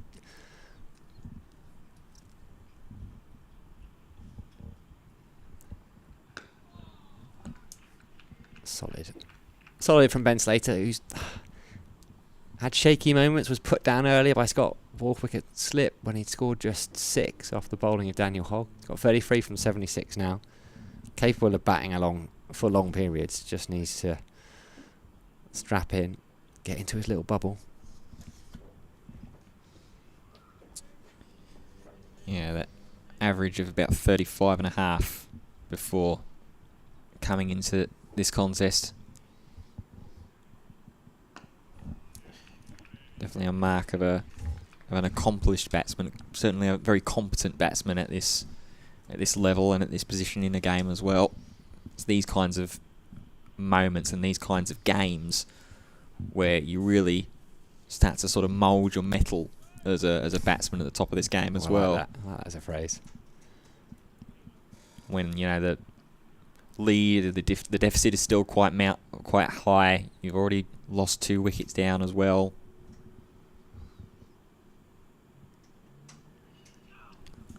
Another beauty from Ben Rain. You can't believe his luck. Scott Borthwick is now in a deep squat. He's doing a bit of yoga out there. He folds his hands. End of the over, but he's just still stood there. He can't quite believe it. 10 overs, 4 maidens, 1 for 27 for Ben Rain. And there is our boy, Callum Parkinson, hat off, ready to go. You're almost still standing there, Borthwick, like he's expecting Rain to just go back to his mark and bowl again with how he's there. But it is indeed going to be the first sight of Callum Parkinson for this second innings. It was fantastic in that first innings. 19 overs, 5 maidens, 2 for 26. That's an economy rate of 1.37 on the innings. For a spinner, that is unbelievable. He is going to take his mark at the Lumley end as Robinson makes his way up to the stumps. Just the one slip in for Clark at the moment. That's Turner just back behind Robinson's right shoulder. As Parkinson's warming up. So you're going to go mid on, mid off.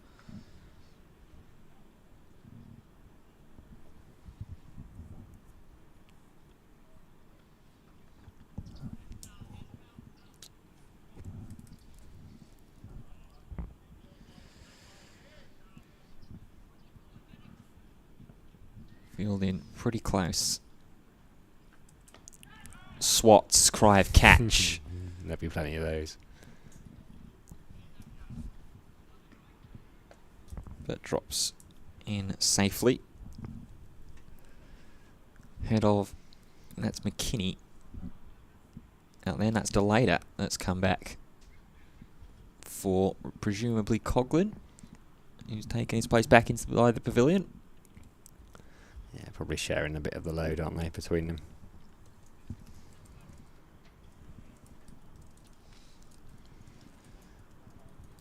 Little changes for Slater. Short leg in behind Slater where he's going to take his stance. Still one slip of Turner as he comes in and bowls.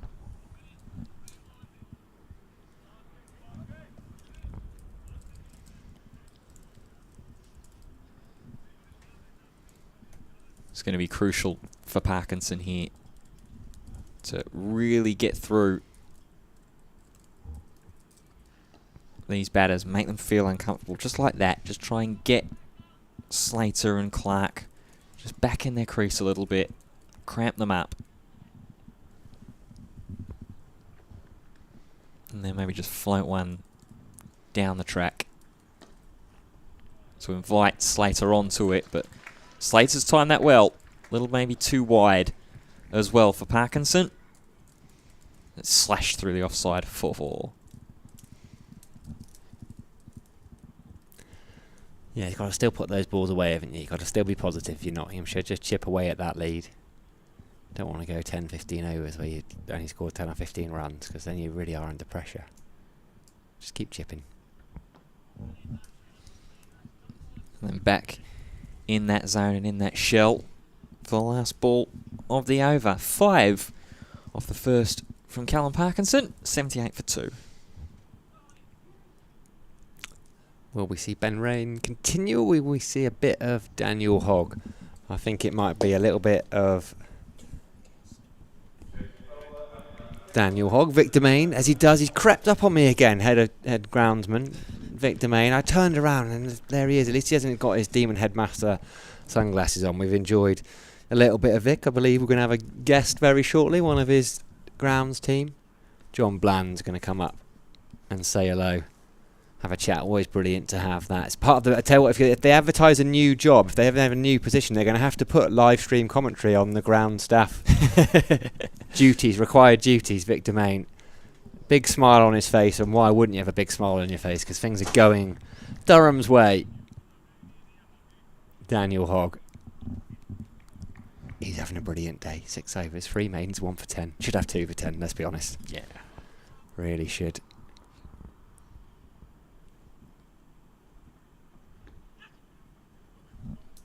Flicked. Bit of pad, bit of bat. No bat, just pad. That makes it a leg bye. Got that, scorers? I'm surprised you're not signalling to acknowledge the umpires. Imagine it confusing with just 2. We need a light. We need one of those little desk lamps. Yeah. Do you do much scoring in real life? Not at all. No. As opposed to this virtual reality life? Yeah. No, this is purely just more of a kind of sort of passion project, I suppose, quote unquote, but also more obviously when you're up here doing the commentary and the broadcasting, just helps as a personal thing. I think really just helps sort of get more involved and closer into the game. I do admire you for it. I very much admire you for it. Marcus North down in front of us again. Loving life. Life is good right now if you're in any way associated with or a follower of Durham County Cricket Club.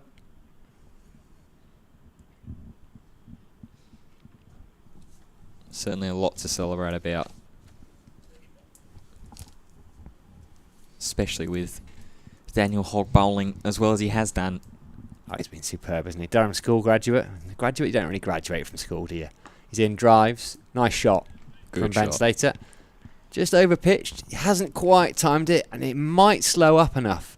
So I thought that might race away for 4, but actually, just in the screen you shot there, you see the end of those practice wickets where both teams are out there bowling in the mornings, and they've taken a little bit of a battering, as you would expect, and it just flicked up at the last minute out of one of those practice wickets, and that took enough pace off it, I think, to allow Basteleda to chase it down. So 3 runs, Joe Clark on strike. He's got 4. Ben Slater moves into the 40s. Score is 82 for 2. Hogg with that little skip at the top of his run. I love it. Ooh. Going to be at least a couple. Another brilliant effort down at fine leg. Leg buys. Just 2. Fitzy signalling to acknowledge it. Umpires. Baldwin and Hartley out there. Peter Hartley even took his hat off yesterday. You don't see that from an umpire very often. It's like seeing a teacher outside of a school environment. Like, in casual clothes and things. Yeah. You're a real person. You don't just teach me geography. I was going to say geometry. I don't know why I was going to say geometry, because I've never had a geometry lesson in my life. Well, you would have done, just would have been called encapsulated in maths as opposed to like the American sort of algebra and geometry and that kind of thing. Yeah. That's a good point, well made. Just 2 straight. Only a single though. McKinney's going to do the fielding. But yes, what was the context in which I was talking about geometry and maths? Seeing an umpire out, yes. Yeah. An umpire out. Yeah, disconcerting that. It was so windy yesterday though. The hat was just flying off. Need to get pegs. Have a word with the ground staff. You know, they pegged the covers down. Well, I've petitioned for umpires to have weighted hats. That would be good. You know what they need? They need umpire caught cats. Yeah, that would be good. That'd be a sight. But they get very wet, wouldn't they? I mean, if you were out there in the middle of it, by the time you got off the pitch, you might be weighted down even further. Short ball pulled. Man out of deep square though. Feels like it's just settled down a little bit. Ball's now 25 overs old. End of Daniel Hogg's first over. A couple of runs off it. 3 leg byes. 4 runs. Maybe even 5 runs actually, I reckon. 86 for 2 is the score. Ben Slater's got 41. Joe Clark has 5. Sam Dalling alongside Ben Fitzpatrick. Day 3 of Durham versus Nottinghamshire. In the Vitality County Championship. You thought I'd finished there, didn't you? I left enough of a gap. Just teased you with the gap. Decided to come out with the tournament name. I have now finished. Just as you went for a sip of water. It's a tough life being you, isn't it? Yeah, a rare sort of loose over there from Hogg. A couple of leg byes can't necessarily be helped, of course, but Parkinson bowls. It's very kindly by Slater, pushed back to the bowler for no run. Certainly did sound in both those occasions, though. That it definitely was pad first. Sounded a little more sort of softer sound.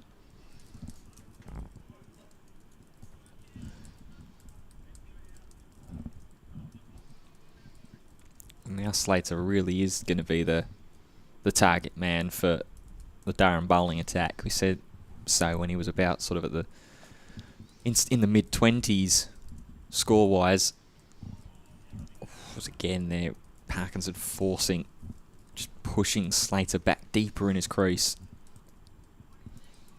That's what you want. Just get him pushing back, retreat, and then get that one that might just skip up on him. Slater almost sort of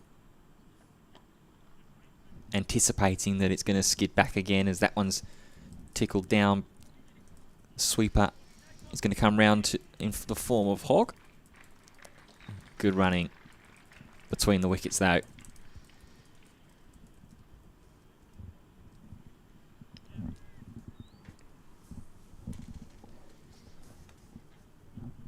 Move Slater up to 44. I think that's 89 deliveries.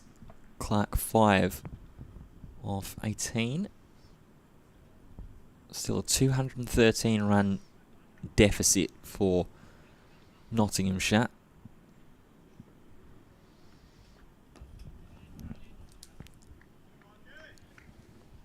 Clark glides across his stumps to defend that one out. One more delivery from this Parkinson over. Uppish drive, but doesn't carry enough to any of the fielders catching. End of the over, just that 3 from it. 89 for 2.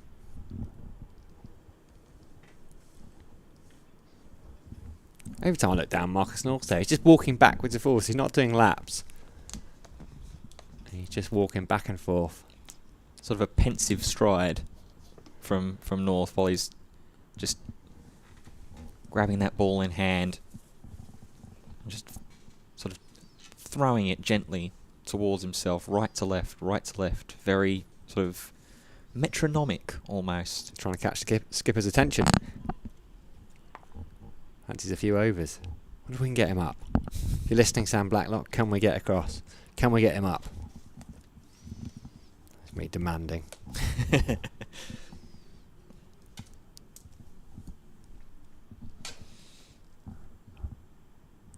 Daniel Hogg deep in conversation with Ben Rain and Paul Coughlin, 2 senior bowlers. Great to see that from Durham actually. Coughlin's on the field as a sub for the injured Neil Wagner, but young Daniel Hogg on his debut, just getting a little bit of help, running a few ideas by Ben Rain and Paul Coughlin. So much experience between those two, hundreds of wickets, hundreds of games.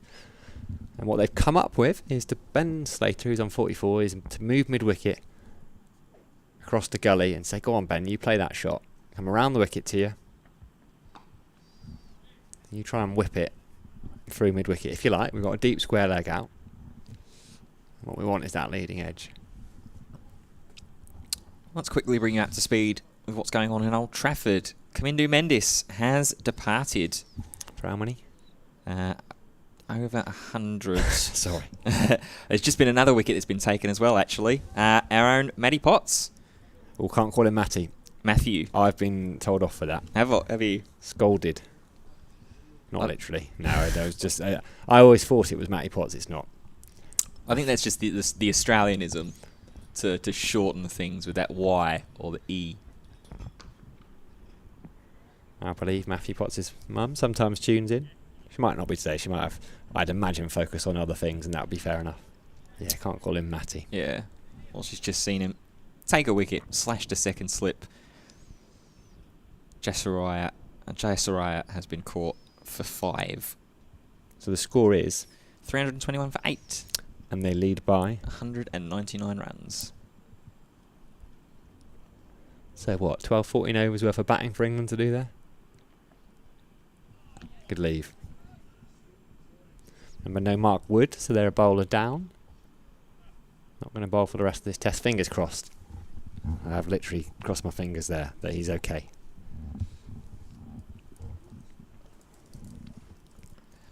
Yeah, bright bowler is Mark Wood. Definitely want to wish him well. Similar to Neil Wagner, to whatever the extent of the injury and the issues may be.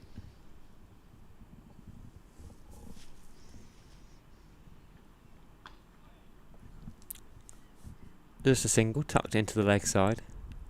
60 overs remain today after this one, so a lot of cricket still to play. Started a tad late, 15-minute delay, but we're doing all right overs wise. Came back after lunch. We've done, 45 minutes after lunch. Tea is at 3:45, and I think I'm right in saying, and Sam will confirm this, I'm sure, within seconds, I think when you've had rain delays, they're then fixed times. Mm-hmm. So tea is at 3:45, irrespective of the overs left. Day 4, it's always at a fixed time, 3:40, but I think tea will be at 3:45, come what may. Big shout for LBW, and he's got him. Ben Fitzpatrick's finger went straight up, shortly followed by that of the umpire. And Joe Clark, who only made 3 in the first innings, has not been able to add any score of note in the second. Young Daniel Hogg trapped him on the crease for just 5. It looked pretty good from up here. We liked it. Daniel Hogg liked it. The Durham players liked it. Nottinghamshire, yeah, they won't be so happy. I don't think they can have any real complaints. 90 for 3. Yeah, looked at first glance, I was watching it from sort of the over the sight view in live sort of real time as opposed to on our monitors here. But even then, from the slight angle that we've got in the commentary position, looked pretty plumb. It was a lovely, crisp sound off the pad as well. The length looked good, the height looked good as well. And you were right. As soon as the shout went up, I said, "Yep, that's." Do you play poker? No. Yeah, I don't think you'd have much of a poker face because you revealed your hand straight away. You'd be no hesitation whatsoever. Make a good umpire though. I love how you judged it on the crisp sound off the pad, as if that is any relevance to how out it was. You're right. It was a thwack, a thud into the thigh pad of Joe Clark. Absolutely brilliant stuff from young Daniel Hogg, who has been exceptional. Nottinghamshire, the word exceptional doesn't apply to them, sadly, in this game so far. Still time, though. Jack Haynes is out into the middle. Another one of the lads that they procured from Worcestershire over the winter. They've done a bit of procuring in their time, Nottinghamshire, but in fairness, they've got a couple coming through at the moment. Lyndon James, he's one of their own, as the football fans might sing. Freddie McCann looks a prospect as well. We'll see a bit more Lyndon James. Him and McCann, the 2 to pass 50 so far for Nottinghamshire in the game. Slater's not out on 45. And Jack Haynes is taking his guard. Yeah, just seen that back, actually. Definitely pitching outside off. It's jagged straight in. Maybe a little question about height is the only thing. Probably an umpire's call if it goes to the review. Oh, we know what Fitzy's call would be. I'm going to rewind it. As Hogg is in. There's that buoyancy back in the Durham field. Every ball now, whatever happens. End of the over. One off it, runs wise. One off it, wickets wise as well for Daniel Hogg. 2 for 16 from 8 for him. 8 overs, 3 maidens, 2 for 16. It's turning into his day. His day, his match, really, as well. With His the ball. universe. It's his world. It's a Daniel Hogg world. We're all living in it. And it's not a bad one to be living in either, if you're of Durham persuasion whatsoever. And it's still that falls back onto the shoulders of Ben Slater, really, on the at the striker's end. 45 unbeaten. Haynes having faced and survived that one delivery from Daniel Hogg, who will have had the wind blowing firmly in his sails after picking up that LBW. Can Parkinson follow suit? Again, pushing Slater back, but managed to guide it away from the short leg, catching behind him.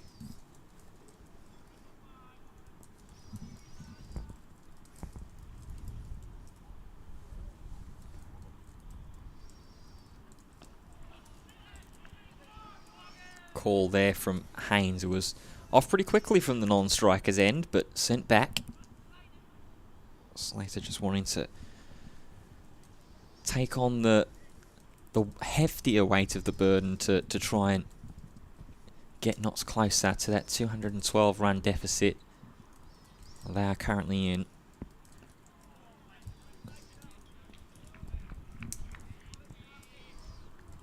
For Durham, it's just 7 more wickets to try and find. And what you want is to start trying to chain them together. Now, well, got that 1 wicket there of Joe Clark.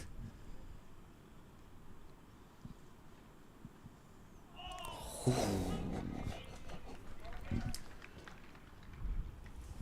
Parkinson's really starting to feel like get a little bit of confidence for himself, a little bit of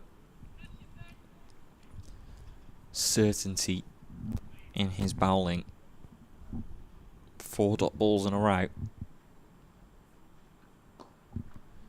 Driven, but straight to the man there, and there will be a single. Slater moves up to 46, and we'll give 1 more delivery to Jack Haynes as he will take guard. The man at square leg comes right, a short leg I should say, comes right around to face Haynes up on the offside.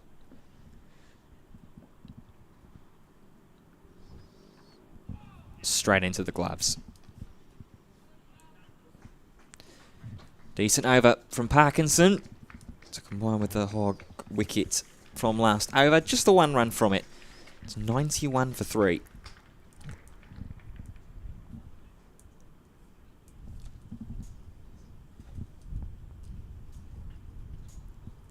Slater's got 46 of them. Who's going off now? Ben Rain. The latest to depart, Stanley McAllendon. The 2 skipper back on the pitch. Cracking to see him.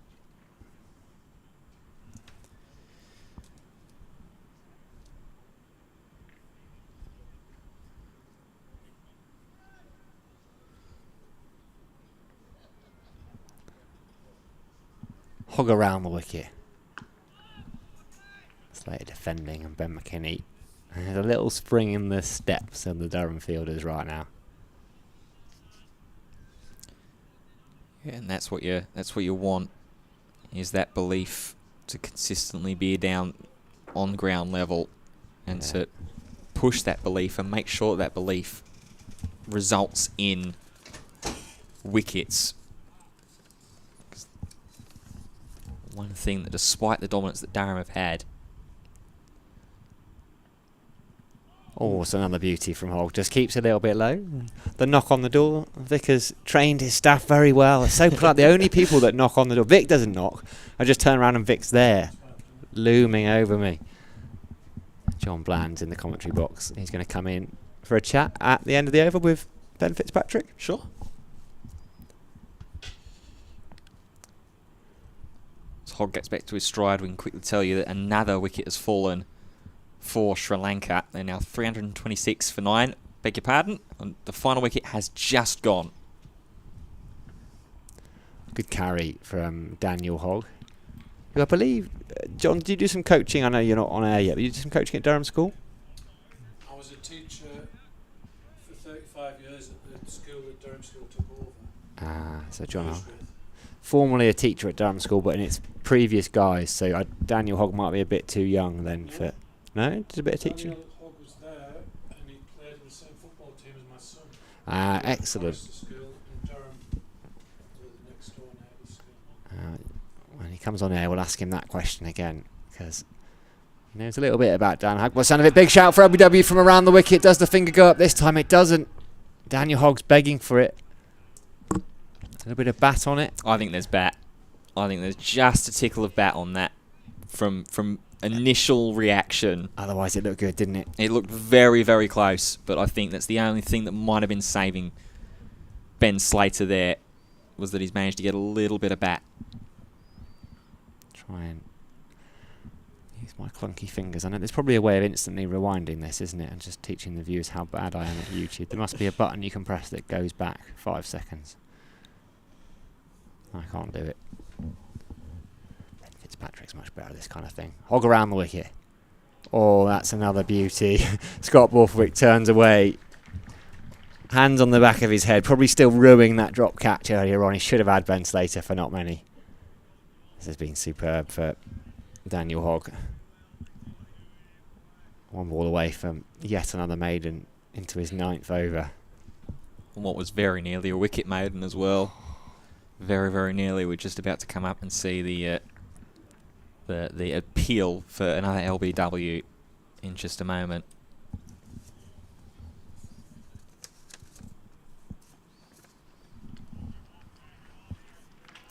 End of the over then. 91 for 3. In fact, we've got a third headset, so why don't we all stay on? Can we do a number 3? Just give me a second to get John in. Oh, while we sort out the furniture and we're just going to have a look again. I think there might be just a touch of bat there on the LBW appeal from Hogg to Slater. It's very, very close. It did look close, didn't it? It did look close.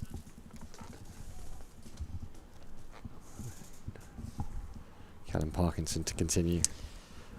From the Lumley end. So that's pushed into the offside. Coming around and doing the fielding is the Later. And they'll just get the one from it. Hello, John. How are you? Very well, thank you. Lovely to have you up here. Is it your first time in here? Do you come into the media centre much? Do you guys stray indoors?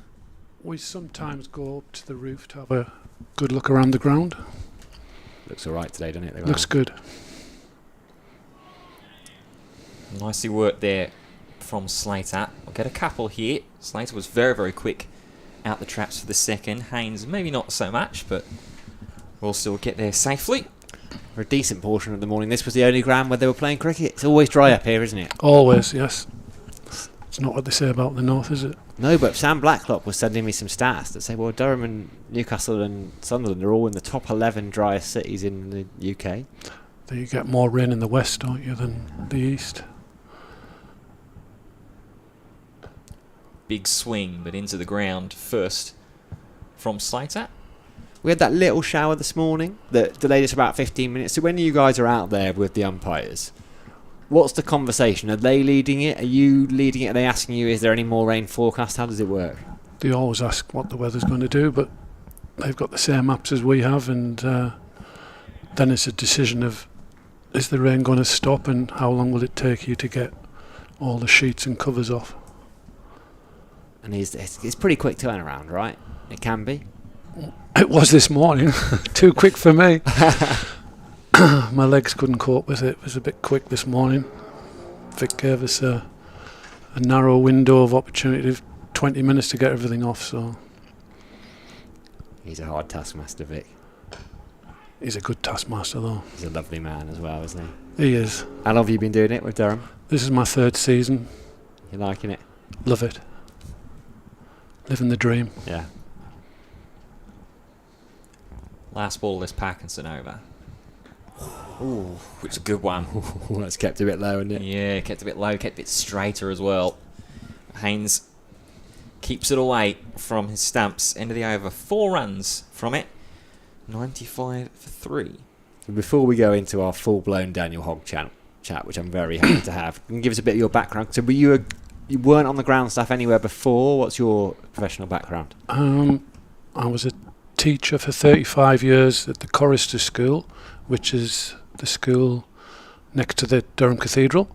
And then Durham School merged with the Chorister School, or the Choristers merged with Durham, and I took voluntary redundancy then. And but for the previous 5 years before I retired I was part-time, and I did the grounds at the school. Ah, beautiful. Which didn't involve cricket because they used Durham City Cricket Club for their practice and fixtures. It was mainly football and rugby and hockey pitches. So where did that come from, you getting involved with the grounds there? If you were a teacher initially, is that a conversation that was had from the school to you, or did you approach them first? I approached them. Durham University actually cut our fields, but they only cut it once a week. So the standard of pitches for my liking wasn't very good. I like stripes. I like tidy pitches, and I like the appearance of them. So I approached the head university groundsman, Paul Derrick, and said, would you mind if I took that over? And he was absolutely pleased to get it off his hands, really. I think it was an extra thing that he could do without, I think, because he's short-staffed down there. And so I took over and really enjoyed it. I did the grounds in the morning, then taught in the afternoon. So That sounds a good life. What do you teach? it was mainly PE games, swimming. Of the 3 main sports were cricket, rugby and football. But also I did my PGC in design technology. So I spent a little bit of time in the classroom. Not too much though. Feels like you're an outdoor man. I think so, yes. Edged and dropped again Oh, no. by Scott Borthwick, Ben Slater. He had a life on not many. It was almost a carbon copy. Daniel Hogg has his hands on the back of his head. Scott Borthwick has dropped to his knees. He cannot believe it.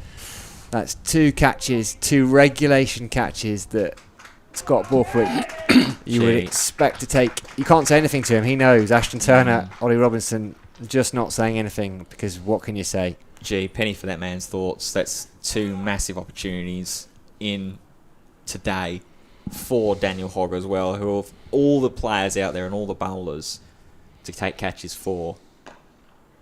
And he's driven. Typical, isn't it? To a boundary.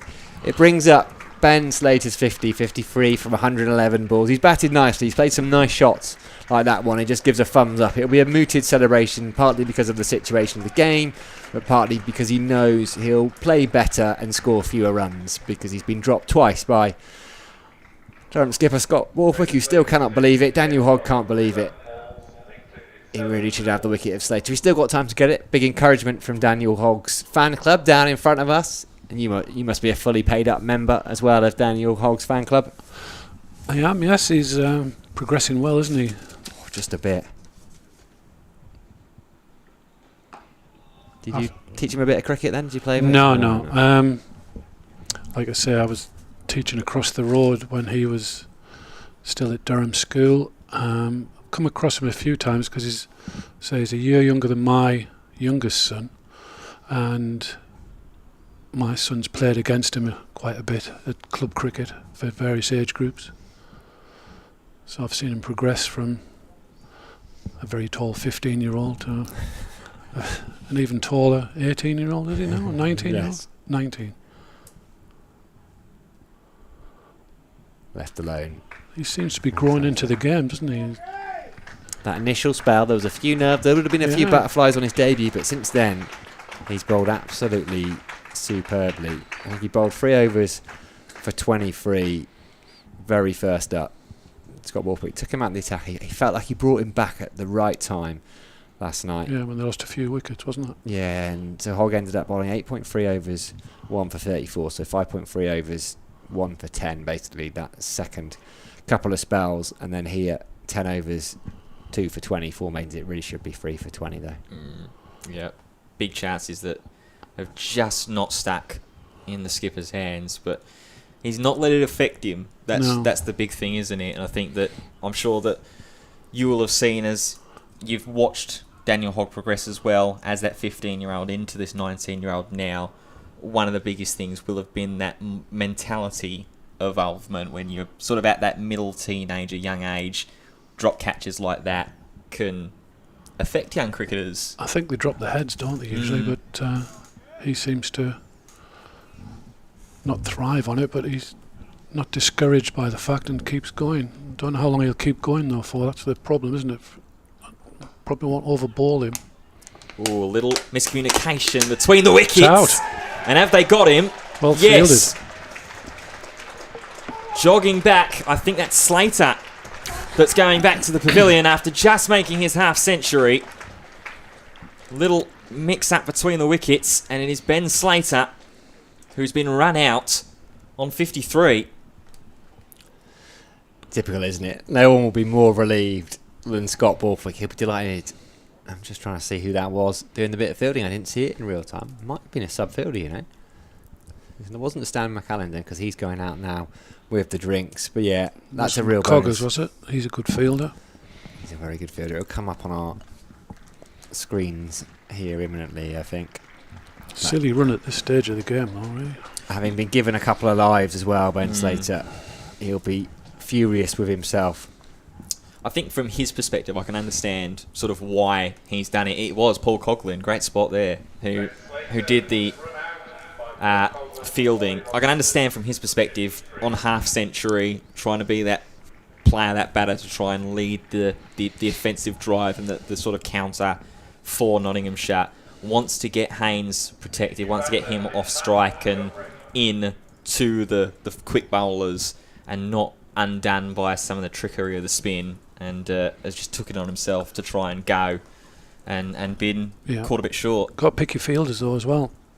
He's renowned as one of the best fielders in Durham, so it's a bit risky. But the thing is, and I just wonder, because he's a sub-fielder, they weren't necessarily thinking about who it was so much. Yeah. You're looking at, and actually it's a slightly odd one, isn't it? Because there've been sub-fielders on and Wagner and the boulders have been changing. Usually you go, okay, we know exactly who is everywhere, and maybe they hadn't quite clocked. It was Paul Coughlin, who is a wonderful fielder. That catch he took in the T20 last. Oh, I mean, survival must have been the first. I think so, yeah, that was the first object, wasn't it, I think? As Matt Montgomery will be the new man that's striding out, is on strike as well, with the two batsmen having crossed. So Slater. Oh, that one feels that looks a bit uncomfortable. Oh, tell you what, I need some ear mufflers if you're going to keep shouting like that. Apologies, everybody. Also, spare a thought for Graham Clark. You got to be brave. You have to stand there. It's Got not to be. stupid. It's a specialist position these days. Did you play much cricket? I did, yeah. It was my first real love. I thought I would like to be a professional cricketer when I was 15, but I knew I wasn't quite good enough. Were you playing up here at Durham then, or was your county? Durham City Cricket Club. Beautiful. Oh, it is nice ground, yeah. It was even better when I was playing. They had a full-time groundsman at that time and got paid a fortune in those days, and it was immaculate. The wicket was superb, and I was a batter, so that was really good. Well, down at Old Elvet, I went to Durham Uni, so we used to go down and watch him, and I wasn't good enough to get in the UCCE side, but I remember watching Jimmy Anderson play there in about 2008. He was just coming back from a couple of years of injury, so he wasn't quite an England regular at that point, believe it or not. So the Durham University used to play Lancashire in the old first-class games there. Lovely ground in the summer. Sat on the banks, watching cricket in the sunshine. With the cathedral in the background and the river, it's lovely. Life could be worse. Life could be worse for Daniel Hogg right now. Could be better too. 10 overs, 4 maidens, 2 for 30. Should be 3 for 30. He won't get the chance to remove Ben Slater though, because he's been run out. Which will just actually... I feel for Scott Borthwick, like, no one will know more than he does that he should have held those 2 catches, and no one would think about it for longer than he would stew on it. So hopefully he can let that pass now. Yeah, especially as It captain. wasn't too costly. Yeah, especially as captain, and especially as the man at first slip. That's, that is your remit. Good from Hogg. Good from Jack Haynes. Work to do from Haynes and Montgomery. Again, both very capable batters. Maybe I can bring it up with Scott Borthwick later if we end up doing a post-match interview. I'll tease it in. I'll get him smiling first and then be like, right, Scott, a couple of days off for a bit of catching practice, is it? I'm sure he'll be fine with it though. Yeah. It's experience, isn't he? Yeah, it just happens. Some days it happens. Some days it happens twice. Better to happen twice on one day than happen on 2 separate occasions in different games. The second one wasn't too costly. No.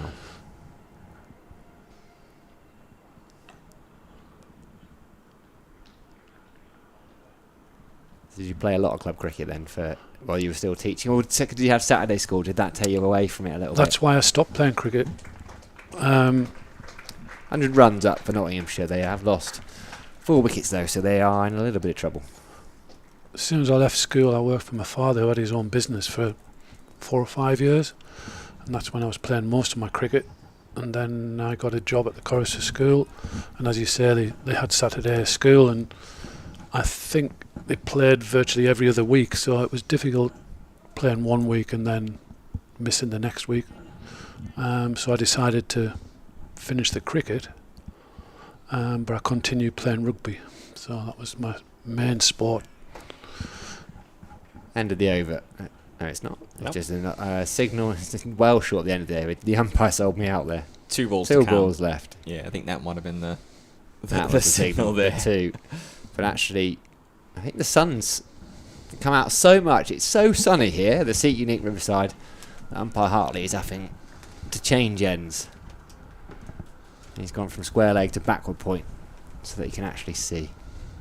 Maybe he's getting a bit more shelter from the wind as well from the Paul Collingwood Pavilion in and around the building. It's pretty exposed out there on what is the leg side as you at home are looking at the pitch. Good carry from Daniel Hogg. Very good stuff. Okay, so you're a rugby man. Where did you play your rugby? Durham City again. Down by the river. That's just tucked in by almost by the forest, isn't it? It is, Down yeah. by It's between called Winnie Maiden Hill. Castles. Yeah, yeah. It's a big, yeah. No, I had a good time playing rugby there. Had a good career. Enjoyed it. Suffering from it now though, both knees. But that's why you couldn't get the covers off in 20 minutes this morning. well, we managed it, but could hardly walk afterwards. But Just the fear though that Vic puts into you, isn't it? exactly. And did you come along to any of the courses that Vic used to, or the open days that Vic used to run down here? Didn't he do some seminars and things? I came to one because when the schools merged, I was kept on as a groundsman. So I worked with Barry for Oh yeah. probably 4 or 5 weeks, I think, before he came here. And Durham School wouldn't keep me on full time, so I kept asking them to, but they wouldn't. And Barry gave me a ring and said, there's a vacancy here, would you be interested? And I think I was here in about 5 minutes flat, I think, to meet Vic.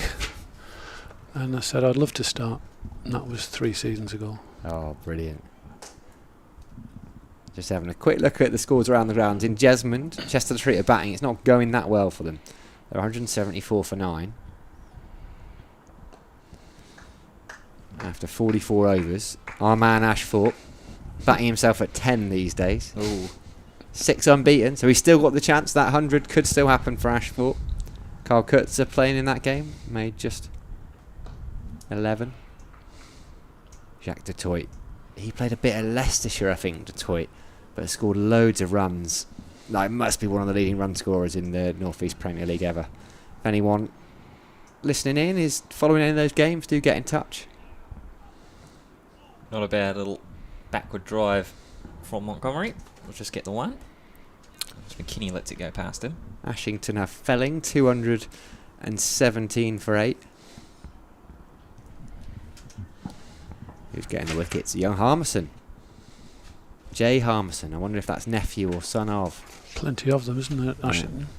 Ben Harmison's bowling as well. And Jay Harmison 3 for 29.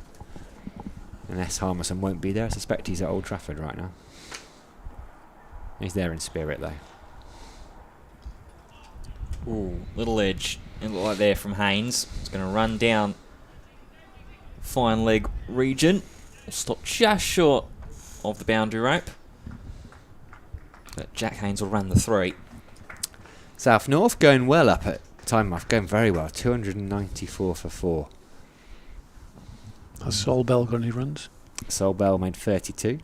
Burt Whistle 37. He is the leading run scorer in the ever, isn't he? Taught them both. Did you? To everything they knew.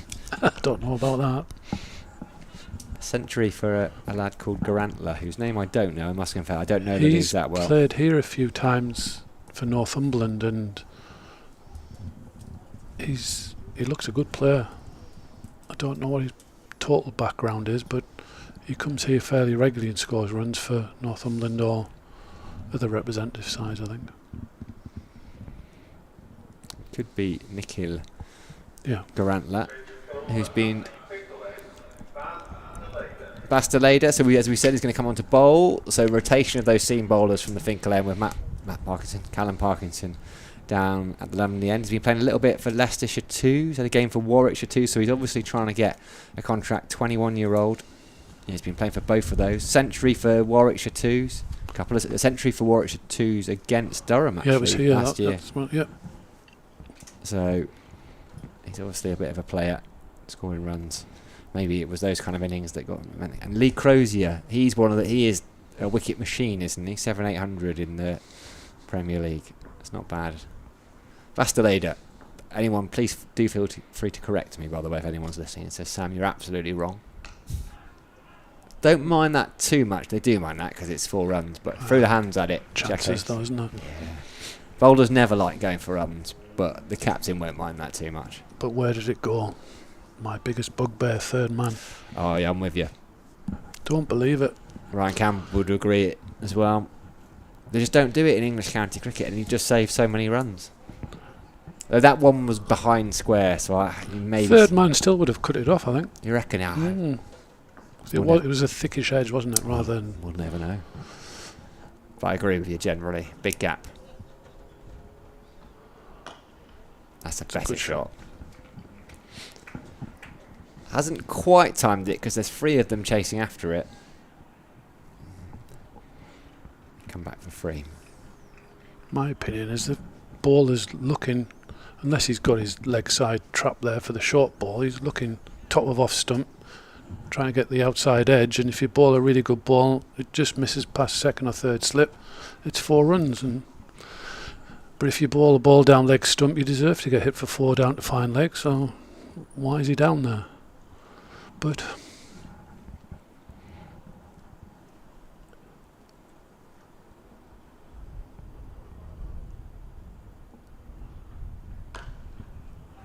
in that game at Jesmond at Newcastle Cricket Club, Quentin Hughes is making his 400th North East Premier League appearance. That's quite something from him. I played with his father Yeah, at Durham City. decent cricketers. Very good, yeah. Good family, yeah. What does Quentin Hughes do? Bit of both? Oh, he's a good batter. He bowls dibbly-dobbly medium pace, I think, which is very difficult to get away. That's what you'd expect. After 400 games into anyone's cricket league career, you'd expect them just to bowl 15 overs for about 30 runs every week. Short ball from Deleda. He was also English teacher at St Leonard's School for my children, and he's now moved to Durham School as an English teacher.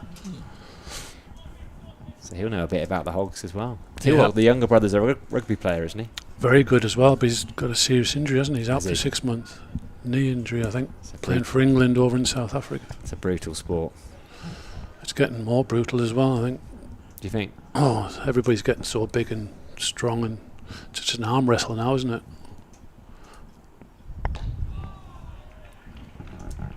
George Drizzle is in action. He was here doing 12 for yesterday. He's playing for Sunderland Cricket Club today. Made just a dozen at the top of the order. They are... What are they? Scorecard's gone 173 for 9. They are. Durham. Robert Potts. I don't know if that's a relation of. Probably. Sunderland, isn't it? Yeah. Daniel Gardner's got 3 for 16 for Benwell Hill.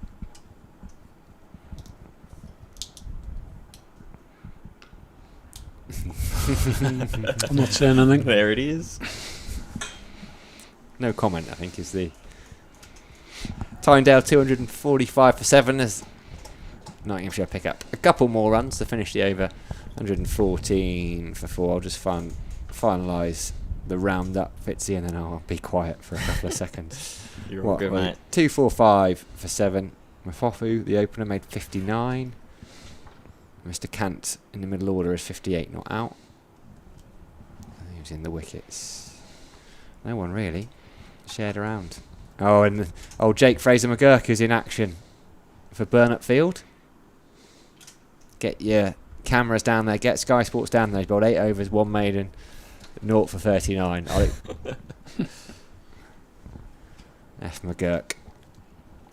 Only Graham, who's a wonderful all-rounder, scores for the 2, sorts out the scoreboard, sorts out our lunches. Ensured I didn't have a tuna sandwich today. Also capable of signing IPL players when no one else can to play second-team cricket. Parkinson to continue from the Lumley end against Haynes is on 12. Montgomery, who with that 2 with the last ball of Delata's over, moves to 4.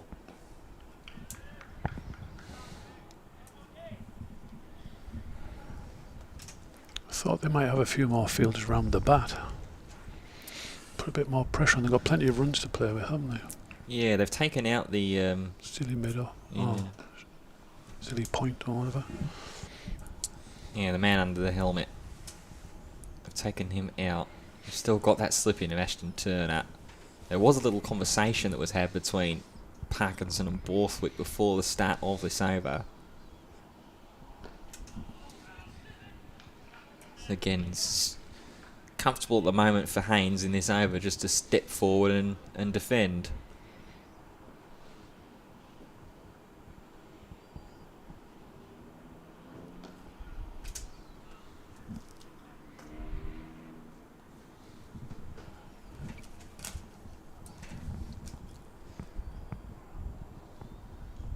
Time just ticked over to 3 o'clock as we have the final ball of the Parkinson over, and it's batted straight back to the bowler. Very quick maiden over for Callum Parkinson, just his second of the innings. 7 overs, 2 maidens, none for 17 for his figures. 114 for 4. Still Nottinghamshire trail.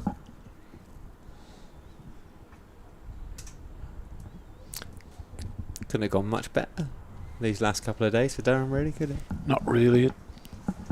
Nearly perfect, really, isn't it? You guys happy with the pitch, how it's playing? I think so, yes. It's well, I think the score suggests that, doesn't it? That we batted very well, and I didn't think Nottinghamshire bowled very well, but we made the most of it and scored at a good rate as well, which gives you opportunities, doesn't it? Because it gives you more time to get the 20 wickets. 6 needed.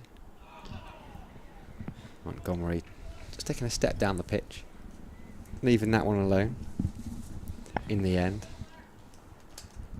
Lots of encouragement for Basteleda.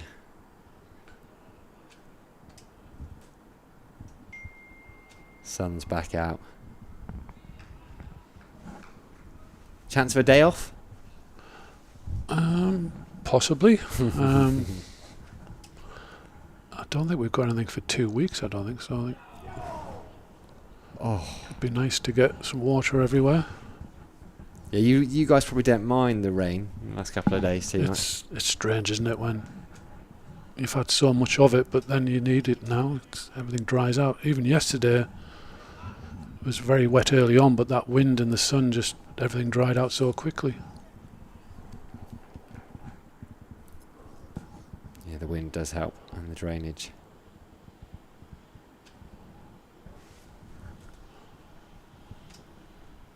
Oh, takes on the cut shot and then throws his head to the sky. We need to be leaving those alone at the moment. That's the kind of false stroke that you want to try and get him playing into, though. Sent him up really nicely. The first ball's pretty straight towards sort of off stump.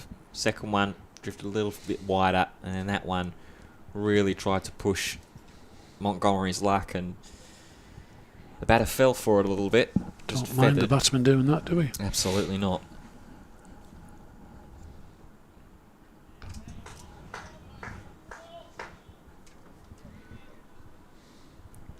Through to the keeper.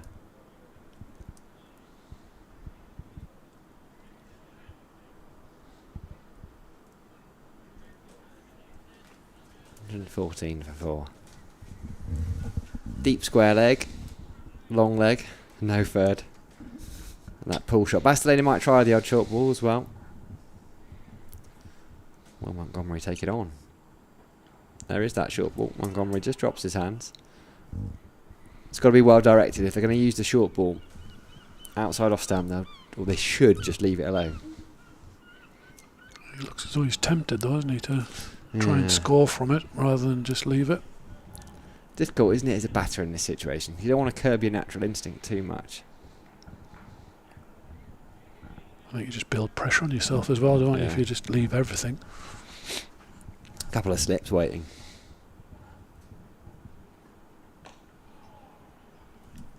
Push the backward point for no run. Another maiden over. Bastellani this time joining the dots. He's bowled 9 overs. 2 maidens, 0 for 44, so yet to pick up a wicket in this second innings. What does the poach match routine look like for you guys?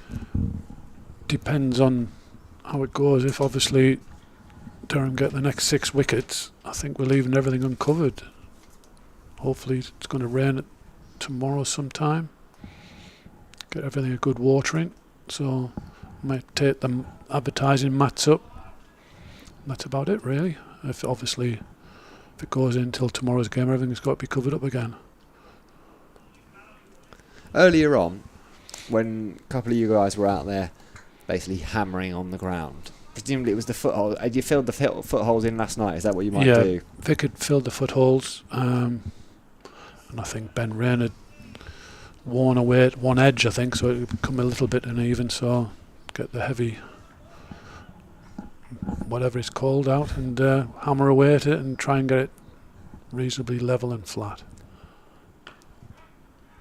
Up, but into hands on a bounce. No run still. Silly question. What's he filling it with? It's just loam with what we put on the wickets at the end of the season, or if we top dressing really, and mix with water and get a nice consistency and then hammer it in. A groundskeeper's version of cement. Yeah, basically. And would you as a team decide to do that, or would the teams playing have to ask for that to happen? How does that work? I think Vic decides. I think, or generally, what the case is, if you're in doubt up at Durham, Vic decides. Vic will decide, yeah. But I think it's fairly obvious. Usually, there's a big hole there. It needs filling in, I think. So this is good pressure from Durham. A three-peat of maidens between Parkinson and Bastellani. We are still 114 for 4. Last wicket to fall was that run out of Ben Slater on 53.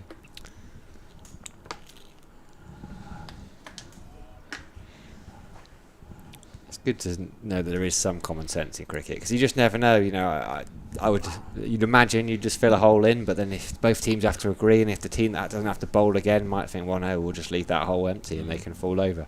I don't think common sense comes a great deal into cricket. Not in my 3 years here anyway, watching professional cricket.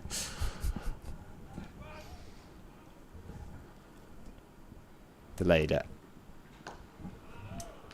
Montgomery defending. Very much a player capable of batting time.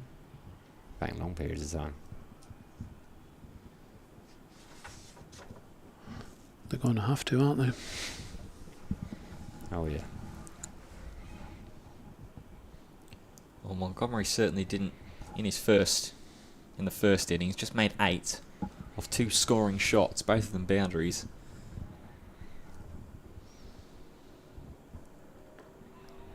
I think you can tell where he's going. He went after a few, didn't he, outside off stump, that he likes to score. Well, I think that sort of talks to you and goes to your point earlier about sort of building pressure on yourself and feeling almost kind of eager to score. Montgomery now 5 off 23 deliveries, especially in the situation. You want to sort of kick on a little bit and get that total moving over at a good pace.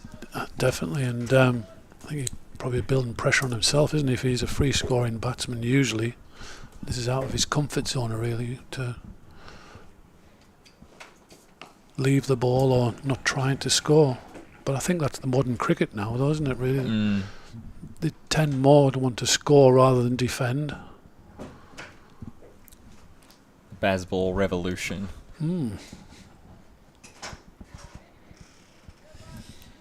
That's that single earlier ended the run of 19 consecutive dot balls for Durham's bowling attack. So they've still been bowling well, bowling and applying the pressure. It's the later bounces. And there's the one for the over as well.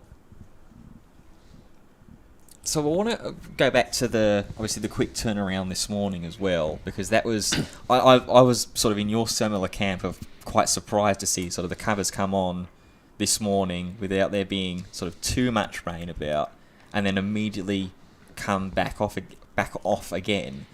What does that sort of decision entail to obviously the shorter covers, as there's a shorter ball that's just pulled away off the hips? It'll just be one run. What is there like a layer of decision making that you've got to go down to put those initial covers on first, and then say, okay, we've got to put the long covers on, even though we don't expect to be paused for a long period of time? So we just put the mobiles on to start with to protect the wicket, and then obviously assess how heavy the rain's going to be. And it wasn't very heavy to start with, but then it got darker over the area where it was coming from, and then it started to rain quite heavily. So we started bringing the run-up sheets on, and then the side sheets, just as a precaution, really.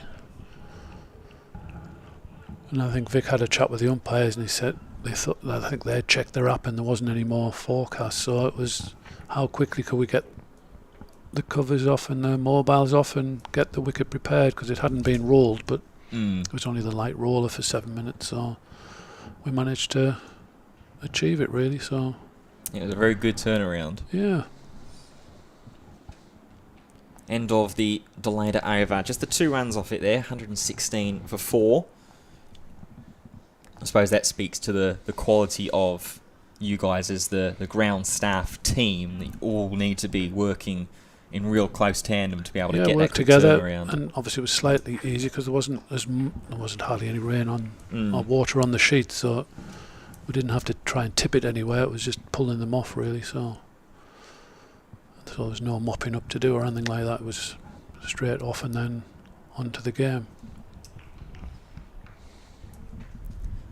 Parkinson continuing to bowl. Couple dots to start the over. Fielders still in relatively close. That one just flighted up a little bit. They're going to look to potentially come back for a second, but decide... Never run on a misfield. Yeah.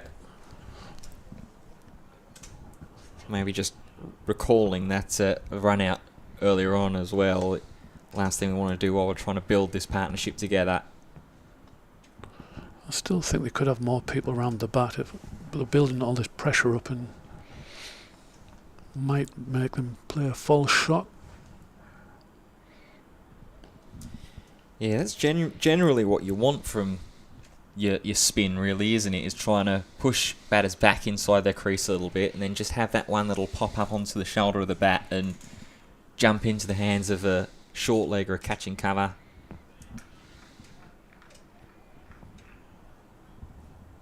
They seem quite comfortable, just propping on the front foot and just pushing it out on the offside at the moment.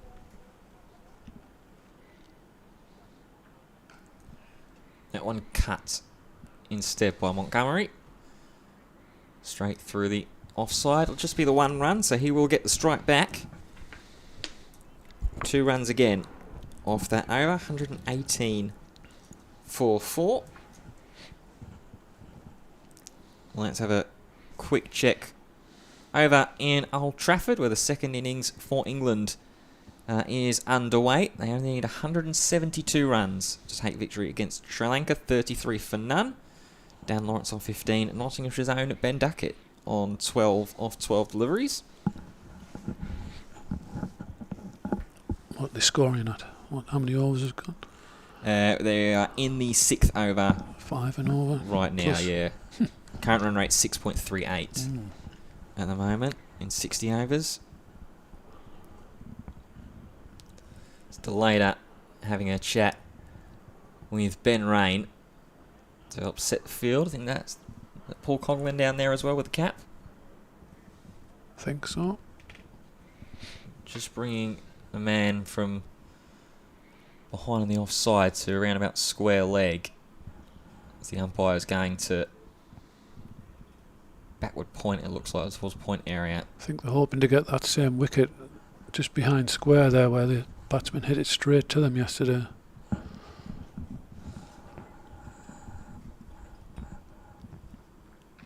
Ooh, little body line there from Delata into Montgomery.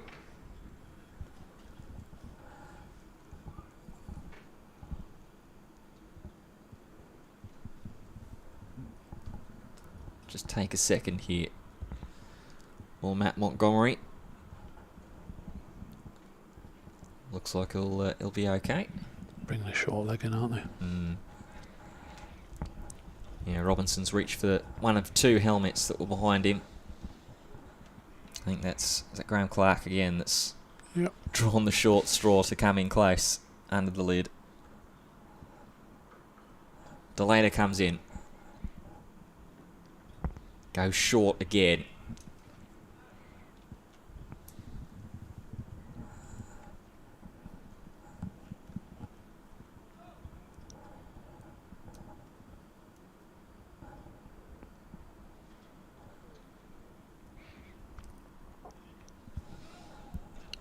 Looks like they're going to persevere with a short ball with the field set.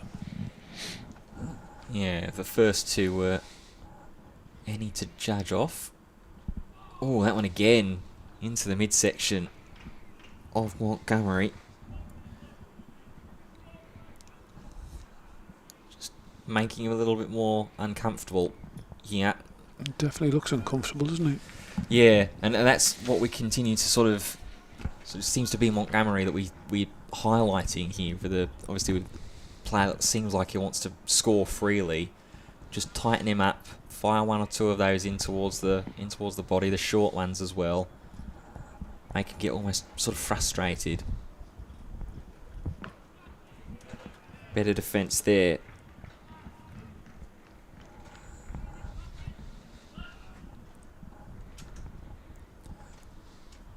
Do you have a highlight of the season for yourself so far at all? Whether that's from the ground staff's point of view, from a pitch that you've been happy with preparing, or... This is probably the best 4-day pitch we have. Every day is a highlight, I think, when we're out there, especially with the sun shining. It makes it so much better. There's another short one. If we get a bit of time and we can get a double cut on it and the sun's out, it looks... you're satisfied with your day's work.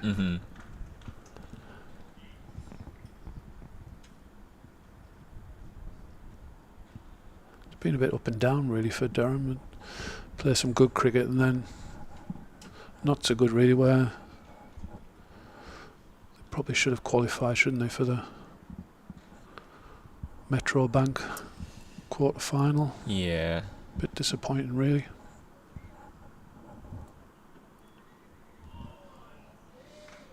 Short again, and that, you're very right, does seem to be the plan of attack against Matt Montgomery.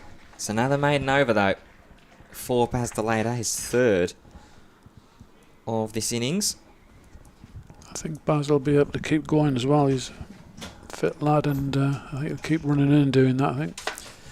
Well, that's what they'll really be hoping for and really be wanting, obviously, with no Neil Wagner for the rest of the game. Having to manage Daniel Hogg so young, despite him bowling so brilliantly. The last thing you want him to do is start overextending himself at just 18, 19 years of age.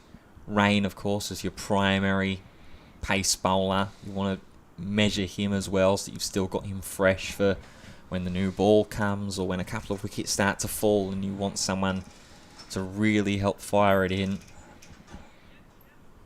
I see Hogg warming up again, but I Can't imagine him bowling again so early.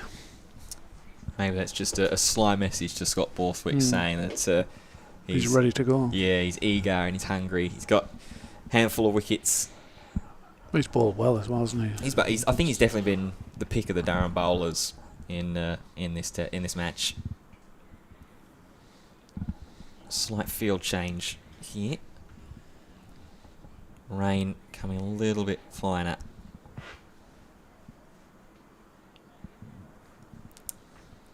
Still not got Clark catching just yet.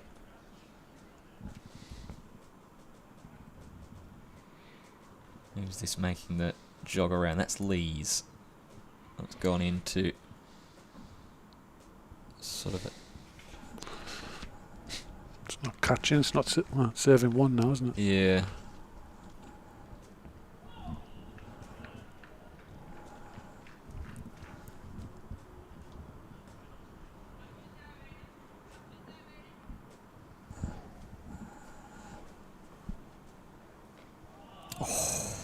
That's where you would have want that man, that Graham Clark, right up in the face of... He's moving in there now. It's Lees that's just coming a little bit closer in towards sort of a second slip.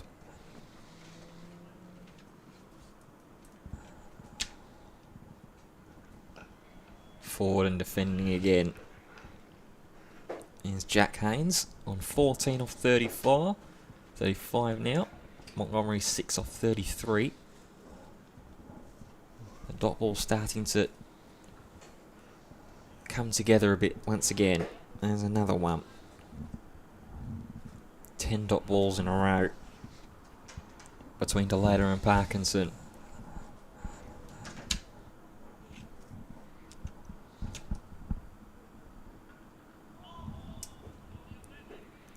It's been noticeable, these two, haven't they? They're just happy to sit there. There's no real intent at all. There was at least some intent earlier in the innings, but now they're 4 down after that run out. It's just they're just trying to block. And can't really blame them for that either. McKinney coming all the way in for that last delivery, but it's a straight one through into the gloves of Robinson. Another maiden over. It's 118-4. Building up pressure. Building up pressure, just need to capitalise on it now, don't they? Just need that chance, that half chance to be created.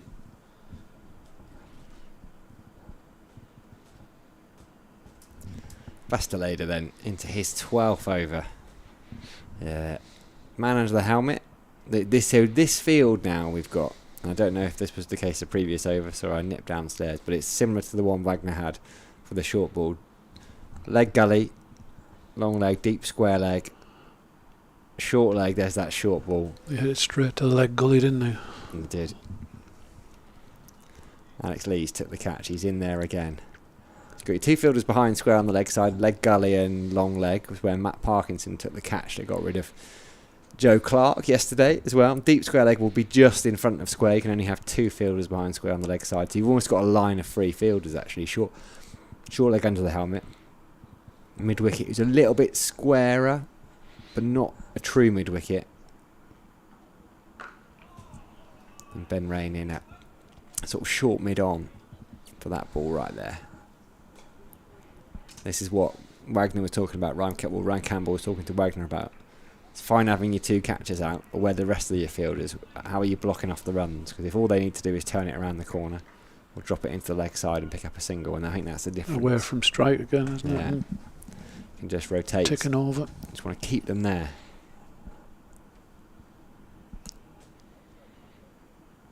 Oh, great take by Ollie Robinson. Let's nip back, not quite got up. You see how far Robinson's had to move there. He's been superb behind the stumps. Gee, they had some movement as well. That was a good ball. That was a lovely delivery. Robinson diving athletically to his left. Quite strange to say that that's a routine take for Ollie Robinson, but with the calibre that he has with those gloves on.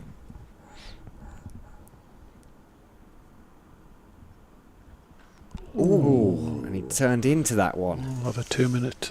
He got a Helmet whack on check. the hand. Yeah, mandatory and rightly so. I think he's all right, but they will have a look. We'll have a look at the helmet. Bastoleda calls for a drink. Just stepped into it. If you turn your head away, you're always in a little bit of danger, aren't you? It's difficult. It's so easy to sit here and say. Yeah, and he's worn a couple on the body in the last over as well. Has Montgomery been good on him? He's been very, very brave and very well done to stand up and keep facing. But like you say, that one's just sort of, I don't know, we misjudged the length of it, or it's just the bounce that's just caught him off guard. It's just turned into it and looked like it was the grill that's taken the brunt of the knock. But They say Baz bowls a really good short ball. He does put in a lot of effort in, and it's a couple of yards quicker than you think. definitely looked like that was the case on that one. Maybe just that one tick of extra pace. Montgomery's not quite been able to judge out of the hand.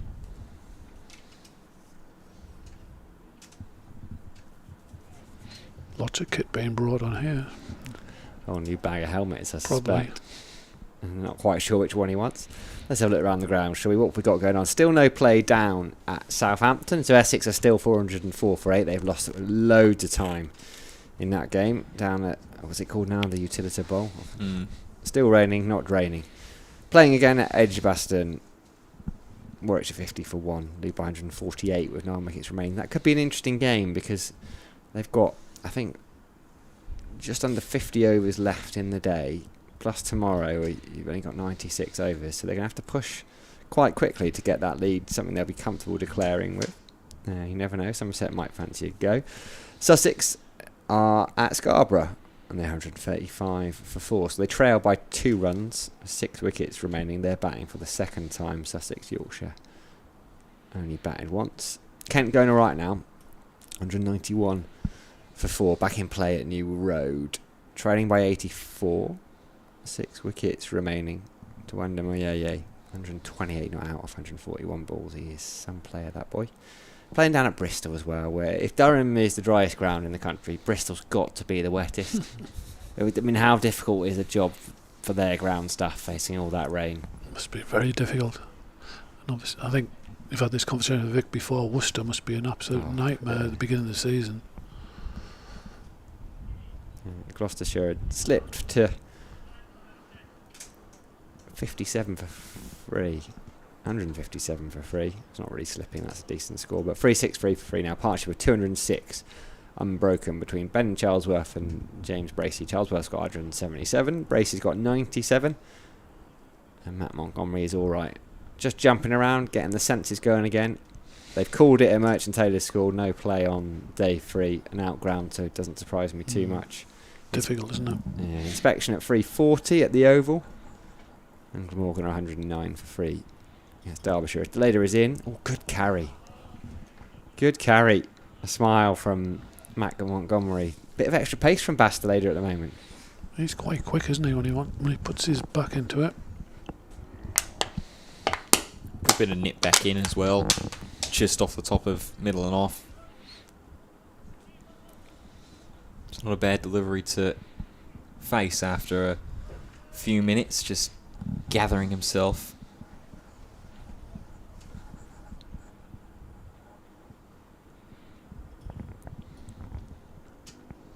Short ball watches that one well. Gets the hands way out the way. Good over. Very good over from Bastoleda. I wouldn't have fancied facing that. No. Another maiden. This is good pressure from Durham at the moment. Just need to find another way through. 118 for 4. They're almost there. First wicket for England has fallen as well at Old Trafford. It's 42 for 1. So still 163 runs required in 57.4 overs as it currently is. Dan Lawrence on 19, Ollie Pope on 4. So it's Ben Duckett. That's the man that's gone. How many overs gone? So there's 57.4, 57.3 now left to play. How many have they batted for? Let's have a look. They are in the 8th over currently. 8.4. 9th over. I So should relatively slow from their perspective. Only going at, what, 5.5? say. Yeah, just under 5 now. 4.98. Pathetic. Parkinson still continuing from the Lunley end into his 11th over now. Got Turner and Lees in it. First and second slip. Up drive. But too delayed on a couple of bounces. I'm sure they've all got some golf booked for tomorrow. Fair play to them. Win it inside 4 days, you can do whatever you like. That one's just dropped into Rain's hands. They needed a couple of goes to gather that ball, actually. Do they stay in the hotels and everything for even though the game finishes early? Or do they all disband home or do their own thing? This is probably up to them, isn't it? Mm. The thing is, they tend to get so little time with their families. I'm sure many of them just pop home, but they enjoy the day off. It's not far to get home for a lot of them. Are they back-to-back tests? I'm not sure when the next one is. I'll have a look. Maybe actually if they're back-to-back tests, there wasn't any time off planned. I don't know how it works. I think it's pretty fluid. Another maiden. Joining them dots. How many maidens have we had in the last 10 overs, say? So that was 4 in a row. Yeah. Broken up by the 2 in over number 40 and 3 overs before that of maidens. So 7 of the last 8 overs have been maidens. 8 of the last 10. 7 of the last 10. Bazball it is not. But understandable, very understandable Needs from must. Nottinghamshire. So no criticism there. Yeah, they're sort of... yes, it's an entertainment sport, but you also... Primary is to do the thing that your team needs. And what Nottinghamshire need now is to not lose wickets. It's a battle, isn't it? Wills and who's going to crack first, and It's fascinating, isn't it? Mm. Especially now we're, what was it, 3:45 with tea advertised? T45. Yep, so we're 15 minutes away. They'd love another one before tea. What have we got? 43 remaining, so we might get it down to 40, 39. 39 probably. So it'll be a long evening session. That's what tends to happen in a standard day where there's no delay. And I know we haven't lost any overs. It's the middle session. It's usually delayed. As Scott Borthwick is coming out of first slip and under the helmet in front of the bat to Matt Montgomery. Interesting field. Square leg is up. Drops the hands again, Montgomery. So he's just there, Borthwick, for one that Montgomery isn't able to drop the hands to and has to fend at. Maybe a bit of splice, bit of glove. Top shoulder of the bat, I reckon. That's where you want it, isn't it? That's what they're thinking now, isn't it? He's just going to defend these rather than play shots, because this deep square's come in, hasn't he? Yes, you wouldn't catch the coach's eye if you get out caught on the boundary hooking in this position. I would avoid his look. So he's going to see test a bit of patience. He's going to test Bastiledo. I mean, this is effort. It's effort bowling. It's hard Bowling work. bouncers is hard work. Even harder still. Where did you tend to field? I was a cover fielder, and I loved fielding. Yeah? Yeah. I was an opening batsman, so if I failed at batting, I loved fielding, so I was always in the game. Big part of the game. Bit of John Bowling anytime? No. No. Later stages when I was playing less serious cricket, a bit of off spin. Just walked in. All smiles from Borthwick and later again. That one shapes back in. I'd love to know the correlation between actually how close it is to the stumps and the reaction of Borthwick. I don't think they quite fit. I don't think they do. Enthusiastic. It's when the batsman middles it and they all go, ooh, and it's like, oh. Missed something there. Around the wicket. Change of angle to try and make him play. This is good. I like this because it's coming across him. Ooh. So if he's going to leave it, it's going to hit him. No run, dead ball. Didn't play a shot. I think Let's that's see still a little low, isn't it, a rule? Yep. Yeah. Yep. Dead ball. If you're taking evasive action, I think it's slightly different, but he was Padding up just there, let wasn't that he? hit. He was just letting that hit him. Yeah, it just looked like it came it was either glove or it was right on the top of the bat handle. It was a really weird motion, a really weird reaction Well, from. I think it must be I don't- thigh Yeah. pad then, It isn't it? can't have been glove or handle, because then it wouldn't be a dead ball. Might have been. Has he got an arm guard on? I don't think he has. No, So it was thigh pad, I think, was it? this is interesting. Yeah, I think you're right, John. Because this tactic, the angle, if you're going to drop your arms, it's risky because you're basically just going to let it hit you. Montgomery back on strike. So you've got a gully, a leg gully. It's probably a full slip and a leg gully. Montgomery just checking where the fielders are. Long leg. Graham Clark's under the helmet is short leg. He's got Borthwick's at a silly cover point.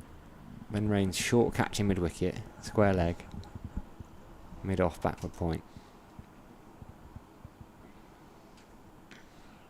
Able to drop his hands to that one. Just slightly too wide to start with.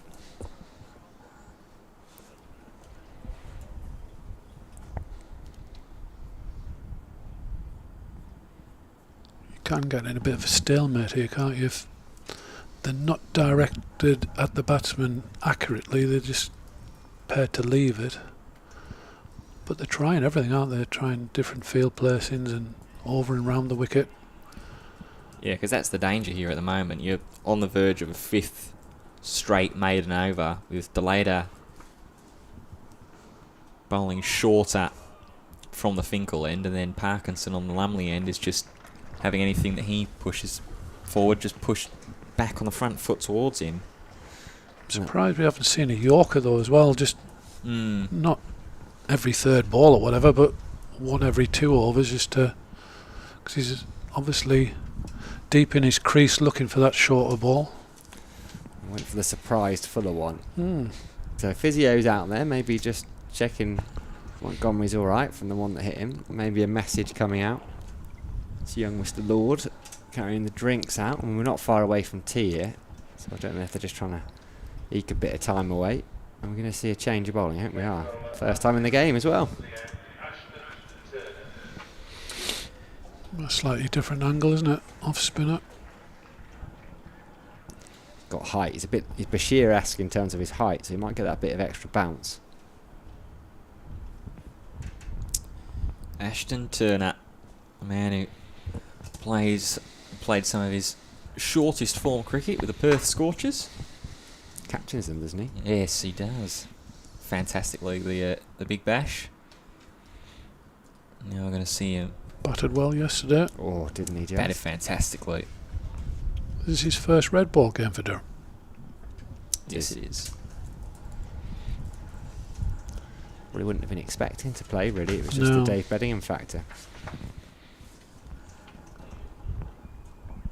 So Turner to Haynes. Did Benham just arrive back late or jet lagged or? I think they only got back in the country yesterday, day Yeah. before. No, sorry, we're on day 3 now. It's the day before the first day. Right. It's just difficult. It's a big ask, I think. He's been practicing in the nets the last 2 days. I do love it. Practice. He got a 6 for. He got first class 6 for Ashton Turner back in March 2017. 6 for 111. Do WA. one of them today then, can't we? That would finish us off nicely, wouldn't it? He's not taken that many wickets.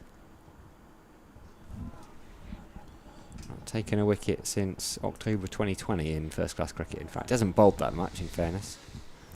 Yeah, 12 wickets, of which 6 came in 1 innings. Yeah, not typically a bowler is Ashton Turner.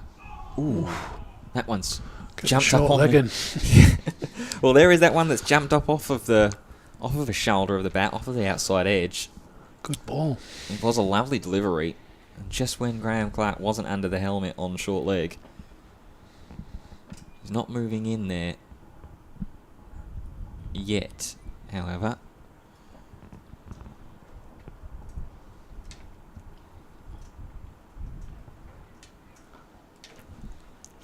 Well, this is the 34th innings in which he's bowled in red ball cricket. Only 4 times he's bowled, 3 times more than 10 overs.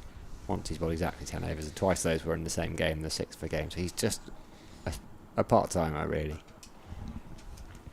Not a bad bowler, but just not a regular bowler. It's just a change, isn't it? Yeah. Change of angles and something for the batsman to think about. And I wonder what they'll do here now from the Finkel end. I wonder if Scott Borthwick might be bringing himself on for an over, Oh, it's bit of leg spin. Parkinson coming from this end, is it? A change of ends for Parky. Spin it. So a change around ends over probably for Ashton Turner, just to change the direction of the wind with which Parkinson is bowling. I wouldn't mind seeing a bit of leg spin as well. Parkinson's bowled 11 overs, 5 maidens, none for 19 from the Lumley end, and they've gone right. Let's have a look at you from the Finkel end, from the first time in the game actually. 41 overs remaining. Still get a couple more before tea, particularly if Parkinson gets through them. They're not scoring any sort of runs. I mean, the run rate in the last 10-12 overs can't be much more than 1. No, 6 maidens in a row we're looking at now. Now we are of, what, is that 8 of the last 11, I think, are maiden overs. Defended by Montgomery.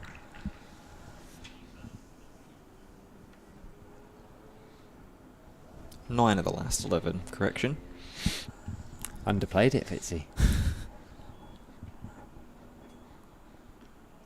How many scoring shots have we had? How many balls from have runs been scored off in those 11 overs? Would have had just the 4, looks like. All 4 runs from the two scoring overs, the 39th and the 40th, both contain singles. So just 4 scoring shots. In 11 overs? Yep. 69 balls now, just 4 singles. This is pressure. No criticism of Nottinghamshire for doing what they're doing. This is 4-day cricket, isn't it? And It's the battle, isn't it? It's what Yeah. they've got to try and Durham have to try and work out a way. Just doing something a little bit more. This ball's 47 overs after this one, so a long way to that second new ball. They'll get a go of it tonight, you'd imagine, if they Yeah. need it.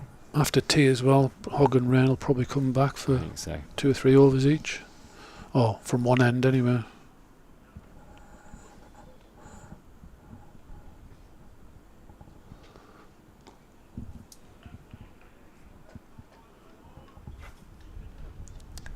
End of the over. It's another maiden surprise. Doesn't take long, does it? No, he gets through them. It's good for the over rate, isn't it?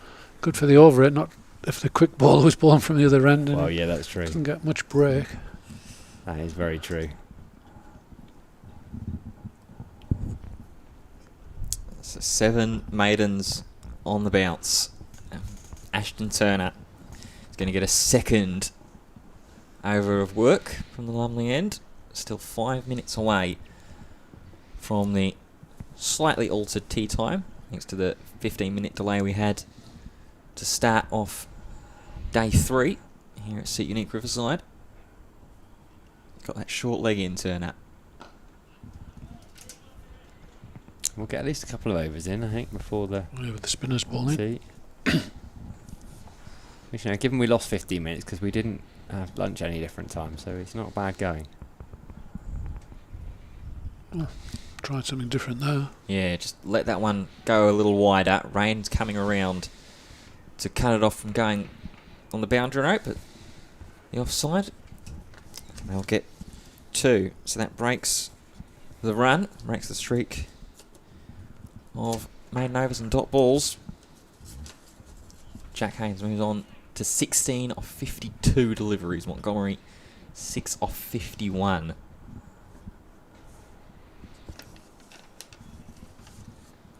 With 4 more balls to come from Turner to end this over.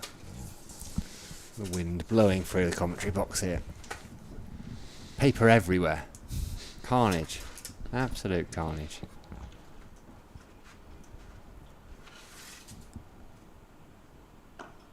That one just flighted up from Turner. Little fuller delivery. Lees had just come back from the leg side onto the offside, but still behind. That's wide and driven through the legs. Good shot. There's a well-timed shot. Rain will jog to meet the ball to the boundary rope. Haynes moves on to 20. Nothing wrong with that though. Make them play a few shots. You never know. Yeah. Well, how often do we see the worst ball of the over or the spell pick up a wicket? It wasn't a great ball that, and Jack Haynes is too good a player to miss out. But this is really, I know they're trying something a bit different, but it's also about getting through to tee and keeping the seamers off, I think, for a burst. No point in making them charge in right now. Get them fresh, get them sat down for 20 minutes. Hydrated, ready to go again as Ben Rain loses his hat. I think he's going to have to give up on his hat because Ashton Turner's getting through the overs so quickly. Brave going out there with the wide brim. Turner again offers a little bit of width. But this time, Jack Haynes says no. 6 runs off of the over. Very expensive one. Run first. Given the pace of the play since the last 12 overs. We must be over 1 now in the run rate for the last 12 overs. No, maybe not. Well, 10 runs off the last 12, is it? let's try and find out.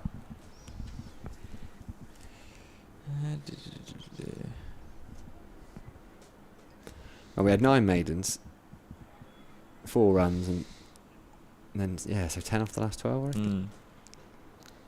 Yeah. Just not quite 1 and over. Cal Parkinson to continue, men around the bat, leg slip in, orthodox slip in, short leg in.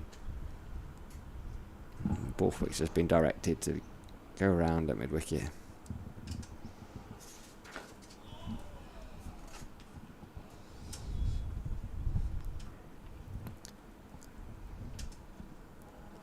Sneak a wicket now would be nice. Parkinson just suggesting Graham Clark come around a little bit as well. The majority of these balls, they're going to pitch outside leg stump and not would offer any sign of shot at all. Needs to be really straight here, Parkinson. Needs to be pitching middle and leg.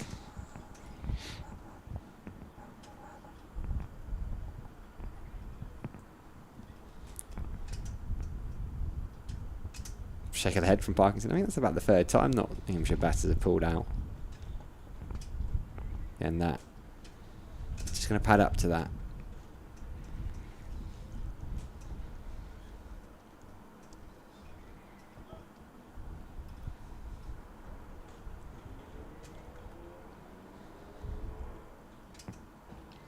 Tries to fire in a quicker one.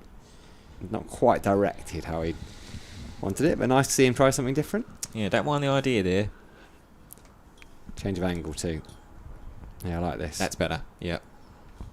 Brings everything into play, doesn't it? Means he has to play a little bit more. Brings the LBW back into play. You do well as a left arm spinner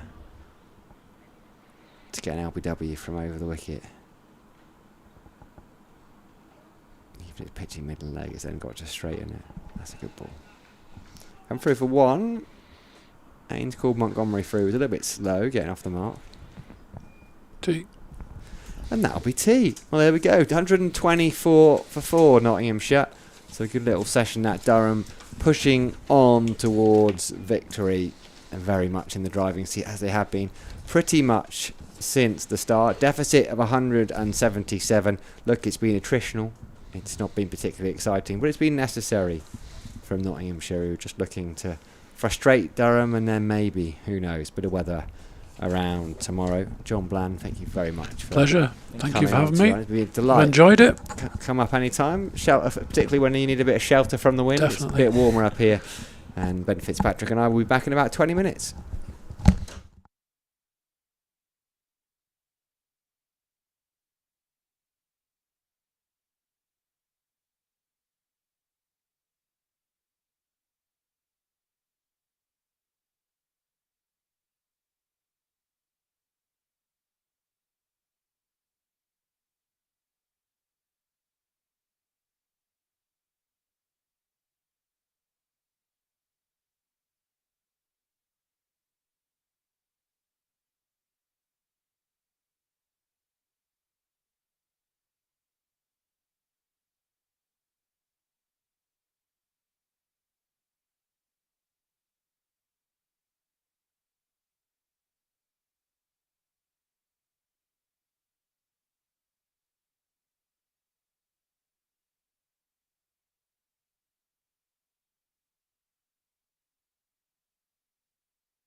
Welcome back to the Seat Unique Riverside. It's like you never left, isn't it? 125 for 4 Nottinghamshire batters on their way out into the middle. Jack Haynes 20 unbeaten from 56. Matt Montgomery 7 unbeaten from 57. It's batting for the draw now. Desperately trying to bat for the draw, hoping for a little bit of rain. They're in a really, really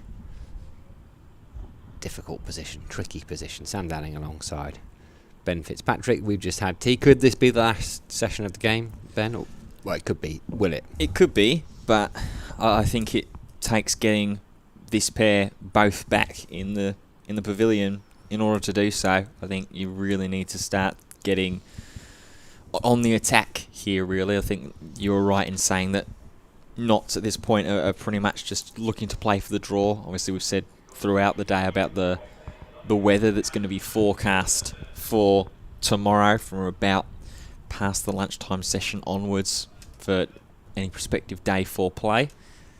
So Durham have got to be a little bit brave here with the bowling. Need to get them 6 down, ideally maybe within the first hour of play in this final session, and then try and get through the tail enders from there. I didn't predict this. Ashton Turner continuing. Yeah, this is interesting. Maybe this is part of that being brave I was just mentioning about here. Turner goes into his 3rd over of work. Not a bad delivery to start off this evening session. Very good afternoon and evening to all of you tuning in as well. I mean, I don't think they can be thinking too much about that second new ball. I know they've only got 3 seamers. There's 30 overs to go into that, and you can't really be protecting people for that, surely. Yeah, that's a very good point. It's a bit too wide there from Turner. I mean, I would expect to see 15 overs of spin from one end over the next 30 overs. Just thought it might be Parkinson.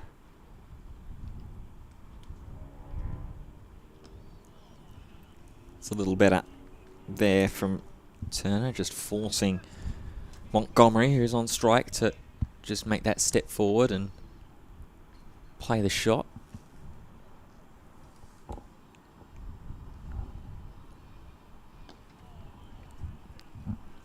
Just double checking even to see make sure that Callum Parkinson was actually on the field, but I think that's just him there.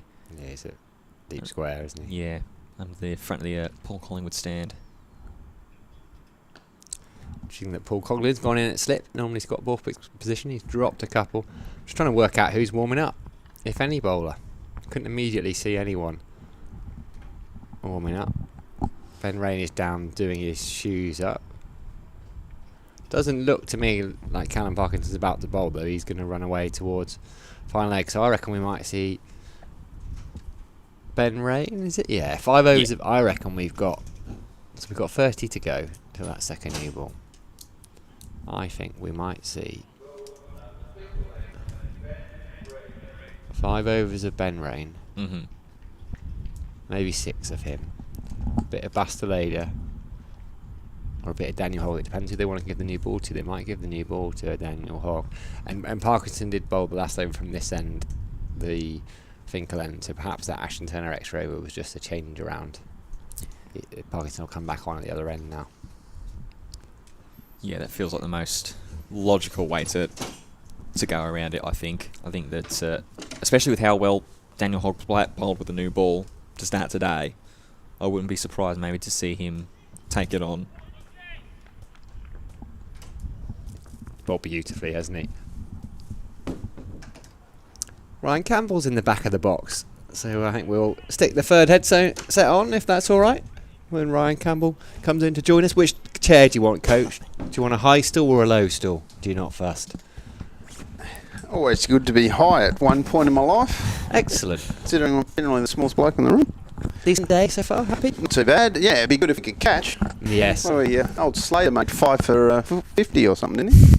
He's most fluid last century. He was given a couple of lifelines on catches that Rain is in. That I don't think Scott Borthwick will need anyone to tell him that he should have caught those. No, there was those 2, and then Turner dropped him as well, and then Alex Lees, I think he hit one on the foot, although that was pretty That's close. tough, yeah. Slip Corden hasn't had their best of days, but apart from that, I would have thought it's been a very nice day. Like the emergence of Daniel Hogg, obviously we always talk about him, but to see him go through the gears and, you know, at 19 years of age, whew, got a future there. I mean, he bowled beautifully. That over to Slater that started with the Borthwick, the first drop catch. Yeah. And then he had a couple that moved back in that he left, and there was the edge, I think, that hit Lees on the foot. I mean, you're just thinking, this kid, serious. And there's throw in, there was an LB that, you know, probably high, you know, umpire's call, which is probably a good decision, but could have been given as well. So, yeah, we're obviously very excited about him, and trying to keep our fast bowlers on the paddock would be good. Yeah, I'll come to you on that in a second. And Ben Rain is almost always on the paddock. Tries his short ball. Almost always on the money as well. Yeah, were you making sure that Daniel Hogg's been taking on plenty of fluids? Have you been walking around behind him with an electrolyte drink? Yeah, that made us a bit nervous yesterday, didn't it? It looked like suddenly a hamstring. But, yeah, he... look, again, that's the learning about playing 4-day cricket. And, you know, you probably don't think it's freezing cold and, you know, weather around, and probably forgets to drink as much as he should. And bit of adrenaline as well. yeah, lots of adrenaline. You know, I think he only bowled 7 overs at the time when that was going on. But this morning he's been brisk and right on the money, which is good to see. Can I ask you about another bowler who isn't out there at the moment? Yeah. Neil Wagner. Yep, he's sitting up there watching and giving as many comments as he can.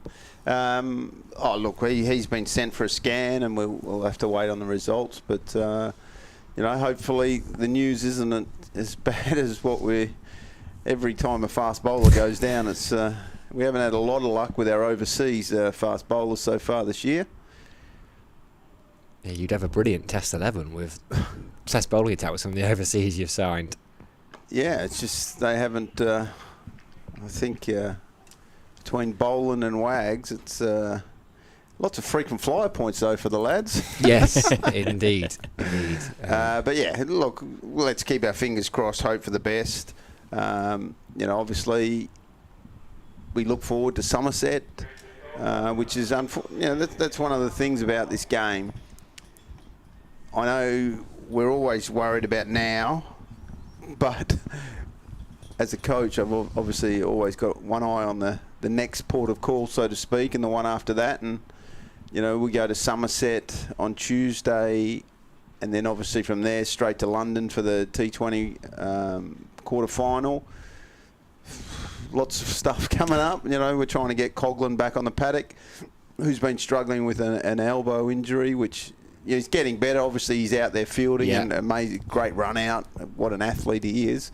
But, you know, we're trying to get him back up and running. Obviously, Bryden Cast comes back for next game, which we're very excited about. It was a change of ends for Matt Parkinson. Yeah, and he's whipped away Matt through the leg Parkinson. side as well. Callum Parkinson. That's twice I've done that. Just get a couple there off the spin. Couldn't be timed any better, really. Bryden Cast's return. It's always good to have him back, but Yeah, well, let's just hope England don't do something silly, because they've lost a fast bowler today too, haven't they? Yes. But hopefully he's left to bowl some overs. Half a shout. You know, he's a guy that actually, you know, I was sort of saying this to Ashthorpe the other day. You know, we're trying to put him through as much bowling under duress as we can to get him up and ready to go. But, you know, until he starts playing, he's going to feel some aches and pains where he normally doesn't feel them. So he just needs to get overs under his belt, really. And I think the other thing that is underestimated about Bryden is his batting. You know, his batting is going to be really important for us, especially in that quarter final.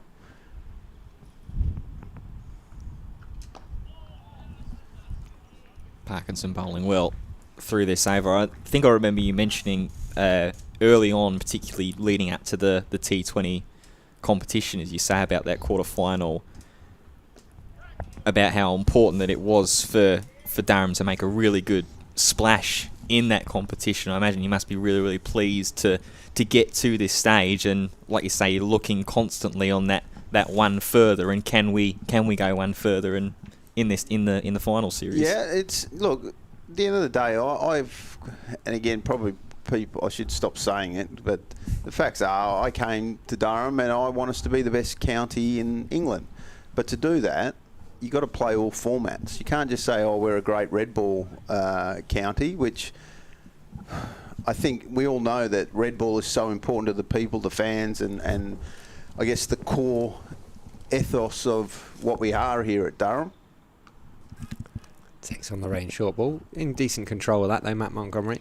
But, you know, the facts are we have to be better at T20. We have to be good in the 50-over game as well. And, look, I was encouraged last year with what we started with, how we went about it, despite the fact we were so down on numbers in our bowling staff. And at the end of the day, we just couldn't keep producing enough bowlers to protect scores, and so to speak. But this year, obviously, you know, I think we've gone about it really nicely, and, you know, a quarter-final spot is good.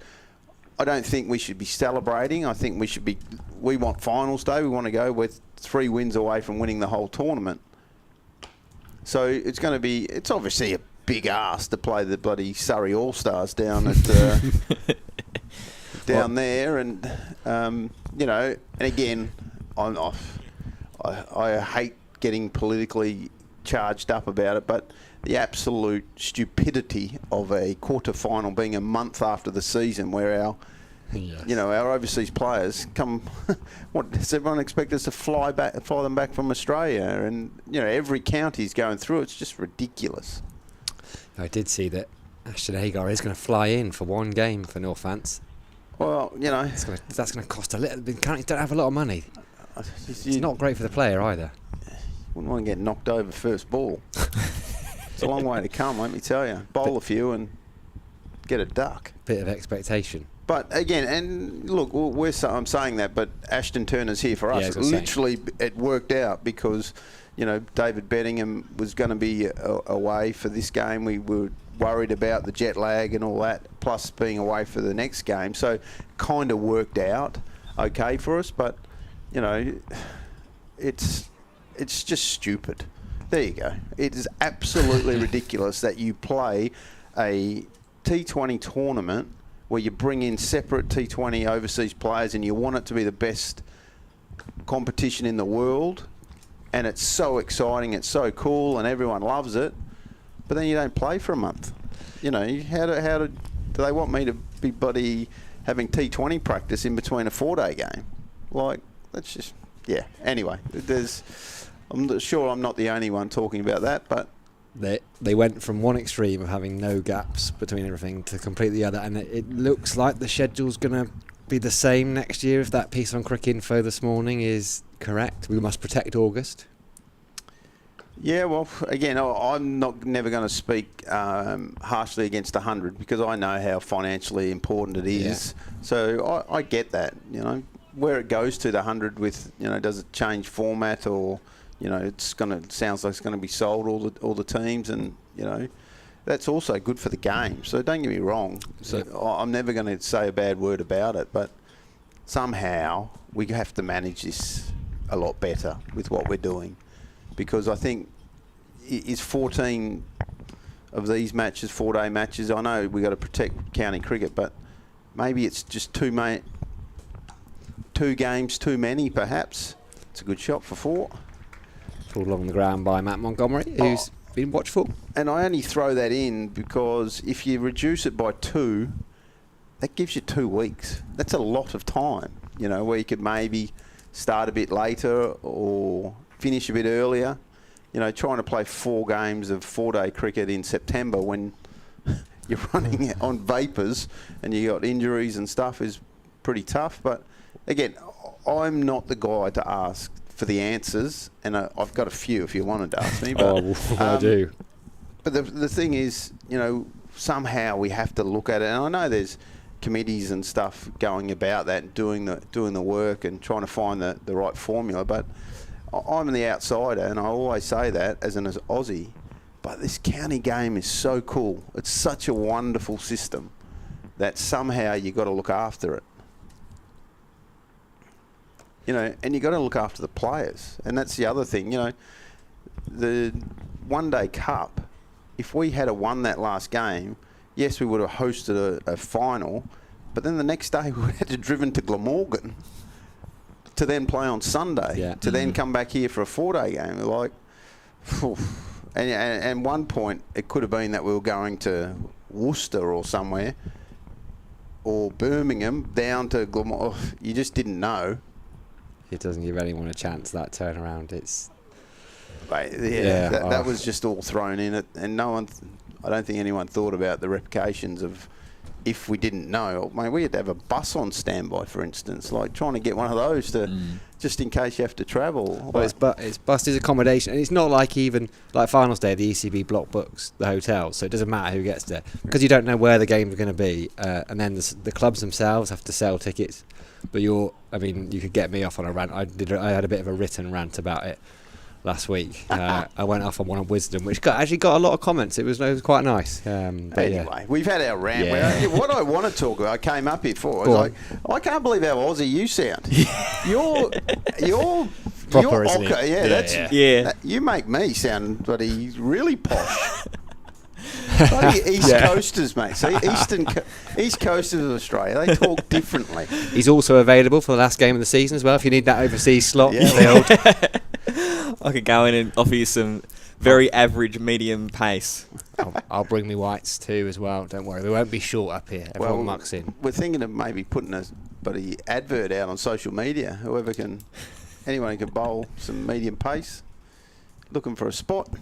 I'm glad you said it because there's all this talk. Oh, must have 14, and then there's people. Well, we need 8 or 10.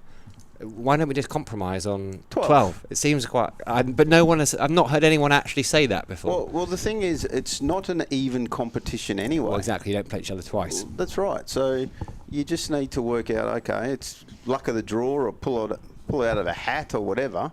Maybe it's the 2 teams that get promoted don't play the top 2 teams, for instance.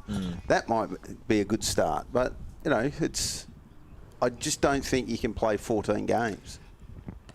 And people always and I love red ball cricket. So don't, before everyone starts yelling and abusing me, I love it. But I just don't think you can fit it all in. And I do. And people forget as well that the Championship's never even. Like, historically, they played a random number. It wasn't random, but it was 20-odd games. You wouldn't play each other twice. Let's have a look. Change of field.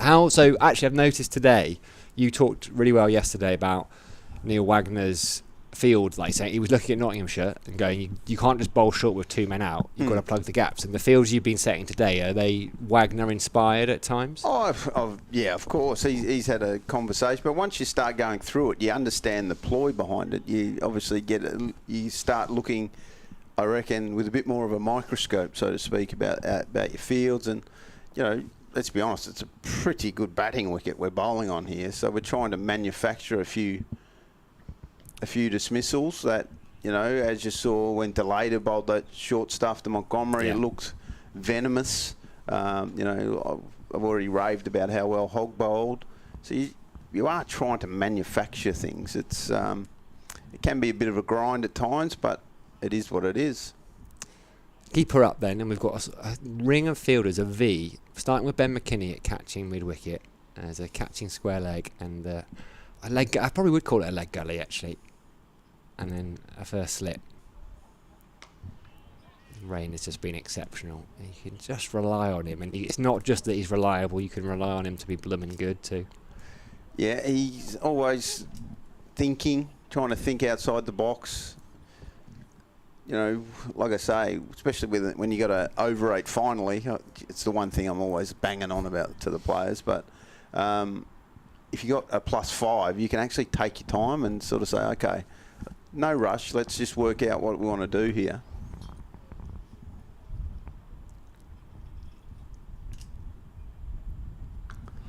One 3-6 for 4. I think that's Ben been Ryan. particularly helpful as well when you've got someone so young as Hogg out there as well, to see Rain and even Coughlin when he's come on for 12th duties to have a chat with a guy like Hogg and, like you say, take that time, settle his nerves down, but also get yourselves as a collective, as a bowling attack and as a fielding side, to say, okay, here's the plan of attack that we want to try and deploy against this batsman.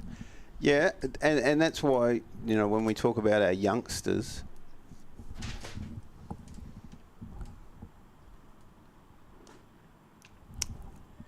I always talk about there's no point. Sometimes if it's really going bad, you might have to, but generally you can't just play youngsters without the senior heads around them. They have to learn from someone, because, you know, no disrespect to second team cricket, but, you know, sometimes you watch there and there are just youngsters versus youngsters, and I'm not sure who the one is talking through the game and how they're working about it. Of course, you got your coaching staff, but coaches can't be on the field, you know, generally. Although Giddo does sometimes, but you know, you need those experienced players to be continually talking about the game.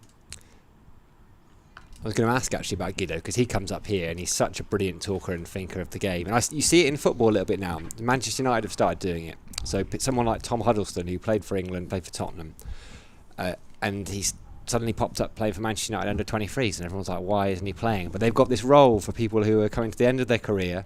They want to be getting into coaching, so they go and play with the 23s, but also coach. So they're out there on the pitch, and does Gibbon do Brilliant. it? Yeah, you know, Giddo's done it a few times. You know, obviously he doesn't want to play because, the old body at 39's saying, no, I don't want to play. But the times he's done it, you know, he was very good. Earlier in the year when we didn't have Hayden Mustard was away with university with his studies and things, Stewie Pointer had to play for us as our wiki, and that was the same sort of role. It's, you know, a wise head trying to explain a few things to the youngsters.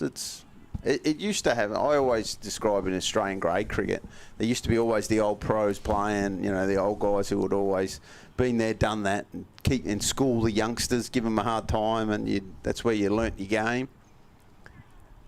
So yeah, it's something that's gone out of the game, I think, because I reckon we're retiring earlier. But when guys do retire or they've kind of had enough, they don't think, I'm going to play seconds for a year. It's always the next one comes in, or I'm not going to go play grade cricket for a few years, you know, to help out my club team, because they're pretty much done.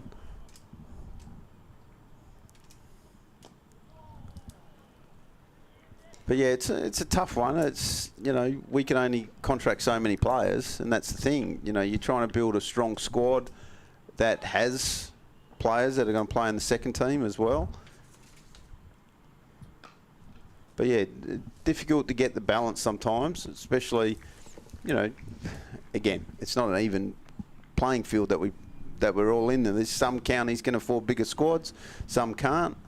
So yeah, you going to that trialist pool quite quick and quite a lot.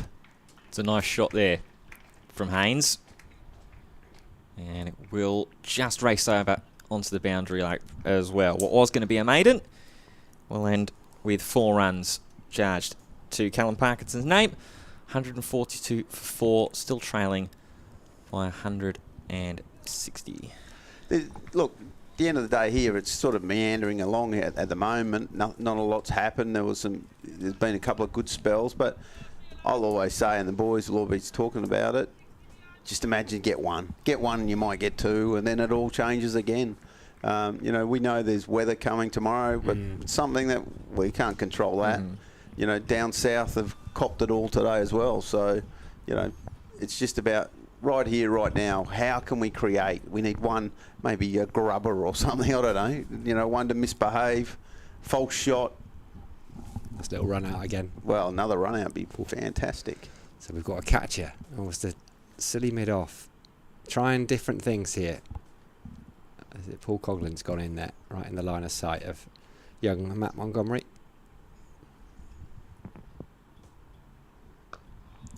Still got 30 overs left after this one, so 30.5 left in the day. Rain forecast from about 1-2 o'clock. So still plenty of cricket, even if the worst were to happen and it were to rain constantly from then. A lot of cricket. Second new ball due in 24 overs. Difficult task for Scott Borthwick being a bowler light, he's basically having to rotate. Do you think you'd have bowled the spinners as much, but for that seamer? Is it that kind of pitch? You think about that spell from Delada to Montgomery. He'd be facing Wagner straight after that, and doing it from around the wicket, over the wicket. It would have been constant at him. There's a ring of fielders, mid wicket, and then a man either side of Ben McKinney there. I think one of the next ploys might be if it stops. Well, if it isn't swinging or stuff, maybe is there a way to try and get it to go reverse? Bowl a couple of overs across seam to really try and scuff it up, and then try and buff it back. But again, it's a ploy that can be fraught with danger, because by doing it, you're softening the ball a little bit, and then it might not spin, or it might not go reverse. Is he a reluctant bowler these days, Scott Borthwick? Not in the nets. Well, I had a good conversation with him the other day about when he bowls in the games. The old days when he used to bowl 30 overs a game, he would bowl his perfect leg spinner, and we see his perfect leg spinner grips, spins 3 feet. I said, mate, the problem is that you bowl one of those in a game, but then in the same over you bowl your flipper, your wrong, because you don't bowl enough. You want to bowl all your toys in one over, and that lacks a bit of consistency.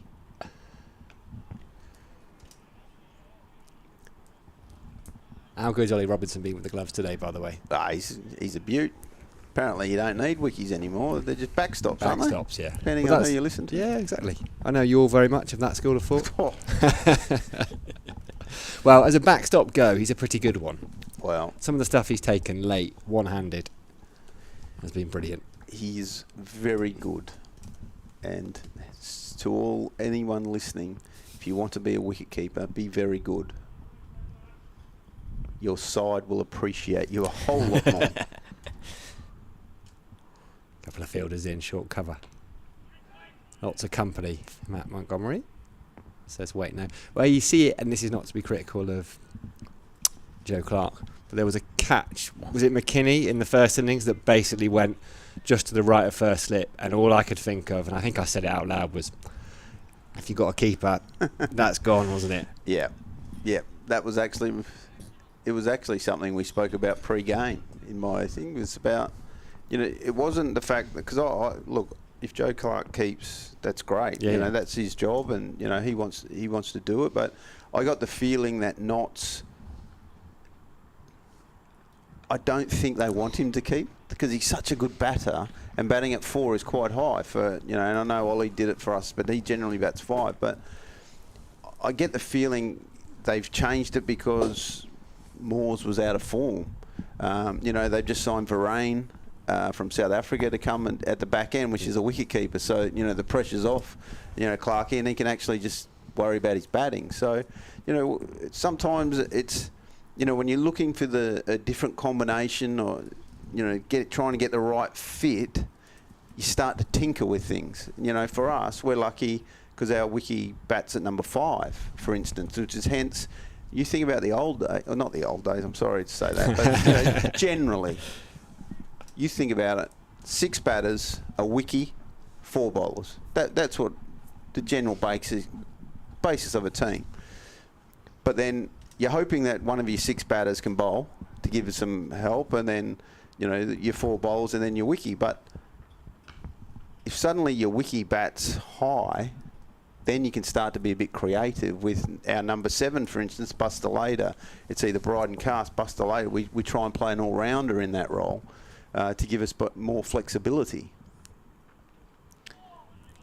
That works. But for if your wicketkeeper is a wicketkeeper, not a backstop. But for instance, and this is no disrespect to Hayden Mustard, but if Hayden Mustard, who's our backup wicketkeeper, played in this game, Hayden has to bat 7. His batting is not quite at that level where we'd think he's a top 6 batter yet. It'll get there, don't get me wrong. But so then we have to change our whole thinking of how we're going to get an all-rounder in. Can our all-rounder bat at number 6? Are we sure? Are we positive about it? It just throws up a lot of questions. So if you've got a genuine all-rounder with your wiki, then hold on to him. Which I have no doubt you will be doing with Ollie Robinson. You follow him around, don't you? Just protect him, arms around him. We're going the Chelsea route. We're just signing everyone to 27 years. Yes, Ollie Robinson will be at Durham until 2104. I think I think when the hotels gets built, he's got his own room there. It's the Ollie Robson suite. Beautiful. Got a ring to it. I think the Daniel Hogg suite has got one. I think he'll be signed till year 2030. I mean, you were talking about Brian Cast not being England not doing anything stupid. It would be more likely that they pick up Daniel Hogg and he plays in the Test next week. Wouldn't put it past them. But no, he fell beautifully. Flighted up and hammered by Haynes. Gets past the diving field. There's a man chasing, and it will just be to avail. So that's a bit disappointing from Parky there, because like his last ball of his last 2 overs have gone for boundaries. And again, I know there's not scoreboard pressure on us, but we're trying to build up. At certain points as a batter, you're still thinking, gee, I'd like to score here. Like I'd like to get out of the 30s. Or I feel like I've been in the 20s for bloody 3 hours. But so we've still got to be mindful of, trying to dry up the scoring rate. And again, whilst they're still behind, suddenly you go bang bang. They're still a long way away from us, having to bat again. Do we have 9 maidens from 11? A little bit earlier on that spell. Yeah, Basta laid it. Now we're going to see that. Hopefully the man of the hour. He's bowled beautifully. Daniel Hogg took the new ball. 11 overs, 4 maidens, 2 for 22. It really should have a free in that column. Hopefully it will. From a Durham perspective, very soon. He's got having a chat with the skipper, Scott Borthwick. Ben Raines involved too. Big test for him here. Old ball. Well, again, I think it's very important for Hoggy. He probably shouldn't be bowling the short ball theory to Montgomery. Goes full. I think he's more of a, he's awkward enough as it is. So it's just, let's get in some good channels and, make the batsman have to decide whether to play or leave. Or, don't get me wrong, you still want a couple up around the nose and just remind him that he's still alive. Paul Coughlin there as well, talking him through it. Good to have those senior players. They've been doing that. The majority of his bowling. That little skip from Hogg as he turns. Driven. 4 runs. Nice shot from Matt Montgomery. He's a good player. He's going to put those balls away. Just over pitch slightly from Hogg. Moves on to 16. And that's the 150 up for Nottinghamshire. They will get a belated round of applause. What makes Daniel Hogg awkward? 6'8", 6'9". That's the thing. When you have that height, it's an advantage that you have, and not a lot to have. So you think about it. He's 6'8", I think, and then puts his arm up. So he's up. He's delivering from about 10 feet or something. He can make length awkward from wherever. He's one of those guys that I'd be interested to see how he goes if we play him at the Oval, where it's got pace and bounce, and because the great bowlers from where I'm from, WA, which the Wacker, Optus Stadium, the fast and bouncy pitches, they actually bowl, the best ones bowl a length that it's actually fuller than what you think, but it becomes so awkward because it just keeps bouncing, and someone like him would be an absolute handful. And what kind of paces do you think he's bowling? I know it's difficult to judge on the eye, but so that's the big question that'll be around him for a long time until he gets more comfortable in his body and confident in his body. He's had a lot of injuries in the past with ankles and all sorts of things. So I would have thought he's around high 70s, maybe 80. But if you notice, he's actually charging it, like in his run-up. He's really trying to charge and attack the wicket, and that's something that he hadn't done until this year. It was a bit more careful and just trying to place the ball, whereas, as he gets more and more confident, he'll get stronger and stronger. Just stretching off. Yeah. that's where he'll charge in faster. He will get faster, that's for sure. But again, the question is patience. We have, he's not a guy that we're going to say, mate, we're going to need you to bowl the next 5 games. We've got a policy. If you break it, you have to pay for it. So I'm going to have to be very careful with him. Making them play. That's what he's got to do. Many balls as possible that Nottinghamshire have to play. Don't want them leaving too much alone. They'll be quite happy if they are. Under the over, 150 for 4. 59 overs gone. Sam Dowling, Ben Fitzpatrick alongside Durham head coach Ryan Campbell. Now, you mentioned Dave Beddingham. He's not available for the next game. He's going back to play South Africa unofficial A test, is it? It's or the white ball. He's the white ball. So it's in the white ball because they're starting to look at him for the white ball format with South Africa. Obviously, he's been outstanding in all formats, hasn't he? He's had a wonderful couple of years. So yeah, that was some news that didn't go down so well. Hadn't been factored in, that one, I don't think. No, that hadn't been factored in. Well, Ashton Turner's here, so Well, that's what I kept reminding bettors yesterday. As Ashton made 100, I was sending him the scores and sending. We've got our new pro, mate. It's okay. Wouldn't have got back in anyway, bettors. Parkinson going to continue from the Lamley end. He's changed angles a couple of times. This time he's back around. And do we have news from Colin Ackerman? No, still going. Okay. He feels that it's coming at any minute. In his words, but the facts are, like, if he had played in this game, and obviously in hindsight you go, oh well, he could have played and all that, but mate, he's too nervous even to dash down to have a hit because he thinks. He'd get a phone call literally within 12 seconds. I hope my wife isn't listening because we've got our first one due. And she keeps saying, hang on a minute, why are you going to Durham for 3 days? And I'm like, well, it's the first labour, so if you call me on day 2, I've probably got till the end of the game to get back anyway. No, she knows as soon as I get that call, I'll be on the 3-hour journey straight home. How far? How? We're at full term now. Oh, right. But due September the 18th. Annoyingly, Parkinson's in, right in between T20 finals day and the one-day cup final. It's probably not what you want to say out loud. Oh, I've said it out loud. Don't worry, I've said it out loud. She knows I'm half joking. Early September would be nice. Late September would be nice. Well, to be honest, that's what I said to Ackers originally. It's like, mate, you haven't done your math too well there with the Well, I was aiming for football international break, which I've just about got. Maiden over from Parkinson. But yeah, if you do go on to win this game, how big will it be to have won a game of 4-day cricket without Ackerman and Beddingham? Oh, again, I just can't say how high I can say about this squad. It's...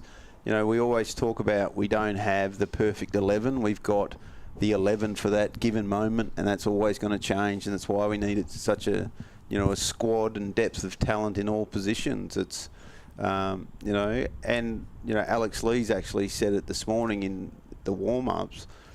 It's these days when you're tested that you really find out about each other, and what I'll say, even if we don't get the final 6 wickets, I'll know for a fact that these 11 blokes and the 2 sitting up on the balcony and the other 2 that are also playing club cricket today and will be back, they will give everything and they'll be having fun, they'll be joking, they'll be laughing. No doubt they've already been getting the knife into Scotty Borthwick about his catching and things like that. It'll be an enjoyable experience because... one thing that we always talk about is that this is the greatest job in the world and they're lucky to be here. And we don't ever want to take that for granted. Even your worst day is still a pretty good day. I came in kicking cans and stuff when buddy Wagner goes down, but then I sit back and think about, I thought, still a pretty cool job I've got here. Coming to a sunny cricket ground, watching the lads go through their stuff, umpiring a bit of football in the mornings. It's perspective, isn't it? People tend to hyperbolise these things. What did I see on social media? You should ignore social media. I think I saw someone describe quite seriously. It was something cricketing. Maybe it was Bashir having to go out on loan or something. It's a travesty. It's like there are travesties going on out in the world. An off spinner having to go and bowl some overs in a different shirt is not a it's travesty. It's not the worst, is it? Daniel Hogg. That's an interesting one with Bashir. I'm intrigued to see how that plays out. Surely he can't stay at Somerset if he's not the number one spinner. That's one school of thought. Hogg is in. Back of a leg. Yeah, again, I don't know. I'm just thinking if I'm that kid, I'm sitting there thinking, well, I'm bowling for England, but I'm not bowling for my county. You know, a lot of people say, well, that's the same with Smith. He probably never keep for Surrey, but it's an interesting one. It is. Someone's had it before with Don Bess, who would go back and finish from a test match and play in the second team. Yeah. Well, we're down at Somerset next week. I'm on. We would love you to come on, actually, and you can definitely express that view on the live stream down at Somerset. We'd be very keen. Oh, there you that's go. Not missed by much. One mistake. Yeah, well, I'm going down to family territory down there. Of course, exactly. The Lamb and Beta. We'd love to get you on if you would be up for it. Yeah, I expect the welcome mat to be laid out for me. Absolutely. It's not a test match day. Sure, Bashir might be able to walk you up. Might come on loan to Durham. We might play two spinners. Plenty of encouragement for Daniel Hogg out there, not only from the players but from around the ground as well. The supporters that have come in, very, very vocal around him. Well, I think, you know, the supporters here, they love their cricket. They know the story. They know that this kid's come through our system, you know, the academy, and he's had his fair share of problems. And here he is getting an opportunity to debut with two other debutants who are different times in their careers. Yet, you know, so like I say, we got this kid. We have a 19-year-old who made his first 100 in Ben McKinney. We've had a 16-year-old in James Minto play in the One Day Cup. There's some encouraging signs for us, you know, with our younger brigade. And again, we'll continue to try and find them and continue to try and give them as much encouragement and opportunity as we can. There's still going to be times when, you know, people are going to say, well, why did you sign Gay when you've got McKinney? Well, you know, the facts are we need a lot of batters. He's a player, Gay, as well, isn't he? He's a serious player. You know, we have to keep strengthening our squad, and that means competition for places. That means, you know, we might change how we go about it. We might not have an all-rounder. We might try something different. We might go with 6 batters and a wicky and put our bowlers under a bit more pump. Mate, but you've got to have options. You've got to have the cards in your pack to, you know, start to question those sort of things. So, yeah, it's what I would say is that there is always a theory to our madness. That's the one thing that I would always say. You know, Northie and I don't just sit there and go, oh, yeah, let's just do that. You know, there's a lot of consideration. There's a lot of how can we keep improving our squad. You look at Surrey, who, you know, we think, oh, my God, it's the all-star, but then they add another one, and they continue to add one every year. It's like, you know, that's the sort of stuff that we're up against. So, you know, we got to find a way to keep trying to make this squad as the best squad in England. And, you know, the one thing that I would say, catch it. Oh, got him. Can you believe that? You Off need the a bit foot. of luck. Come on, umpies. You got to give that out. Now, sir. they're coming together and have a little conversation, it looks like. The umpire and the man at square leg. Mate, you got to give that out. Haynes has driven it straight into, I think it's Clark's foot that's there at square leg, and then straight into the hands of Callum Parkinson. Well, let's have a look at it back. I'm telling you, this is out. No matter what the umpire says, this is out, and they have to go for it. They're gonna say no because they're going to play safe, but that is a ridiculous decision because that is so out. There is no way that ball can get up there and go straight up and not touch the ground. That is definitely out. That's a Borthwick's having game a chat. changer. Parkinson's come over as well. They're going to give it not out. No. Borthwick can't believe it. That's a joke. Sorry, that's an absolute stinker. We'll get it up here very shortly. Durham were convinced. We were convinced up here. We're still convinced. Yeah. Jack Haynes stood there. Saw the look on Parkinson's face. I think the camera's caught it beautifully as he comes back in and bowls. Just about to see it again now, up here in the commentary position. Was Clark that was there facing up.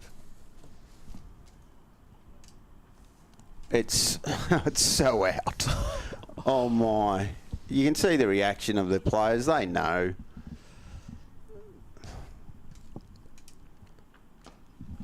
Oh, that's just... Big moment, that. That's a massive moment in the game. Like, you just have to know that's out. There's no way that it can get to the bowler so fast if it hits the ground. Well, the over ends. It is a maiden, and not a wicket maiden. Haynes still there on 34 after being afforded a massive, massive lifeline. We believed that it was driven straight into the foot of Graham Clark, up into the hands of Callum Parkinson. See it again. Yeah.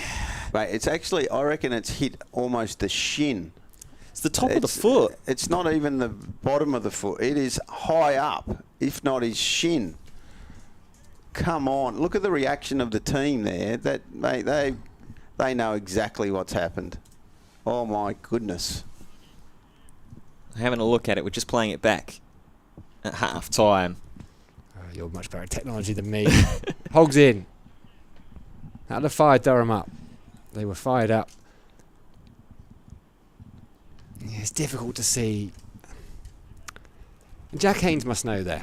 Mate, well, I don't expect the batter to walk, but come on.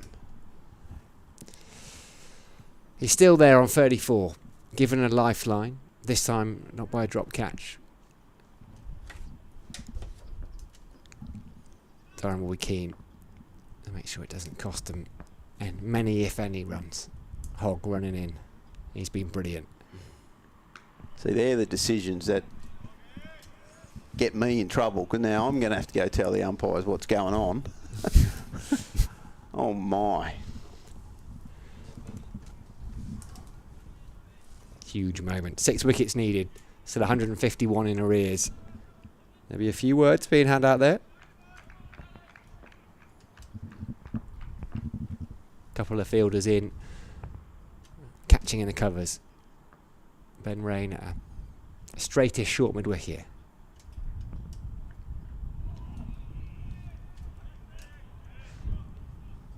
Daniel Hogg signals for another one. In that line of sight.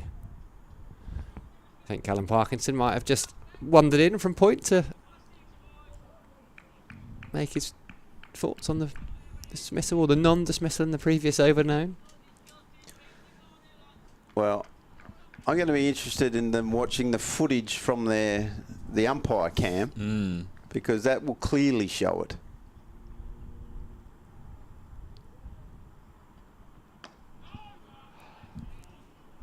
Turn to McKinney at mid-wicket for no run. The reaction of the Durham players, and I know it's difficult. You don't want referees or umpires in any sport to go on the reaction, but you see it so often in football. Referees give a foul because they've not been looking, but they've got on the reaction. And there was not even a tad of doubt in the Durham players' minds. Yeah, it's definitely. I know that. Obviously, I speak from a footballing sort of. Oh, that's just nip back from Hogg. Scott Borthwick, hands on his head for about the 1700th time today. Yeah, from a footballing perspective, because I've done a referee qualification just over the road actually at Durham FA, and one of the things that they've said is that if there is ever one of those decisions that feels a little bit 50-50, or you're sort of 75% sure in the back of your mind, but the 25% of you saying, well, was there contact with the ball or this, that and the other, the reaction of the players and the immediate players around the incident will genuinely help you make that decision. Hogs in. Turned away. Well, you can often, you see a lot of these kind of caught behind appeals where someone goes up and then there's a slightly delayed reaction from the rest of the fielders. Whereas that, it was everyone went up. Instant, yeah. Ecstasy, wasn't it? Straight away. Up here, out there. Ryan Campbell was nearly out the window. He nearly fell out. Hopefully it won't be a moment that... It's got the potential to be a game changer, but hopefully it won't be. Cal Parkinson will be chuntering. He chunters away to himself quite a lot, doesn't he? I suspect he'll be doing a little bit more of it now. Yeah. Well, that's going to get me out of here because now I'm a bit frustrated now. So thanks for your company. No problem. It's been a delight to have you as ever, Ryan Campbell. I'm going to go watch that replay about 27 times and wonder what I did. Thanks for having me. You guys done a fantastic job, by the way. You guys, I know these live streams are fantastically taken in by everyone and enjoyed. So thank you for all your efforts. Appreciate it. Look forward to Thank you for joining us. Seeing you post game or seeing you at Somerset. Remember your own theory. When you're walking in and kicking the can. Remember perspective on things. But go and watch a replay first and then get some perspective. Brilliant to have Ryan Campbell on. Brilliant to have him on for that moment as well. Yeah. Couldn't have sort of sadistically timed that any better, really, from our point of view. But Parkinson, as he continues into his 20th over, bottom edge there, that'll race down towards fine leg, pick up a couple. Montgomery goes to 19. Haynes on 35 off 100 balls. And from our perspective and from the replays that we've seen and from the summations that we've made, should maybe be back in the pavilion. 155 for 4 are knots.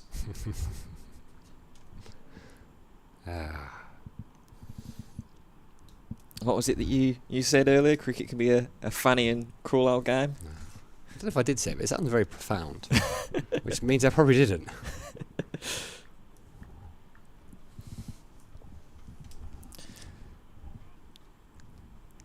Graham Clark still in that front catching position.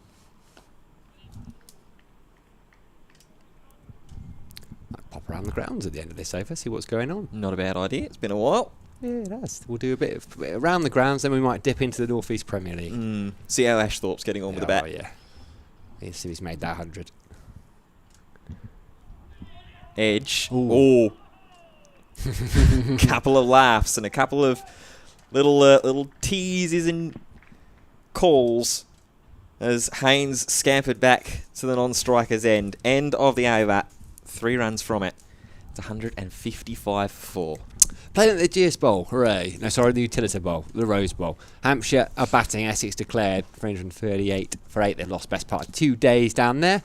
In play down at Edgbaston, Warwickshire are 117 for 2. They lead by 215 runs with 8 wickets remaining. We know the score here, I don't need to read that out. Kent 249 for 5, trailing by just 27 runs now.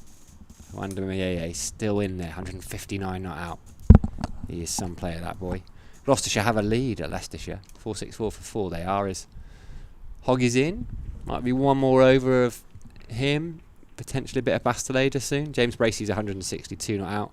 Ben Charlesworth has fallen for a very fine 210. They're playing at Derby. Glamorgan 176 for 4. Kieran Carlson's got 36. Colin Ingram has 53. So they're frustrating Derbyshire.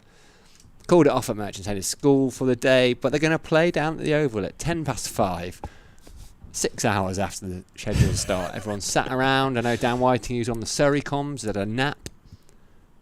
They are sitting around and waiting, but they're going to be rewarded, I hope. Hogg is looking for some reward. Montgomery's on that front foot early, as he has been for most of that. Actually, no, because Basteleda was testing him on the back foot, but he's been out there 104 balls now. Sri Lanka and England update as well at Old Trafford. England currently 87 for 3, 118 more required to win. Harry Brook out there on 11 not out. Joe Root on 13. Last 10 overs they've been going at just under, well, they've now just ticked up to 2 runs on the run rate. Short ball. Montgomery can drop the hands. 156 for 4.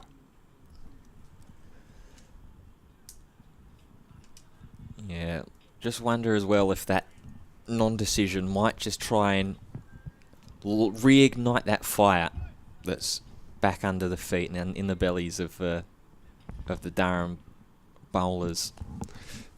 Relight my fire. What want me to? Hog turns, that little skip. Montgomery on the front foot.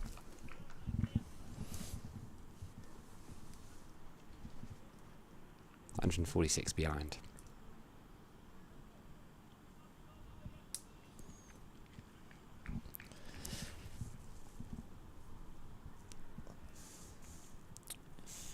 So far in this spell, Hogg has gone for just 7 runs, 6 including the leg bye.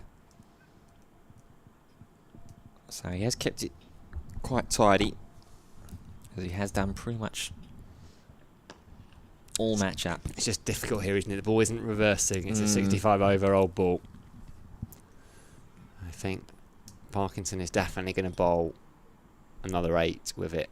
Do they use another seam or do they save Bastileda's legs? I don't know. It's difficult because you can't just give up on 15 overs. Yeah, that's going to be the sort of measuring battle they're going to have to make. Obviously, just heard Ryan Campbell just say there about the amount of sort of forward thinking and forward planning you can try and potentially do, but don't know whether you could potentially forward plan for this. Could short ball that as much as you possibly could. Drops his hands. Going to have another look, I think, very shortly at that. Would be dismissal, the Callum Parkinson one. Callum Parkinson was sure he had Jack Haynes. It was driven into the boot one of thing Graham that I Clark, would think. say. Yeah, Clark Short at the extra short cover. extra cover. Catch it. Flew Oh, back got him. to Can you Callum believe Parkinson's that? end. You Off need the a bit of foot. luck. Durham. Come on, umpies. Went bananas. You got to give that He out. was Now, sure they're it coming was out. together We and were have a sure little it was out. Ryan conversation. Campbell Looks was sure like it was out. the umpire and the man at square Given not leg. out. Mate, you Umpires gotta came give that together. They out. couldn't Haynes ensure driven it straight into, I think it's getting Clark's backwards. foot. the That's benefit there at of down. square leg, and then straight into the hands of Callum Parkinson. Well, Let's have a look at it back. I'm telling you, this is out. No matter what the umpire says, this is out, and they have to go for it. They're gonna say no.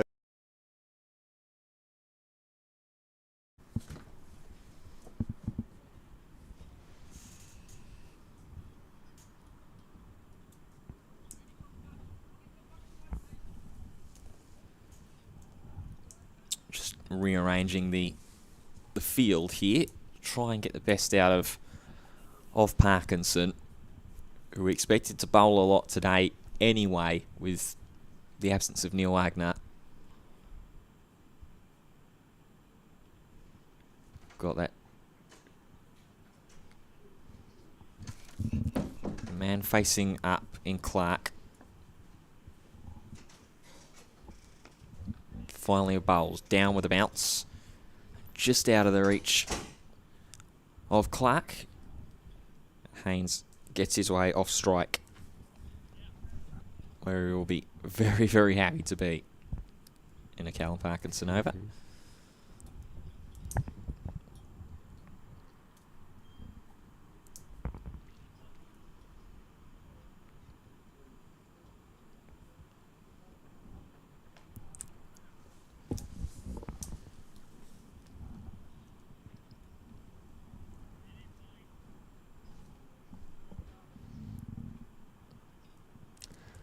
That's got Borthwick warming up at mid-on. I think that's sensible, giving Borthwick a bowl. This ball's so old. Just see if the leg spinner can do something, change of angle, change of direction, but also rest those seamers up for what might be 7 or 8 overs minimum with the new ball tonight. and then you can probably get a 4 over and a 3 over burst maybe from a couple of them. Yeah, Rain and Delader maybe. Or Do you go Delaney or do you go Hogg because he bowled so well? I know he's bowled a lot. it's difficult without obviously utilising one of them still with this old ball. I suppose if you're going to go, I think the best course of action, I think, would be if you're going Borthwick for a couple overs, and that one's driven hard, and save your legs for both bat and fielder. And we'll go to the boundary rope for Montgomery. He moves into the 20s. And Notts move up to 161 for 4. Cal Parkinson's still chuntering away. I don't think they will stop, and I can understand it. Yeah. Got to be careful, but I can understand it. Yeah, I think Borthwick potentially, even though they're going to live later now. I don't mind this. No. He feels like, and I don't know what this is based on, he plays a lot of white ball cricket, like someone who could get the ball to reverse swing at his pace. He's probably the quickest, well, he is the quickest of the Durham seamers when you take Wagner. Well, he even is when Wagner is playing. Yeah, if you're just joining us, Durham in a very strong position, but Neil Wagner hasn't been able to take the field today. He's got a shoulder injury, which he had a scan on. So we will see. Fingers crossed it's not too serious and he's back for the next game. He's not going to play any further part in this one. So Durham have got Nottinghamshire 4 down, but been a bit of a stand. Some resistance is what Nottinghamshire have needed, really. 62 runs from 208 balls, these two. So they've been out there for 36.2 overs. No, not quite that. Ignore that. It's what Notts have needed, though, for 34. their stability, is to get that one really, really difficult partnership for Durham to break. Initially, it was the openers, Hamid and Slater. They worked well together for their 52 before Hamid sort of was lulled into a little bit of a half shot and caught behind by Robinson off the bowling of Hogg. Here's the ploy. Not subtle, but can it be effective? Deep square leg, long leg, leg gully, second slip, short leg under the helmet, mid wicket, mid on, around the wicket past the leader. That's good. Ains, make him think about it. There's the angle coming across him. He knows what's coming, so he can start to duck early, takes that step across early on.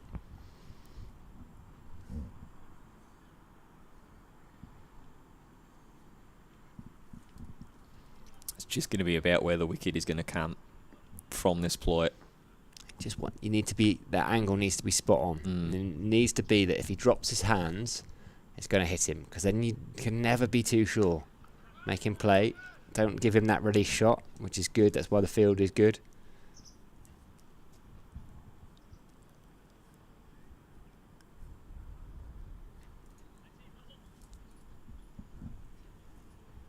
The lad has been good in the last spell that he had as well. 4 of the 6 overs he bowled in that second spell were maidens. Oh, that's the one. Didn't quite carry, and that's what they're looking for. Yeah, just look to try and dab that down to safety. When that doesn't quite carry as the way that the batsman is anticipating it to do. Just managed to get it up high on that bat and loop and up into the arms of the man under the helmet. Pulled. It's gone down to fine leg for just a single.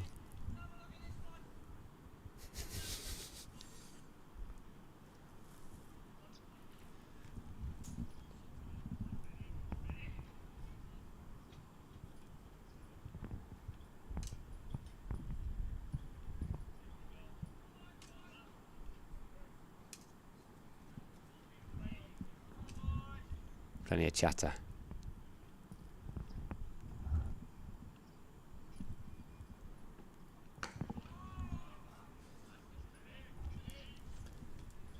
Good shape to that one. Trying to dart in right towards middle middle and off from the later. That's what John was saying. I was talking about early on today. Is surprised not to have seen many Yorkers from the bowling attack.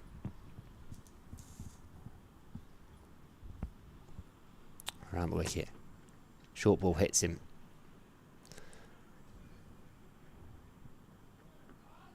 Run away for 4 leg byes. Taking evasive action. 1 for 4. But that's the line he's got to bowl. That's where he's got to be at least. If they're going to duck it, it's going to hurt. I might have a few bruises by the end of this pair.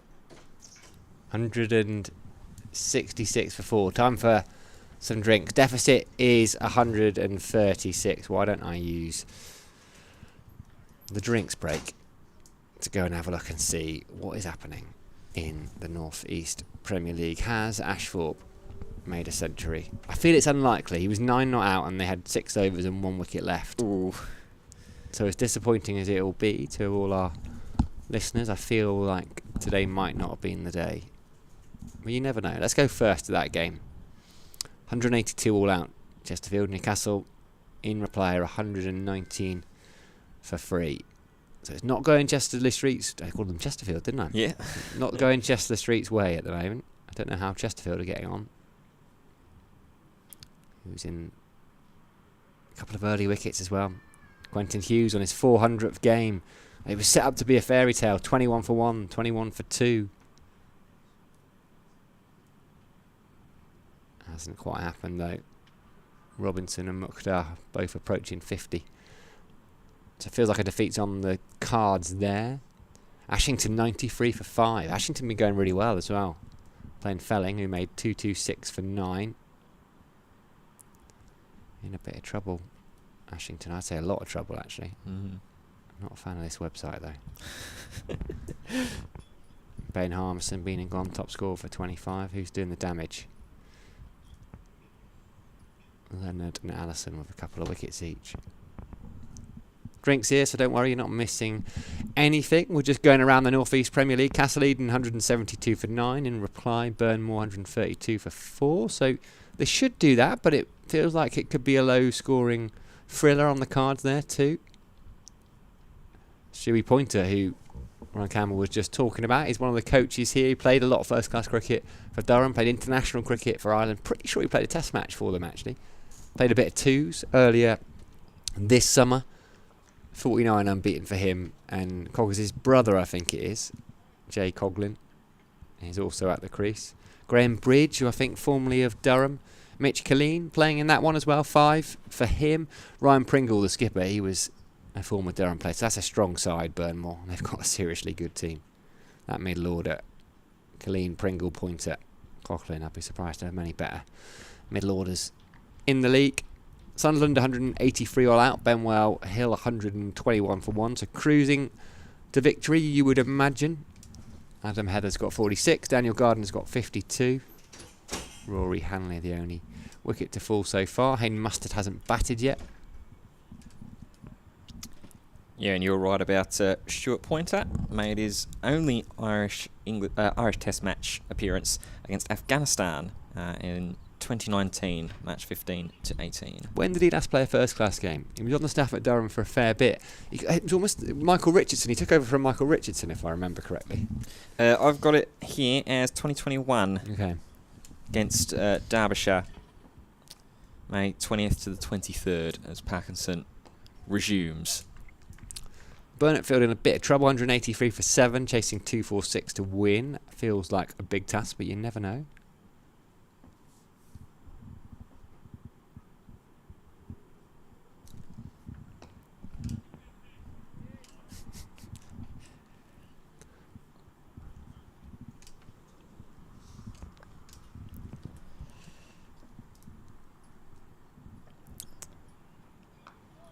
Ooh, careful there from Haynes. Had to be. Just caught a little unawares almost as that ball popped up onto him. Big, wide grin from Callum Parkinson as Haynes almost knocked himself over.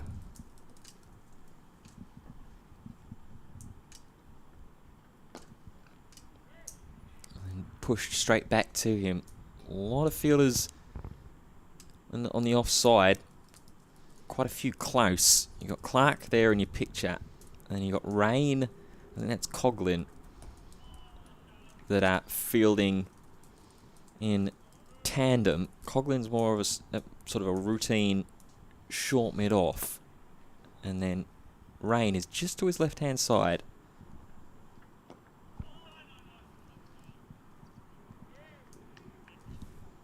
Quick over that from Parkinson, one that almost saw Haynes knock his own pegs over, but it's a maiden. I'd have enjoyed that. I think everyone in a Durham persuasion probably would have enjoyed that. 22 overs for Parkinson, 9 maidens, none for 39 on the day. He's needed to work and work hard, and gee, he has done. Going to be Bastelader. I think he's going to come back over the wicket.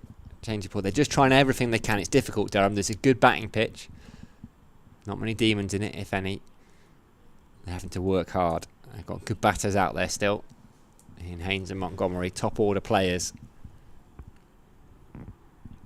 So by no means is this game over. Both in spirit and in practice. If you know what I mean. It's obviously not over. They're still playing. Yep. They've got 6 wickets to go. Definitely not over, Sam. Short ball hits him. Ducks into it. That's going to be painful. That is going to hurt. May well. I don't think it's hit his head, so it's not a mandatory physio check. No, it's hit him up on the left arm, right about where the pink spot is, the sponsor spot on the shirt. Hasn't rubbed it yet. That will be agonising. Oof, they hurt.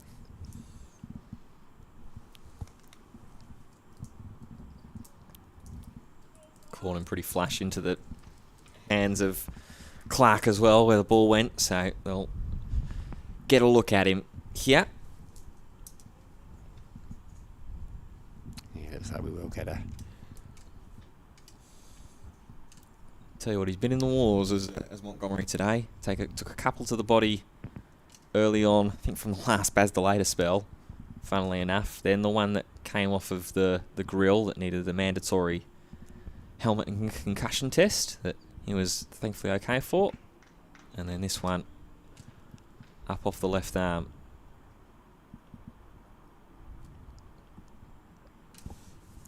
Yeah, painful. Painful. Gives Durham a chance to have a little think about things. What can they do next? What can they try? They've tried a lot. Does that say 18.5 left in the day? I think it does. Yeah. So it's about, what, 20 past 5 now. I'd imagine 6 of those will be bowled by the spinner, and then the second new ball will come out. So we're in the 69th over now. I might see a little bit of delayed. We'll continue to see a little bit more of delayed, and then perhaps an over or two of Scott Borthwick. And then Rain and Hogg with the new think ball. So yeah, Rain and Hogg to finish today, and that could be where this day is tipped. If they're still 4 down come then that new ball. If Durham pick up a couple of quick wickets there, they'll be delighted. If it's 4 down, and Nottinghamshire are thinking, well, maybe we only have to bat another session with a little bit of weather around. Montgomery's okay to continue. Short ball again, dies on him, doesn't get up at all. Quick check at Old Trafford. England have advanced to 111 for 3. Harry Brook on 29, Joe Root on 19. How many overs left then, potentially, in the day? 34 minimum overs remaining. They need 94 still to win.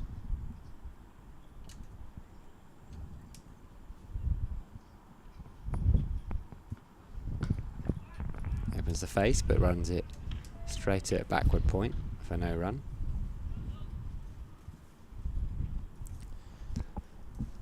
Play finally at the Oval. Hooray! Lancashire 5 for none. Surrey declared on 444 for 9. Next made 204 in their first innings.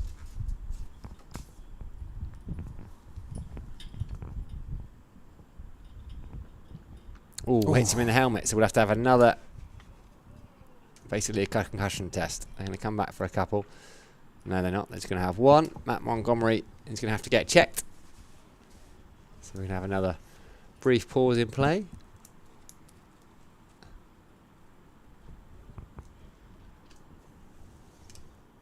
Durham a bit frustrated by it,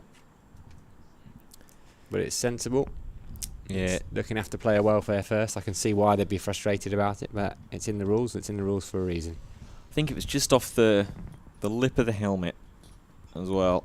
But as you say, can't be too careful with the helmet tests and the concussion protocols. Have to be absolutely certain. Haynes on 38 from 112. Montgomery 23 for 119. So at least Montgomery represents the single batter that's faced the most balls so far in this innings for Nottinghamshire. Haynes will just need to face one more to equal Ben Slater, who faced 113 before he was run out. So been in here quite a long time, probably too long for Durham's liking, but as you say rightly, Sam, if that new ball comes, get one or two, and all of a sudden things are a little bit different. This partnership currently worth 68 between Haynes and Montgomery. Haynes contributing 37 and Montgomery for 23.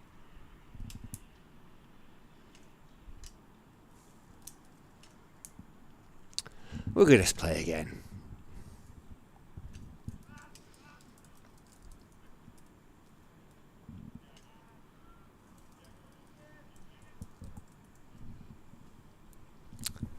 Bastarda is going to come around the wicket. They ain't going to stop bowling the short stuff.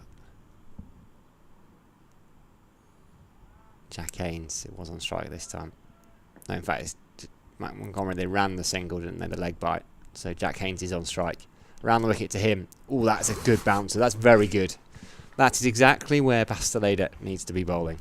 With this ploy, if you're going to bowl around the wicket with this field, deep square leg, long leg, short leg, leg gully, that's where you want to be, because you're going to have to sway out of it, or he's going to have to drop the hands. You need him to think. If he can just watch it whistle past him, that's no good. Yeah, got to cramp him up, got to make him feel uncomfortable. And just that little glance of willow, little glance of glove. Oh, shout to Cratchit, turn around the corner. It bounced.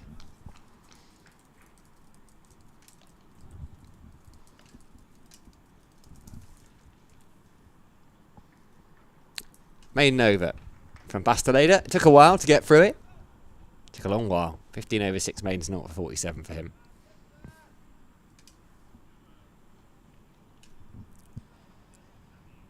Parkinson looks like he's going to continue, despite Borthwick giving his right leg a little bit of a stretch. I wonder if at all when we'll see him in this second innings have a couple of overs, just like Ashton Turner did earlier on in the day.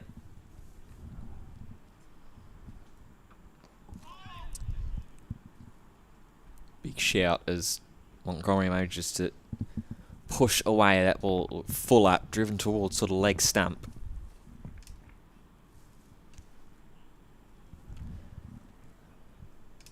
And Parkinson gets another look at Jack Haynes, who now, with 114 balls faced, these two are the longest individual batsmen for this innings for Notts.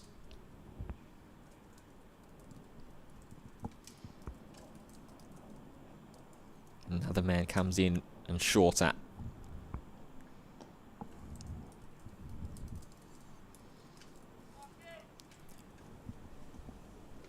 Feels like it won't be too long. We'll start to see the old 11 men round the bat trick. Oh, absolutely. I'd love to see that. Guided away from the surrounding crowd by Haynes. He'll pick up a couple as well. It pushes him on to 40 now. 170 for 4. Borthwick again, and just see is going through the warm-up motions a little bit.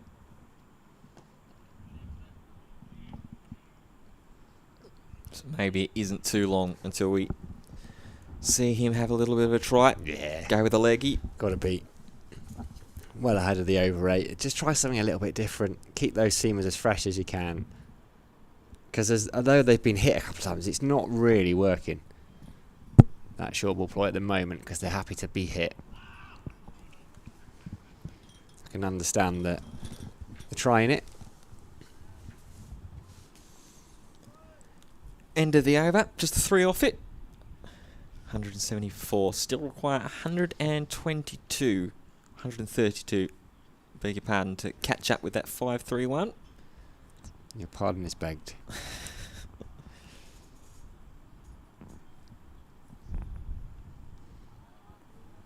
Going to be Bastidated to continue though.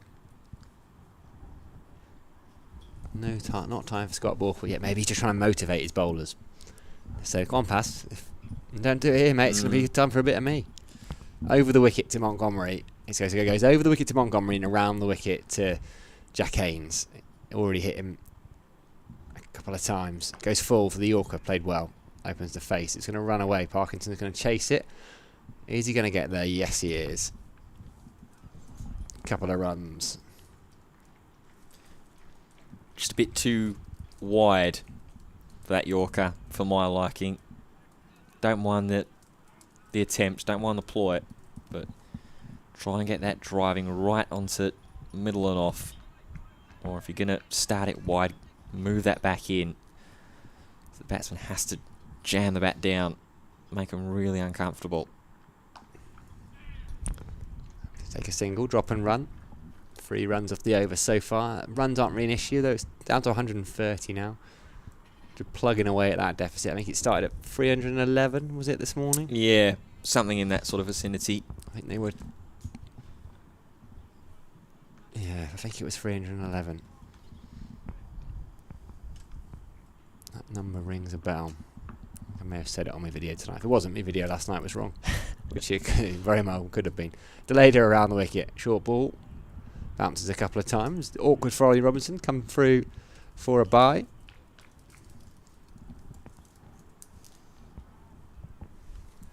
Haynes has 40 for 190. Montgomery has 27 from 122. Entertaining? No. Functional? Yes.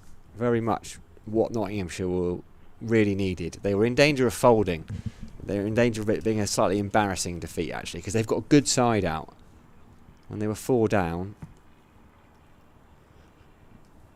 this partnership's worth 75, so they're 99 for 4. And you're thinking, oh, if they get rolled for 150 here and lose by nearly an innings and 200, that's an embarrassing defeat. Wouldn't have shown enough fight had that been the case, but these two have showed a bit of fight. Yeah, it's needed a partnership and a pair to really sort of dig their heels in. Credit to these two, they've done it. 5:30 on a beautiful Saturday evening here at Chester Street. Not a hint of rain since much earlier on, which caused us a 15-minute delay, but we've played a full day. I reckon we're the only place in the country to have played a full day today. Yeah, I'd say so. Because even the international was affected in Old Trafford. How many overs have they got left there? Are they going to finish it today? Let's have a quick look. They've got 30.4 minimum remaining.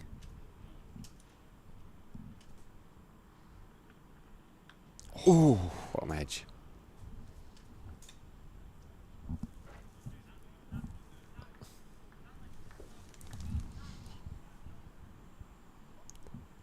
End of the over, 174 for 4. What are we getting now? More drinks?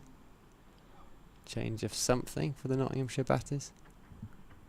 A bit more physio? Still in a bit of pain, potentially? A couple of blows they've taken. Putting bodies on the line.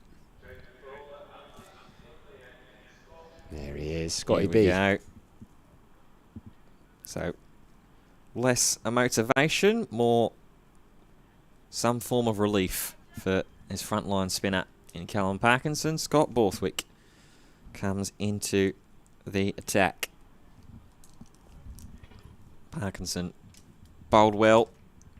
Almost had the wicket. Should have probably had that wicket. That hopped off of Graham Clark's foot and back into his grateful hands. And now the skipper going to have a little go before this new ball, which we believe will be taken up by Rain and Hogg if the lay of the game has had any indication.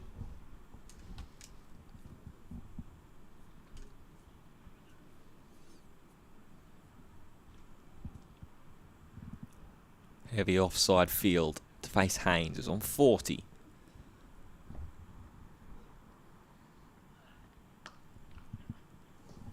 Pushed away, quite nicely timed. Haynes will just take one.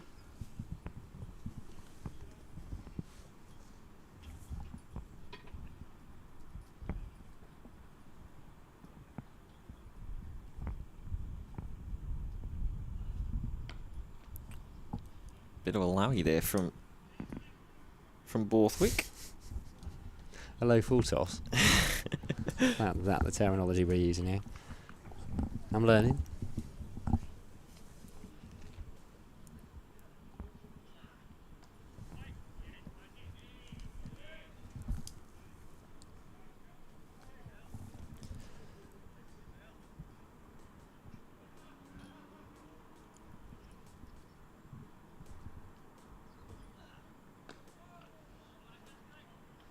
Not a bad delivery there from Borthwick. Just getting that one to just straighten up a little bit towards the top of middle stump, pushing the batsman back.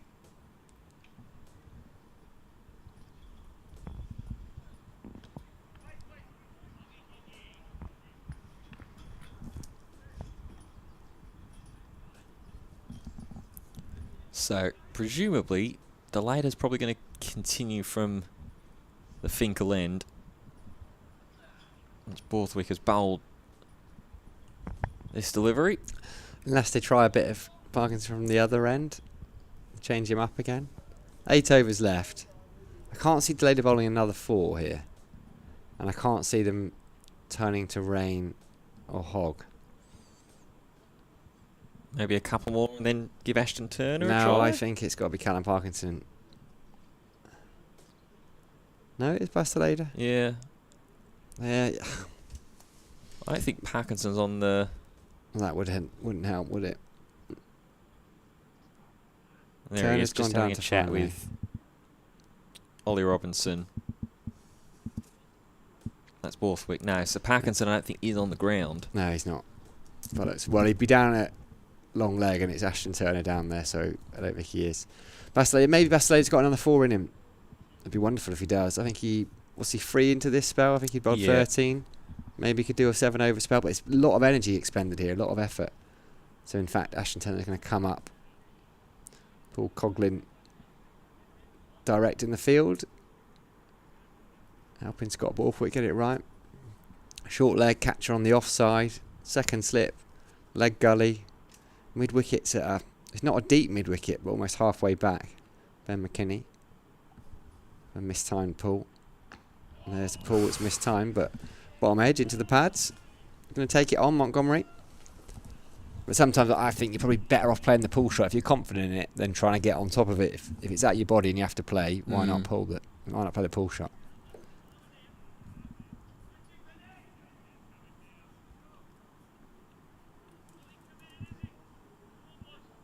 Not fully committed, is he? Just a cry. A gentle teasing. Just a fraction too short. Yeah, it's going to be a fine balance here. The whereabouts you pitch this short ball. How far up do you want to try and get it to bounce? Whether you wanted to get it sailing up over Montgomery and through into Robinson, or as he already has a few times from the later, just either make him wear it or play it.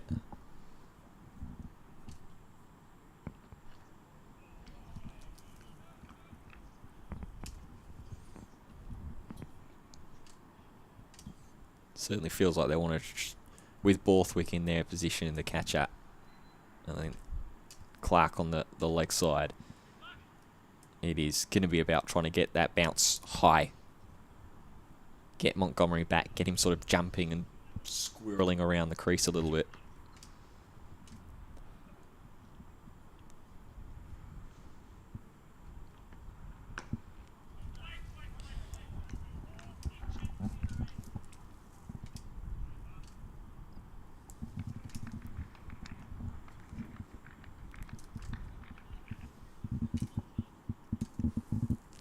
$176 for 4.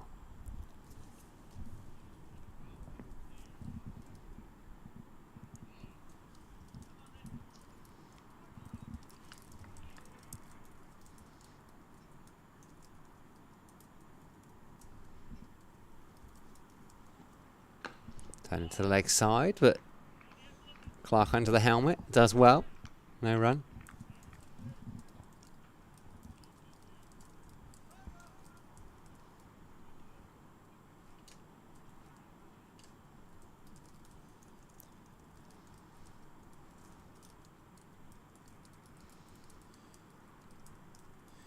First wicket's already fallen for Lancashire Nah. in their second innings.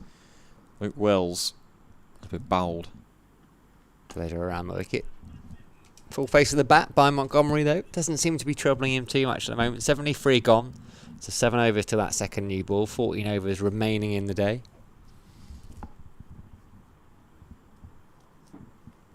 $17 overs. 7 maidens, 0 for 50.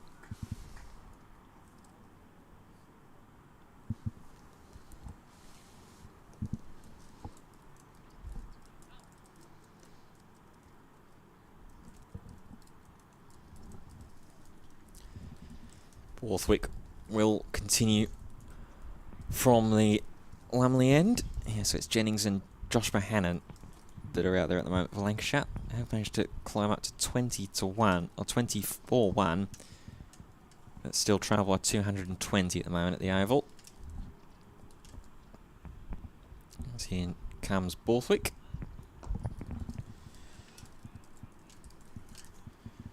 Defending forward again. Just feels like at the moment it's just biding time right now until that new ball. Big grunt of exertion from Borthwick. He dragged that one down. Gets pushed away for 1 run. Hainsland's 42. Montgomery 28.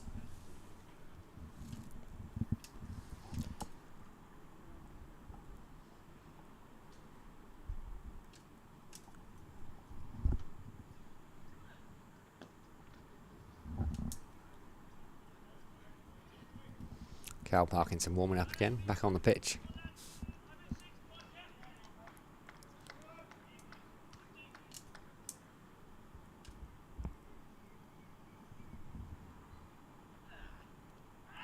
Ooh, big appeal, but going down leg, looked like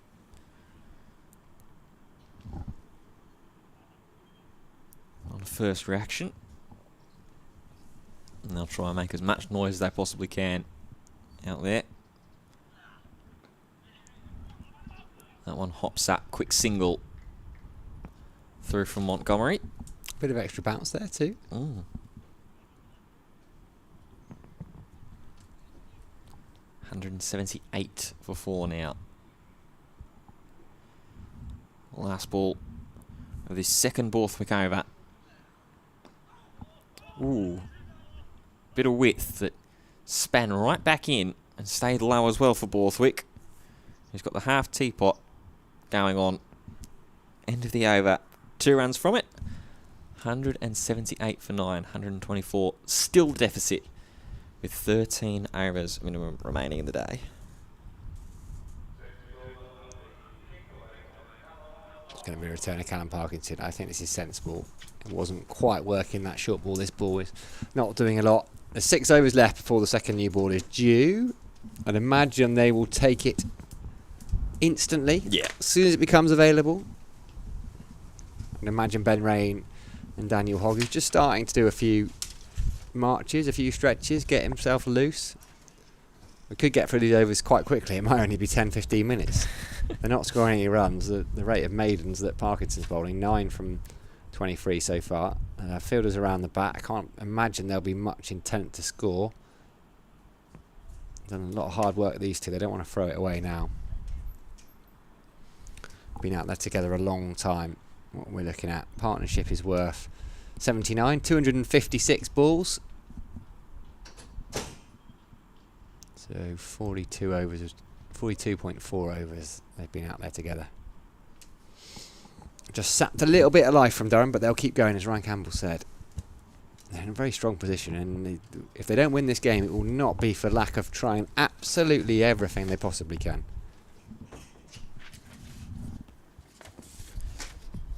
Fourth wicket's fallen for England as well. Harry Brook has departed. Caught and bowled for 32. So that leaves England 119 for 4. 28.3 overs remaining. They need 86. Oh, beauty. Beauty. How's that miss everything? Callum Parkinson can't believe it.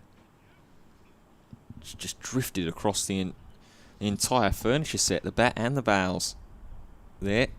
Now it hasn't just clipped either.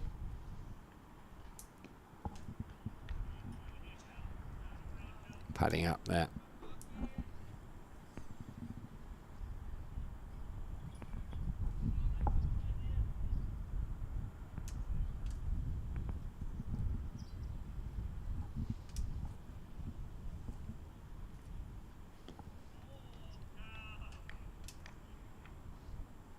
Padding up again. Maybe change of angle. Oh, come around the wicket here.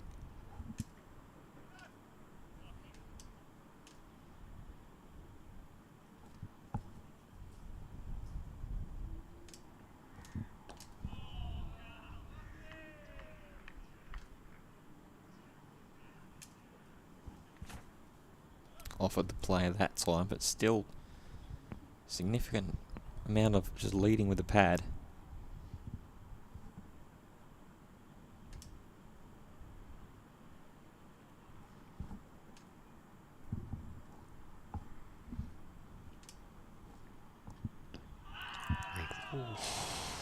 Come around the wicket. Yeah. Agonised appeal there with Parkinson down on his haunches.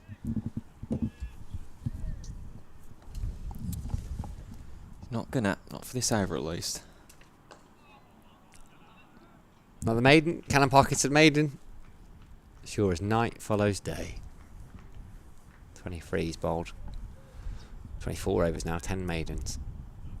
Economy rate of 1.8 in this second innings to go alongside an economy rate of 1.37 in the first innings. 19 overs, 5 maidens. So he's bowled 15 maidens in the game from his 43 overs. Picked up a couple of wickets, gone for just 68 runs. Not a bad return. Pretty good going there from Parky. Borthwick's going to have a third over from the Lumley end. Gone for 4 so far off his 2.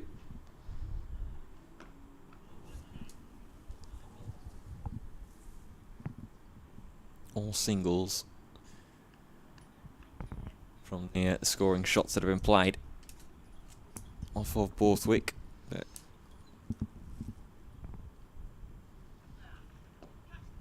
his job will be primarily just to see these last little couple overs off before the new ball is ready. As Haynes gets one through. On to 43 now. Just 7 away from the 50. Oh, big appeal. Looped up. And Borthwick can't believe it. Neither can Ollie Robinson. He's not looking back at the umpire. Bit of bat. Potentially. Was it a wrong one? Fancy footwork from Scott Borthwick. It looped very, very high. And just looked like it hit the back pad. Going to twirl away in frustration as he bowls one a bit more leg-sided.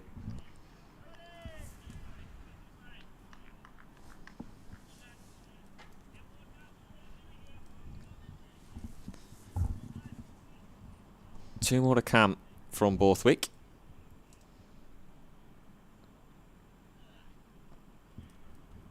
Dragged down and tucked away into the leg side.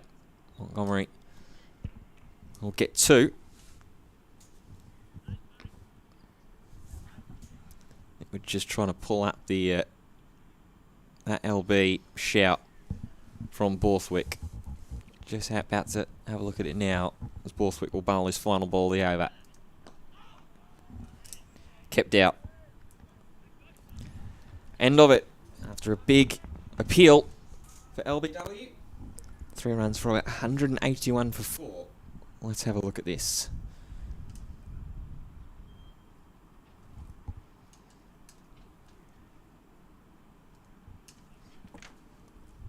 Glove?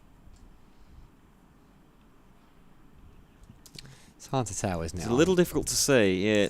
We've got the benefit of a replay. I'm trying to slow it down. It's the wrong one from Scott Borthwick, the googly, is he likes to get all his toys out, as Ryan Campbell was saying. It's Fuller.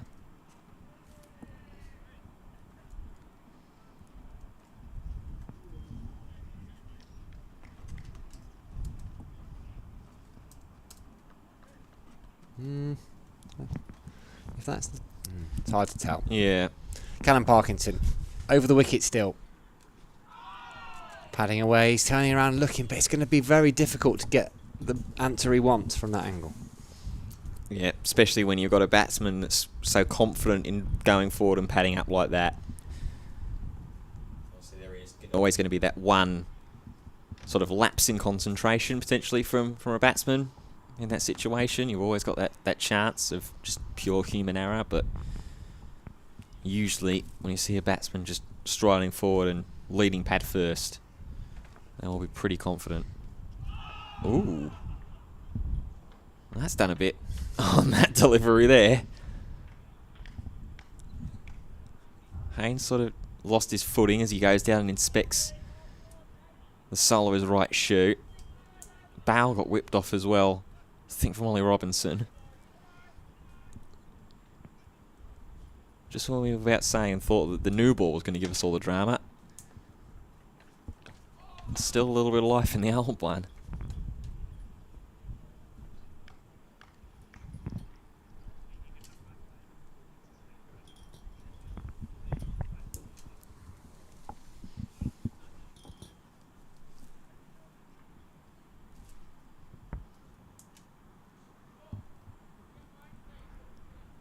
Another helmet being called for, is it?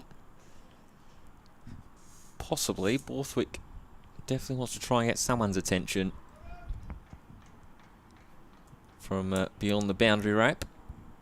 Parkinson having a chat as well. I think that's with Paul Coughlin. Not quite sure the message has quite got across to 12ers. Yeah, there we go. Stands the man. Another helmet indeed. I think Scott Borthwick might be saying, can you get my helmet please, because he's going to go in under the lid. So there's a fielder, there's a leg slip. Graham Clark is in under the lid on the offside. Scott Borthwick is going to go in. Wonder where Graham Clark's going to go back across leg side. And the Badger is striding across purposefully. Helmet on. 10 overs left after this one tonight.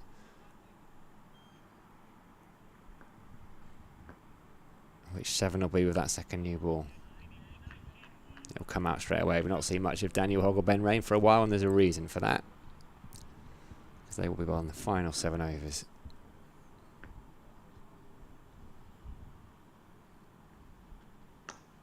Oh!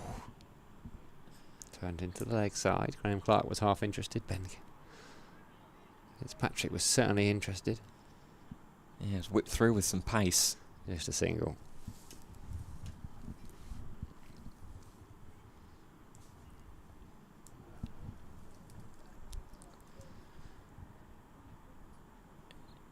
45 not out now for Jack Haynes.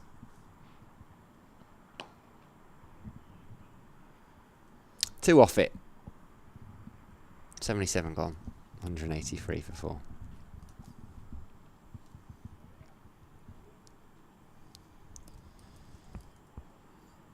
Let's have another look back around in the county championship. Hampshire 20 for none currently after Essex declared on 438 for 8 at Southampton. Trail still by 418 runs. Lancashire made it up to 26 for 1 after losing a wicket early in their second innings. Warwickshire 163 for 3 in Birmingham. They've got the lead of 261. And Kent leading by 42 in their second innings, 318 for 5 currently. As Borthwick is going to get a 4th over. Glamorgan still trailing by 51 in Division 2 as well, currently 210 for 4.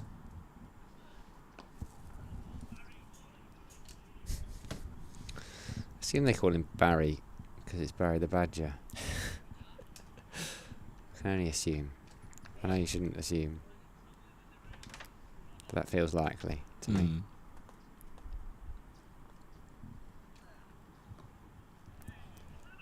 Drag that one down.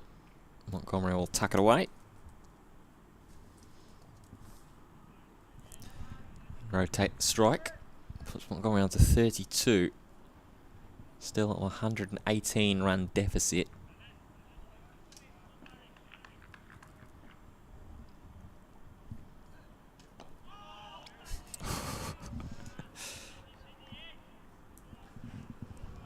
Always up and about is Scott Borthwick, where he's behind the slip or on these very rare occasions with the ball in hand.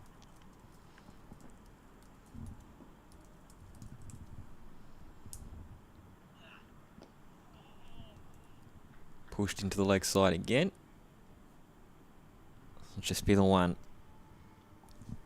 And being very, very careful with the time that he spends on strike.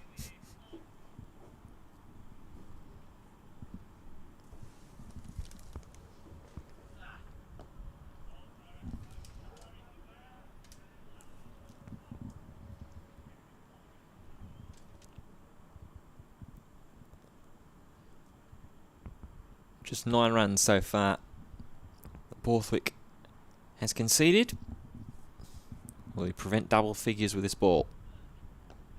He will. Optimistic hope of catch that. But it rolls harmlessly along the ground. End of the over, just 2 runs from it. 185 for 4. Yeah, and crucially, just a couple of overs till that second new ball. Ben Rain, he's warming up quite vigorously. You just see him in the left of that wide shot. Beautiful, beautiful day. And just on the right of that wide shot is Daniel Hogg. Those two primed and ready for action. Look at those athletes deep in their stretches. Those two will have 7 overs between them. I suspect Ben Rain will have 4 of them. So which end are we looking at? We're looking at this end for the second new ball. So I think Rain will... I've seen them both bowl at both ends. So but I'd imagine Rain will have 4. 2 of this first though. Parkinson over the wicket. Darts that one in.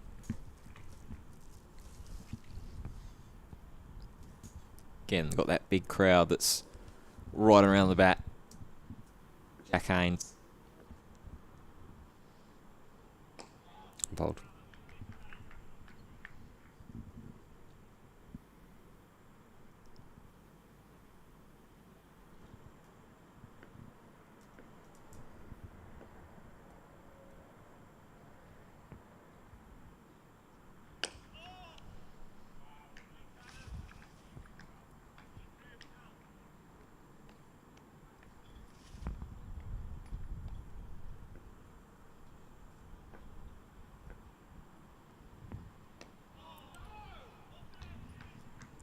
Still plenty of encouragement. Still plenty of good deliveries from Parkinson as well. He fought very well in this game, didn't he? The last 2 or 3 have been really, really nice. Good little bit of variation here and there.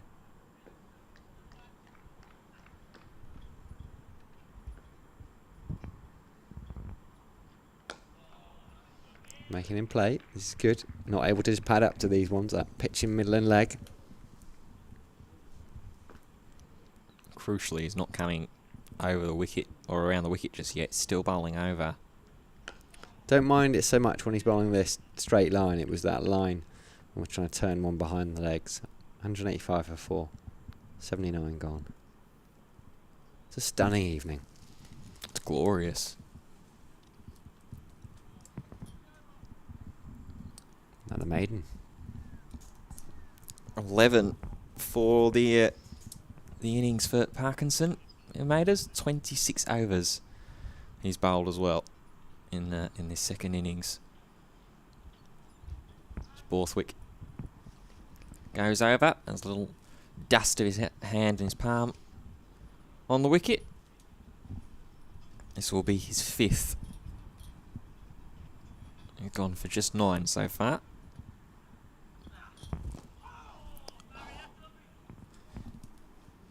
Again, Borthwick always, or the optimist, always hopeful of how much a ball is going to do, how close it might be to taking that important and vital wicket.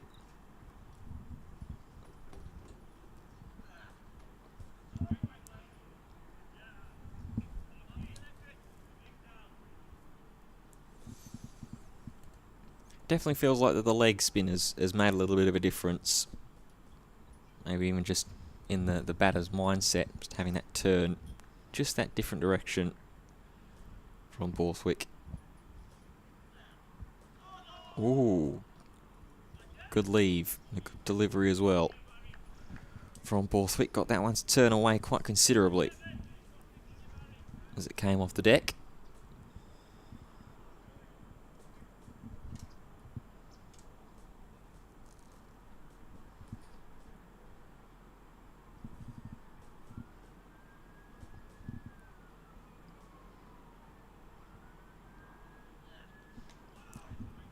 Dragged down.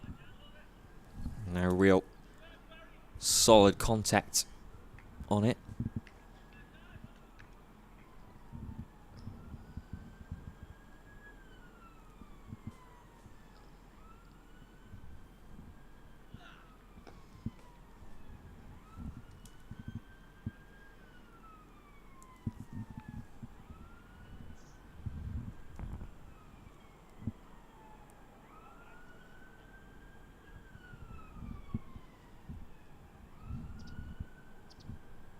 Last ball of the over. And it's punched through the offside.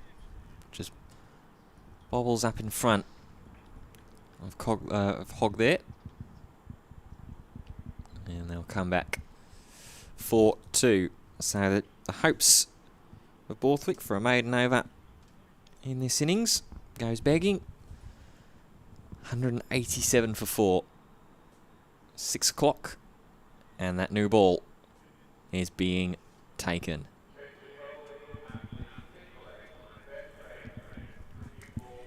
No surprise there, is it? No surprise whatsoever. Straight away, that new ball. They've been getting ready. They are now ready. This could be critical in this game. We've sat here, and, well, it's been difficult, hasn't it? Mm-hmm. It's been some fierce resistance, actually, from Nottinghamshire. I thought they've done really well, these two. Yeah, absolutely credit to both Haynes and Montgomery for, like I said earlier, just digging their heels in, being brave. In case of Montgomery, wearing a couple as well on the shoulder, on the body. But like you say, this feels like this is where Durham either go on and win this game, or not potentially just bat through. If the weather rings true as how it's forecast for tomorrow, bat through for a draw potentially as well. So rain and what will undoubtedly be Hogg from the Lumley end. A couple of slips wait. 2 mid wickets. Oh, beauty to start. McKinney and Alex Lees are your 2 mid wickets. Jack Haynes just needs to walk away, get himself ready again. This is a slight change of pace. I know Ben Rain isn't express pace, but we've seen a lot of spin. This is going to be a completely different test for this bet. A couple of wickets here makes it very much Durham's day. If they can stay together for these next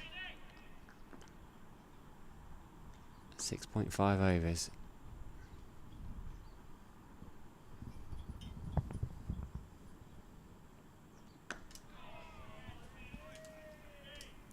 They could be in a strong position given the forecast for parts of tomorrow. Just gone 6 o'clock. So not too bad. 6:30 finish on the cards, given we didn't start till 11:15. I'd say that's a pretty good over rate from Durham today. It's very good indeed. Been helped a lot by the amount of maidens that Parkinson's bowled, particularly towards that sort of middle stage of the innings. Yeah, we had 34 overs to spin in total, so almost half of the 80.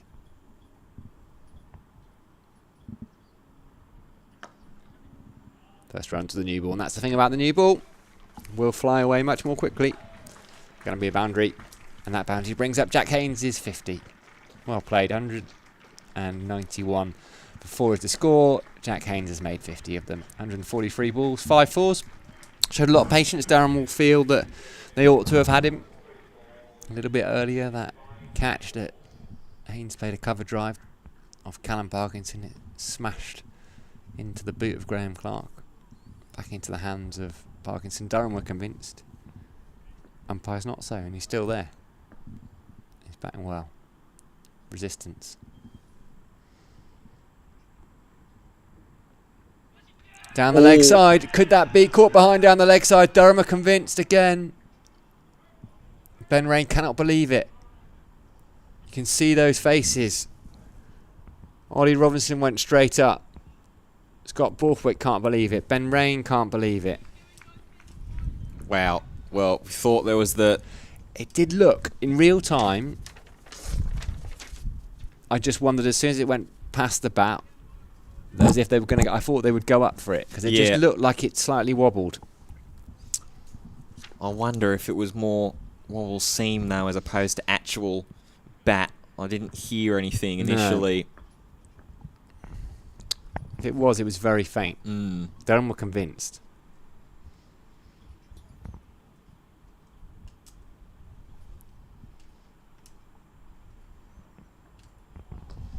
It keeps a bit low.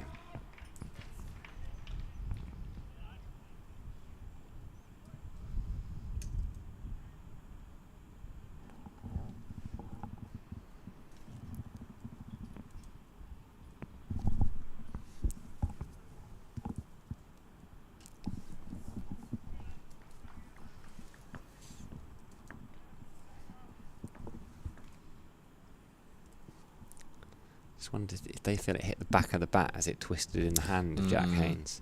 So I think it did initially as it first went past the bat. I think that's why Durham were appealing, because I'll try and slow it right down. End of the over. It's a good one. It's one that Ben Rain felt ought to have brought him a wicket. It's impossible to tell, isn't it? The more you slow it down, I don't think that actually helps if you don't have a snicko. Yeah. Yeah, because obviously you're dealing with a new ball, travelling at such speed. Rain's firing it in there. It's just as he twists the bat is where I wonder. It's just caught the back. The sticker's on the back. Given not out though, so Durham have to get on with it. Jack Haynes will get on with it. He's got 50 from 146 balls. Matt Montgomery has 34 from 159. Here he is. The man. He's not a myth. Could be a legend one day, though. He'd be a legend if he takes a good couple of wickets here in the context of this game. It's set up for him, really, isn't it? And stand out throughout the days. Taking his maiden first-class wicket. He's taken his second as well, and his third throughout this match. Pops up and left by Montgomery.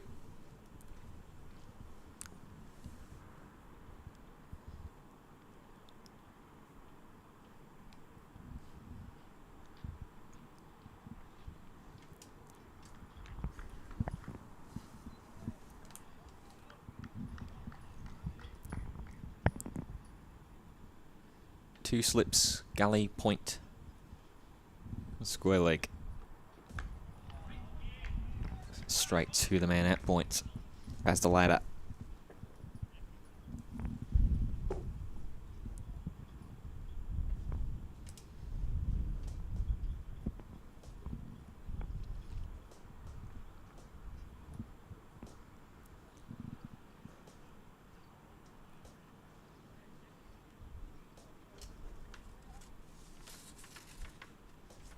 Short leg going in.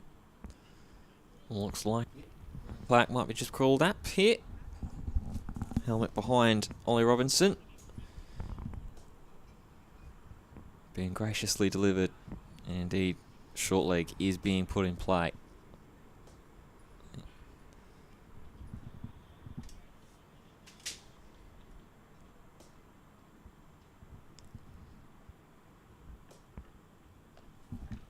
Good carry.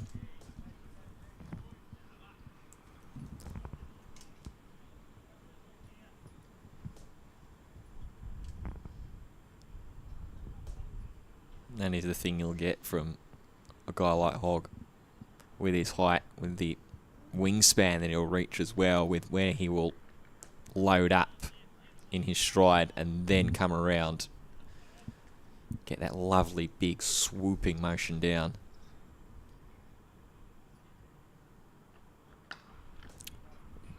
Crunched. Absolutely crunched on the front foot there from Montgomery. Straight through the dive, and that'll be 4 runs. Montgomery moves to 38. Move to 195 for 4. 2 more balls left to come in this Daniel Hogg. Over. First over of what is his 5th spell.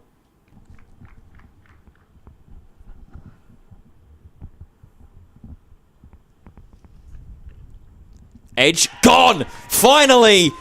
Scott Borthwick takes the catch. Daniel Hogg gets the breakthrough with the new ball.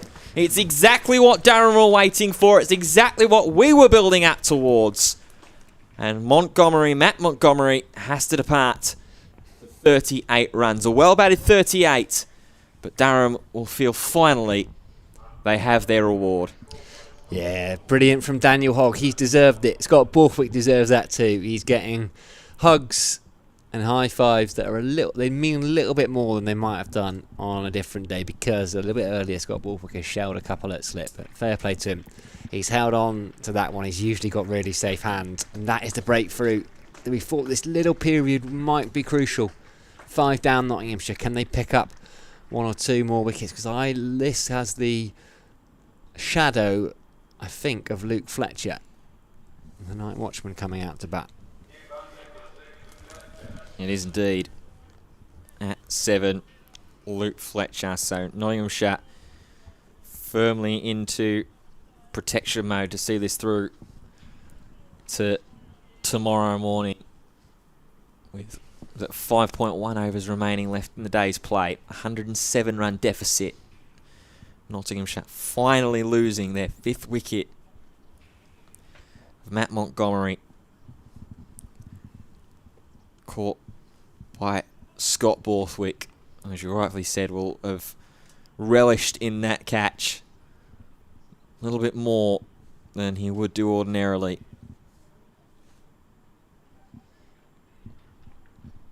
Now they've got to go again. Now they've got to try and find maybe 1 more. Good leave. Good leave from Luke Fletcher. 4 runs off the over, but most importantly, the wicket of Matt Montgomery, caught by Borthwick in the slips cordon. 195 for 5. They needed that. That will demoralise Nottinghamshire as well. These two, if they'd have been still batting in the morning, they'd have given themselves half a chance.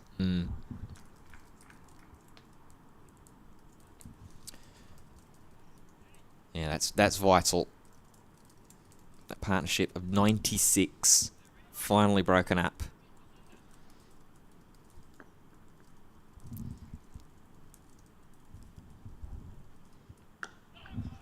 Rain's back in.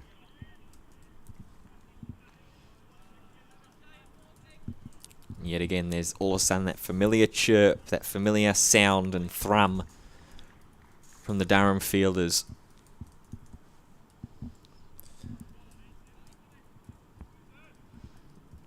What they really love is to get Haynes here as well.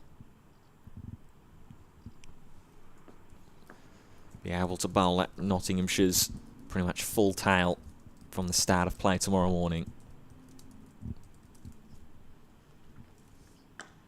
Turn into the leg side. Just be a single.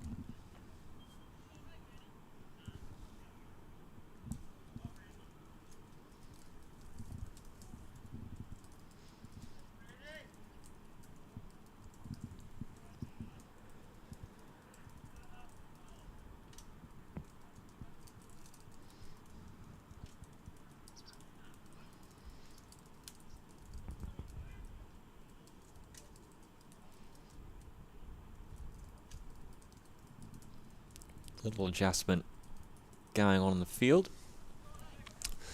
Yeah, they've been tickering all day, haven't they? I think, do they want a short leg in? Yeah, I've just heard a shout from of short leg, either from Coughlin or Rain. Just bowl a decent bumper, Ben Rain.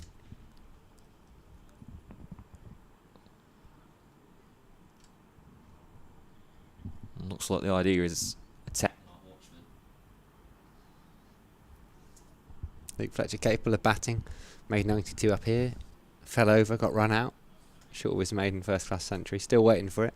Now will be a good time, be the perfect time. Couple of slips wait. Going to be joined. Is it going to be a third slip or a gully? I think it's going to be probably a third slip, maybe 3.5. Oh, bowled in! There are good leaves and there are bad leaves, and that is a very bad leave for Luke Fletcher, who shouldered arms, perhaps on length, definitely on line. It's nipped back though and clipped the top of off stump. Scott Borthwick has gone racing away down to collect the ball by the boundary. Keep as much shine on it as possible. The night watchman has to go. Luke Fletcher bowled for a duck, lasted just 2 balls. Durham strike twice quickly. Nottinghamshire are now in real trouble. 6 down 196 for 196 on the board. That is perfect from Durham's perspective. It's exactly what we were talking about and what we were looking for Durham.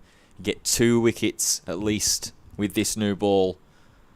Obviously the big one to break up the partnership of Matt Montgomery. Then a lovely delivery.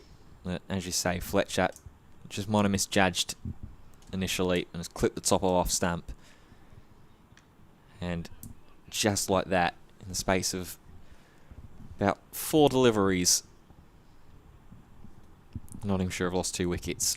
Ryan Campbell was saying, our boys will be just saying, well, they always do at cricket. They add a wicket or 2 onto the scoreboard and go, oh, and how does it look? Now it looks, bleak is probably a tad strong, but not great. 106 runs still behind. Lyndon James was hoping he wouldn't be required. He had his pads on just in case. He's come out now, batted well in the first innings. 6 wickets down, 196 for 6.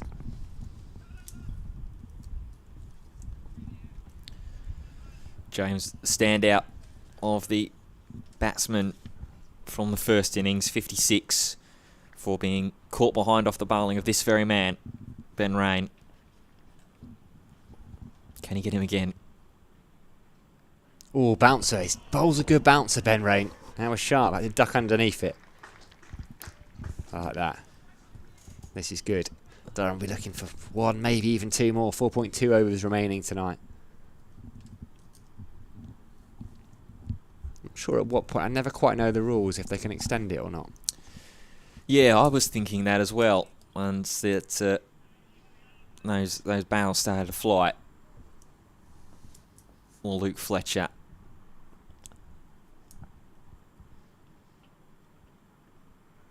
It's alone outside off stump. Yeah, easy leave there for Lyndon James. He's not going to be one to try and throw his bat at a shot unnecessarily at this point. He will have been given very clear instructions. Bat inside your little square and your little square only. We're not looking for runs. We are looking for you to walk out tomorrow morning. Make it dull, lads. Dull as you like. Just don't get out. Solid. From Lyndon James. End of the over. It's a good one. 1 run, 1 wicket. Durham won't mind that. 196 for 6. 4 overs minimum remaining in the day. 106 runs still in the deficit. As still, you can see there on your picture. Glorious day, glorious evening. You may see the clouds over the horizon there, but directly above us here at Seek Riverside, there's not a cloud in the sky. Gorgeous Saturday evening. There's Daniel Hogg, who's got himself 3 wickets in this innings, 16 overs of bowling, 32 runs given up. Exactly 2 runs an over. Oh, Yorks him. Yorks him well as well. And Jack Haynes just jumping a little bit. And this is the perfect time right now for both these seamers. Get on that front foot. Get on that gas pedal.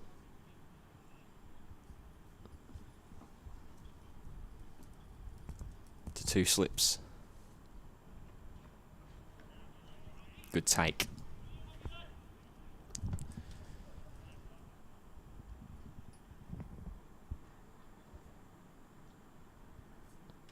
Off the bad light down the oval. So 11.1 overs they managed for the day.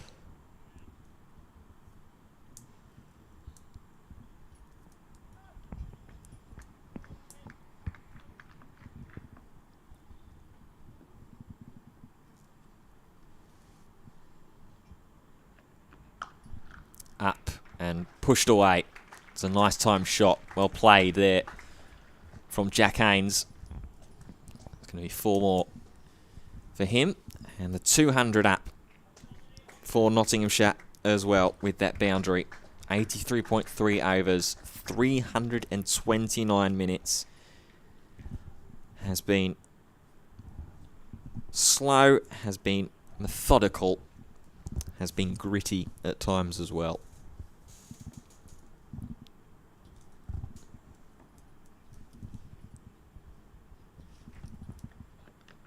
Oh, Fuller again. A familiar sight from Scott Borthwick and Ollie Robinson behind the stumps. Hands on head. I think that time thinking, how on earth, Mr. Haynes, have you gotten a bit about on that before crashing into the pads? Because that was a beauty. That was a ripper of a Yorker. He's bowled beautifully, hasn't he? Really has. It's been exceptional.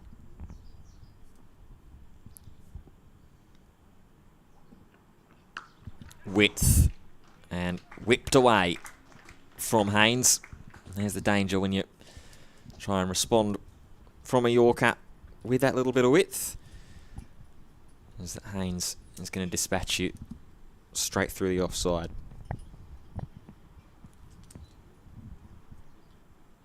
On to 59 for him of 153. Patience he had to get to his 50. Got there of 143 balls. That took him 194 minutes. Granted, few lifelines here and there. Final ball of this over. Goes straight up with a bit of shape. A little expensive, but they won't mind that with what he was offering up, particularly in that Yorker length. 8 runs off it, 204 for 6. Deficit down to double digits.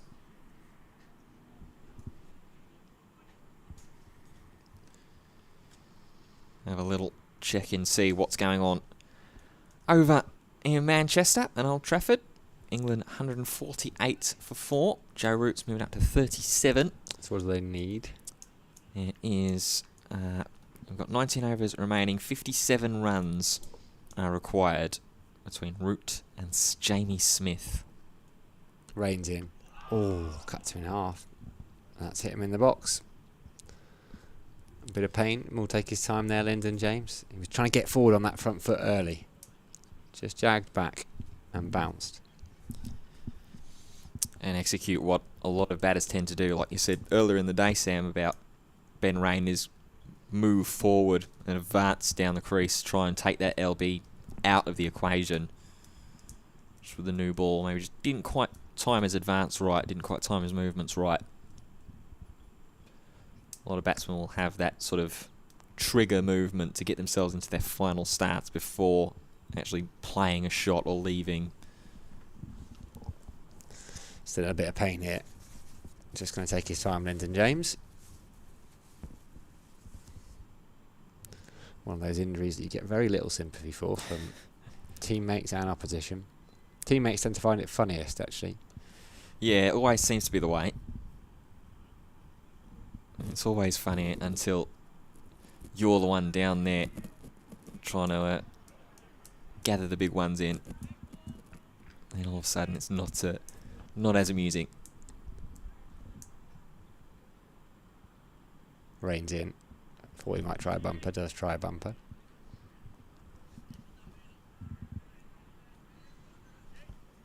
.4 overs left in the day. 16 balls. 4 wickets to win the game. I think they'd probably have to be 7 or 8 down, at least.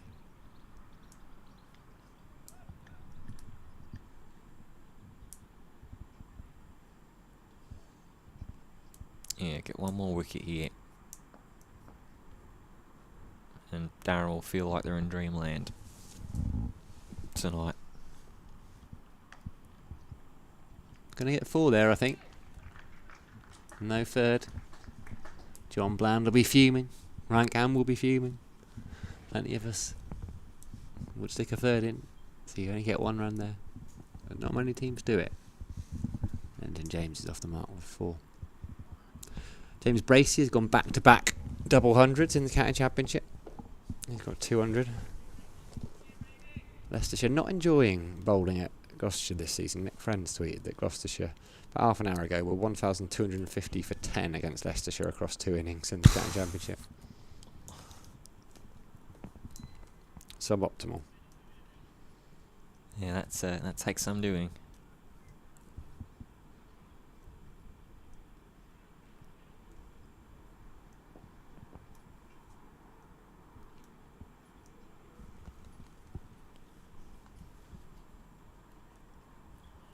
Left alone outside off stump. That's what we're going to do. They'll keep leaving those. Yeah, playing into the hands a little bit there of the Notts batters. Understand the thought process behind it. Try and bowl that little bit wider. Try and get them reaching, but it's not where we're at in the game state right now. You need to be firing these in direct. Try and get it moving a little bit into the batsman as opposed to away. Throwing that Yorker every now and then. Haynes has already reacted to it. Ooh, slower ball, was it? Edge, gone wide of slip. Did he get a hand on it? I don't know if it carried. Rain looks away. It looked almost like he'd rolled his fingers on that, Ben Rain. He definitely tried something a little bit different. Genuine outside edge for Lyndon James, who has 2 boundaries in the over. It worked. That's the thing as well. Something a little bit different, and it did work. Just outside, or there was out of the reach of the diving Alex Lees there at the 3rd slip. Or whether it was just off the fingertips. It was close. But that's exactly what you wanted. Get that outside edge in.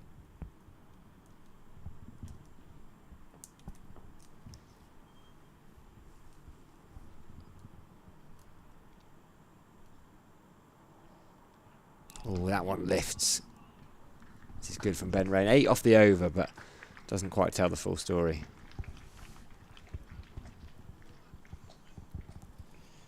$212 for 6. Nottingham's now just 90 behind the total that Durham put up way back in the first innings. 531 for 7 they declared. think it was something a bit different there. Yeah. I think it went wide of Alex Lees at third slip. Might have gone to fourth. Beauty. Beautiful delivery. Here comes Daniel Hogg. What should be his final over of the day. Good delivery to start off. Fires that up and into Haynes. 17.1 overs. 3 for 40 with 5 maidens. Probably should even have a 4 for 40 given the drop chances, but it's not dissuaded him. Ooh. Another very good delivery. Haynes just stepped across there on that one. It's just sailed off the top of off stamp.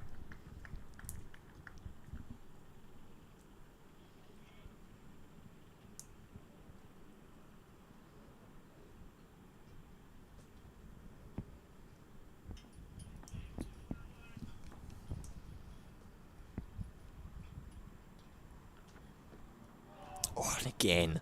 This time doesn't decide to step across there, Haynes. Stays planted, but just feathered a bat towards it. Not out enough to get that little glancing edge, a little leading edge to bring Robinson into play, to bring Borthwick into play.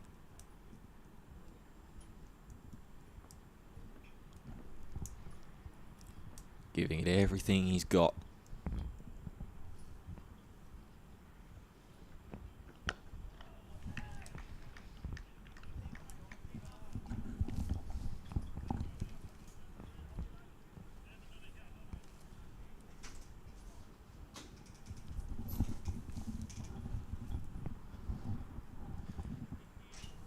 Two more left in this over.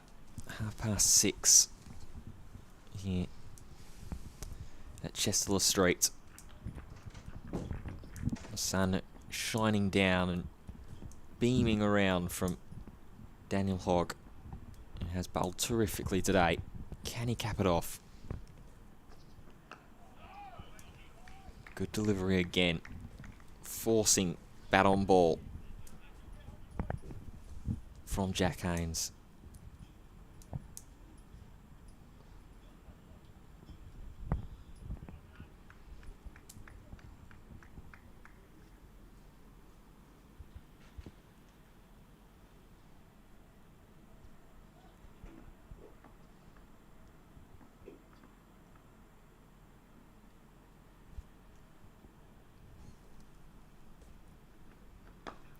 Went full. That was good execution. Well played there from Jack Haynes, and well played indeed to Daniel Hogg as well. A maiden over, his 6th of this second innings. Nottinghamshire 212 for 6.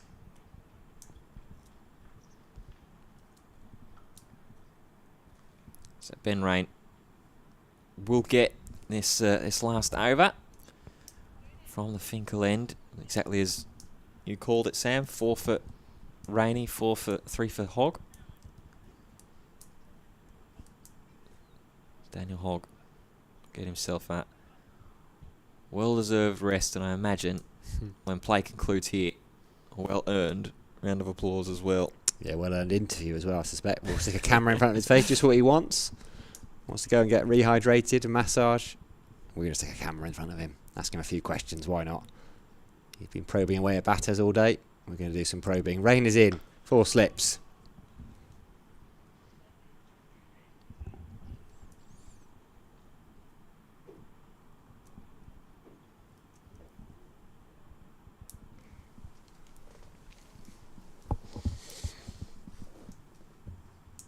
Been a good day for Durham. Really good day.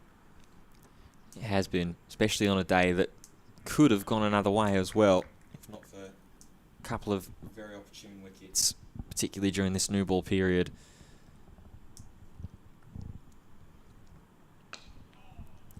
As opposed to talking about what ifs, we'll be talking about what nexts when we go towards tomorrow. There'll still be that lingering what if question, but a little more quietly.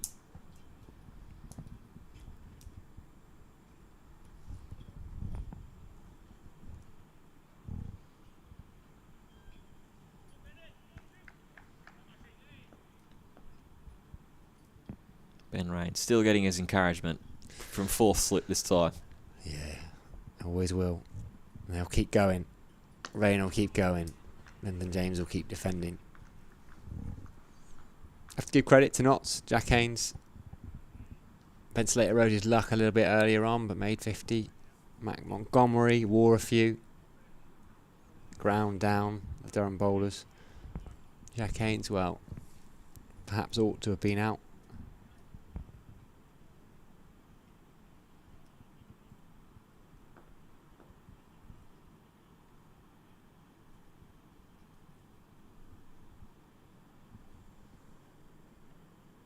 Oh, little nibble, and I think James just pulled the bat away at the very last second. He needed to. Absolutely needed to there. Oh, yeah. Because otherwise, the Durham slips cordon were going to be up again. And James was going to be taking a stroll back into the pavilion a minute or two earlier than he would have liked.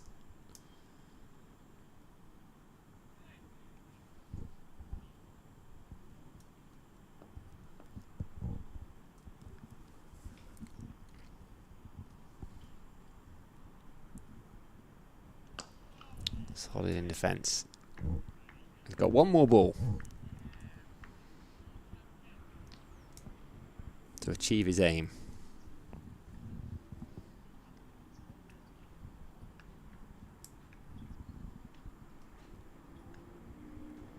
What do you reckon, Fitzy? Are you backing him? Yeah, I think James will do whatever he can here to keep this ball out or let this ball sail past him. Make him play, Ben Rain, make him play. He knows this, he doesn't need me to tell him. Has made him play, he's played it successfully.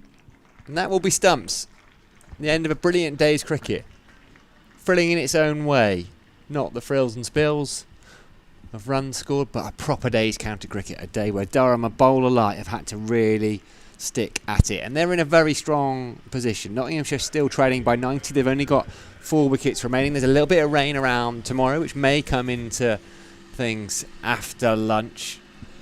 Ben Rain, 18 overs, 6 maidens, 2 for 48. But the standout has been Daniel Hogg, who picked up his maiden first-class wicket, the final wicket of the Nottinghamshire first innings. Brett Hutton tickled behind. He bowled superbly this morning. He bowled superbly for the rest of the day. 18 overs, 6 maidens, 3 for 40. He's been outstanding, Fitzy. He's been the pick of the bowlers, absolutely, for what he's been able to execute, but also just for him personally, the maturity, the concentration, obviously been helped and coached alongside on the pitch by Borthwick, Rain and Coghlan as well when he's been out there as well. He's been absolutely fantastic and has really helped Durham to put themselves in prime position ahead of the start of play tomorrow, which obviously we're not sure as to how much play we're going to get if the weather forecast is to be believed and is to be true. But what it is to believe and what is to be true is that tomorrow should be unmissable cricket once again. Yeah, well, Ben Fitzpatrick will be back alongside Ash Thorpe tomorrow for the conclusion of what we hope, if you're a Durham fan, will be a Durham victory. But Nottinghamshire have provided some resistance in the sunshine.